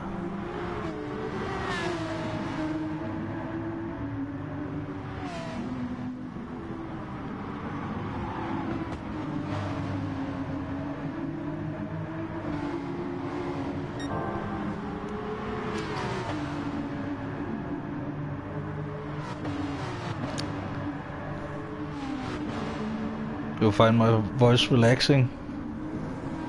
I mean, the car noises to me are also relaxing. I mean, my dad, he when he watches Formula 1, he usually does it like, you know, on Sunday. And if it's like in the middle of the night, he will just record it and then watch it like when he gets off work one day. And then he like watches the first few laps, and then he falls asleep, and then he wakes up and sees the last few laps. Like, if it's like a particular boring race. But this season has been completely insane. And there's even gonna be a race on my birthday weekend, so that's gonna be great. It's either make it or break it this time. It's like, you know, last week, a week ago, I was like, it's getting pretty tight in the championship, you know, and then now it's even tighter. Like, we could possibly look at a championship that could be decided on the last race. It's definitely gonna be decided on the last 2 races. That's fucking crazy. Like that's like so like this season is like I mean it's like people use big words for things and stuff. I don't usually like to use big words and like, but this season is historic. Like it's gonna go down in the Formula One history books as like the greatest last season in this era, you know, in an era ever, like maybe, you know, it's because the cars next year, they're all gonna change. So the fact that Red Bull caught up to Mercedes in the end, there's some kind of poetry to that, and now they are like on even more equal ground than there was before. So it's gonna be like, it's gonna be intense. Like the last 2 races is like I can't even like. It's fucking crazy. And then even like in endurance racing we have had so like Danish drivers this year have had crazy good results. Like there's been a Danish guy in the car that won the Nürburgring 24-hour, and then there was a Danish car, like I think it was first. It was definitely first. I remember that much. And then I think it was third at the Spa 24-hour. And then we got some pretty good results on Le Mans this year, despite, I mean, in some categories. I mean, in LMP2, like the father and son team, like the Magnusens, they got hit with every single problem along the way. But it's like, I think it has been a good learning experience for Kevin. You know, Kevin is fairly new to like endurance racing, even though he's a fast racing driver and all that, and he can drive anything, any category. It takes like practice, especially like 24-hour races compared to like a 3-hour race where you have a few pit stops and then that's it. 24-hour races, there's a lot more scope to it. There's a lot more problems. Like you can easily suffer a problem like lap 1 and then go in the pits and then win the race after, you know, because the other guys have had problems. I mean, one of the wildest things I have ever seen like on Le Mans was like with like, it was at least less than half an hour to go, and then the leading car broke down. It was the Toyota LMP1 car they had this year, that year in 2016. Like it was like maybe 15 minutes or something to go, and then you just hear from the leading car, no power. That was heartbreaking, like really, really heartbreaking. But that's also why, you know,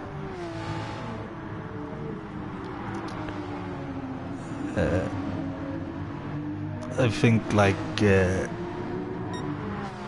you know, many people say when Toyota a few years ago raced against themselves to get a victory, that it was a little bit like unfair, that there was no competition. The thing is, in a 24-hour race, particularly the big ones around the world, a 24-hour race is the competition, you know. Can you build a car that can drive for 24 hours? Or can you not build a car that can go for 24 hours? Did your mechanics make a mistake? Like, this is all down to like the whole team and then the drivers and then like everything. So it's like very, I mean, it's the same in like many other motorsports, but like in 24-hour races is just like something special. Like, especially the Spa 24 hour this year.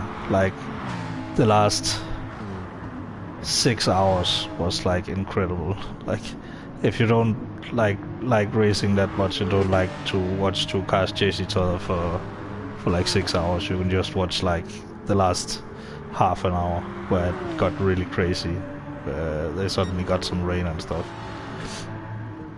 But these cars were like 10 seconds apart or something. For like, they were just like between like 10 seconds apart, like to like maybe down to like 3 seconds apart or something. Maybe up to like maybe 14 seconds, and it was like that for 6 hours. That's completely unheard of in a 24-hour race like that. It's like that's crazy. Like, it's like one of the craziest things I have ever seen, you know. And that's why I watch like many different kinds of motorsports, like not just Formula 1 and not just like, I don't limit myself, because behind every, like, you know, every wheel of every car and every team, you know, there's a motorsports enthusiast, just like me on the other side, you know, people who really love cars and, you know, really like to race and really, you know, those kinds of things. And it's like, when you go to these kinds of events, like motorsports events and stuff, there's no like huge barrier and stuff like at the smaller events, like, and not like in, at least not in Denmark, we don't have like big like fenced off areas, you know. The cars are like partially fenced in, but you can just take a walk down the pit lane, down the paddock, and just look at the cars getting worked on and stuff. It's so great.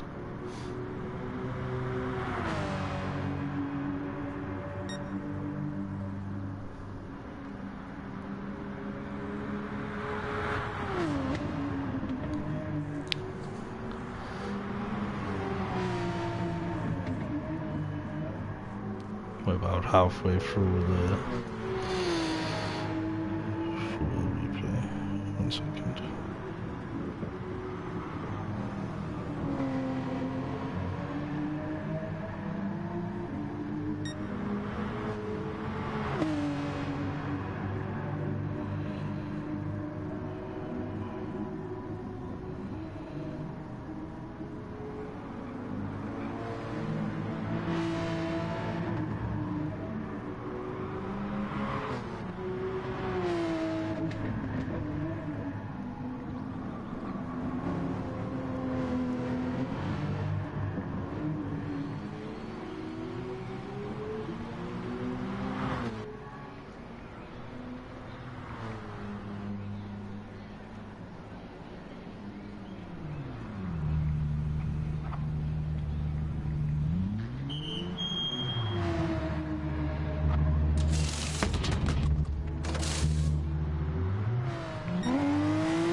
Man, third. That was that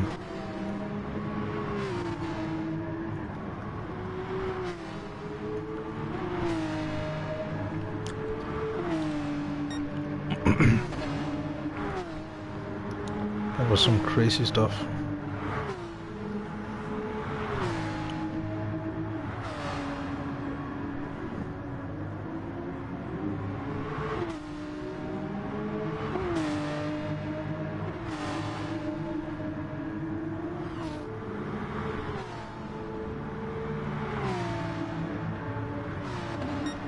But the reason I like let the replay like play out is because I kind of want it on the stream, like just so it's like there. So people can maybe get a different angle of some things.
Okay, so I think I might do some late night GTA later. Maybe. Because I feel like doing Caporico, but I don't feel like not streaming it when I do it, because it's like, yeah, I do it to get like good times and stuff, so I want it on stream when it does happen. Also I want to like have a wide, people to see like every possible like angle. Like you can at least do my method from.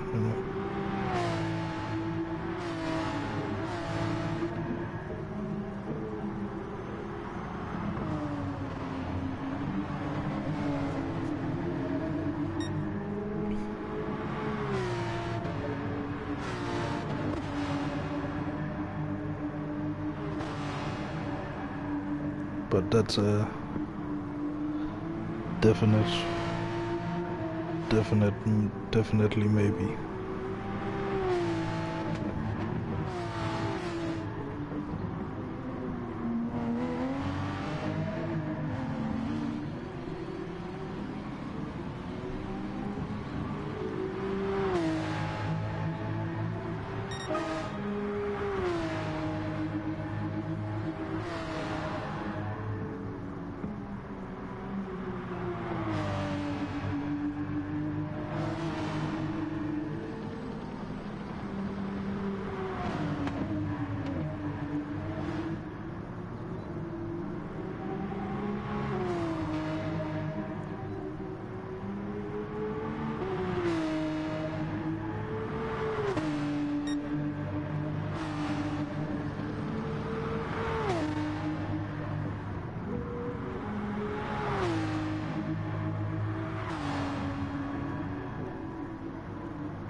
But yeah, this was an incredibly good race. Like 7th to 3rd. That's pretty good. Very, very, very good.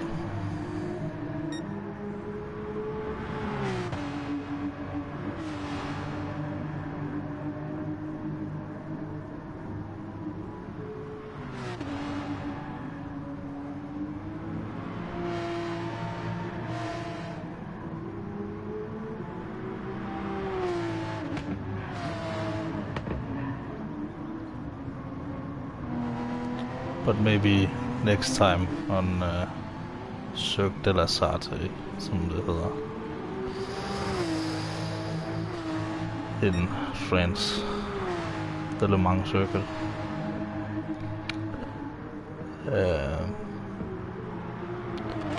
In LMP1 cars, so it's gonna be maybe top speed is like 330 something maybe, and then like cornering speeds are gonna be around 200 around pretty much every corner, except for the super slow ones.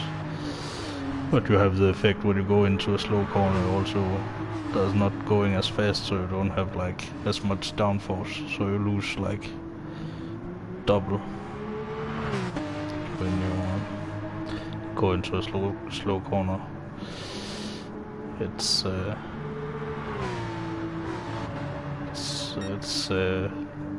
very much worth to think about when you're driving, because people who drive like crazy fast cars with a lot of downforce, who are used to not like driving those cars, they just take the corner like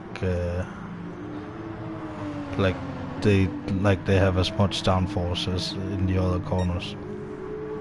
You can't quite do that. You have to like go a little bit slower, but not like too much slower. You don't want to be like, you don't want it to be like, you know,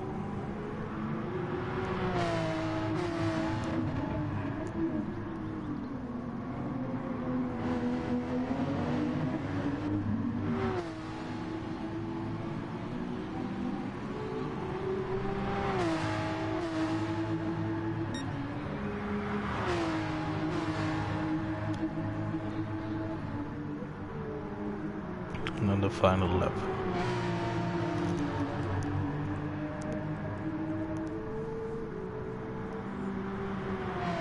Where did a fairly good job of keeping that guy behind me, because he was poking my rear at one point. Like all of a sudden I just saw him on the radar and I was like, holy fuck, there's a guy. So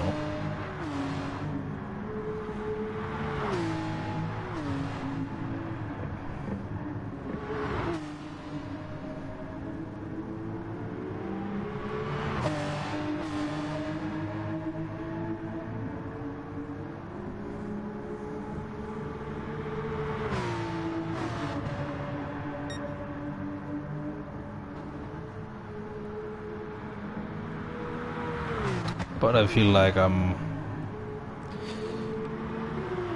on track to get my A rating back, but right now, sorry. Right now I just want some good races. You know, with like some good results, and I mean hopefully good results, but you can never like. But I mean, like the 8th place I got like before, it was that was quite good as well. So even though I started like 18th, I think I got like 7th in the first race. No, I got 6th, I think.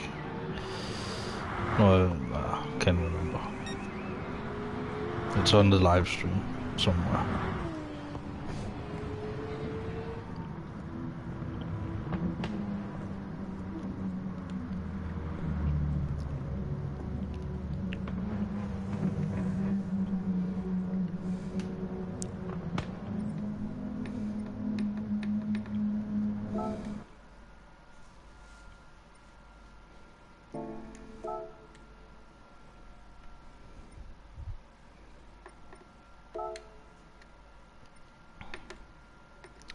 But yeah, let's change into this car just for...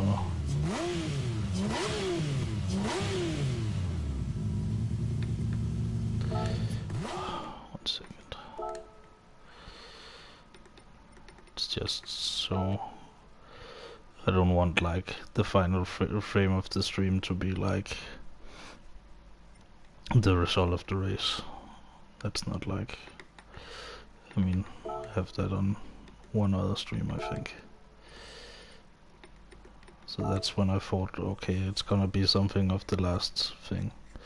So I might as well like the car in the right car in the thumbnail, because the first stream I did, it was like a complete different car from what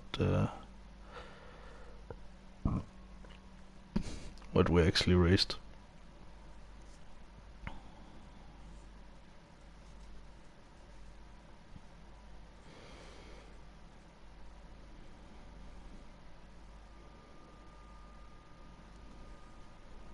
But yeah,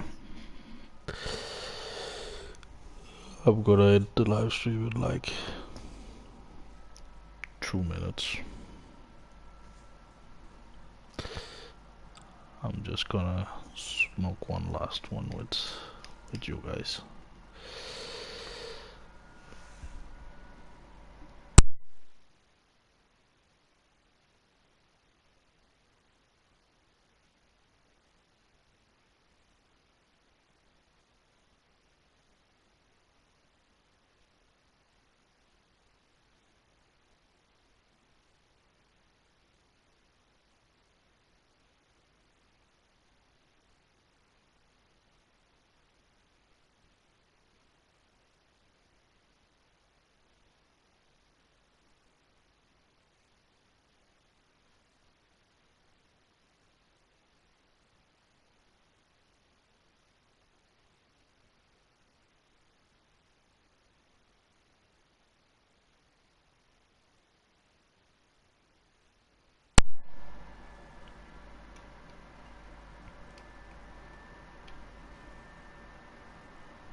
But yeah, guys, it has been super fun streaming today.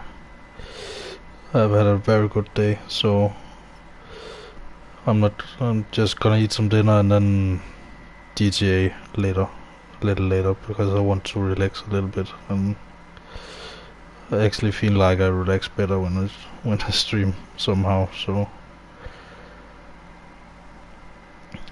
yeah.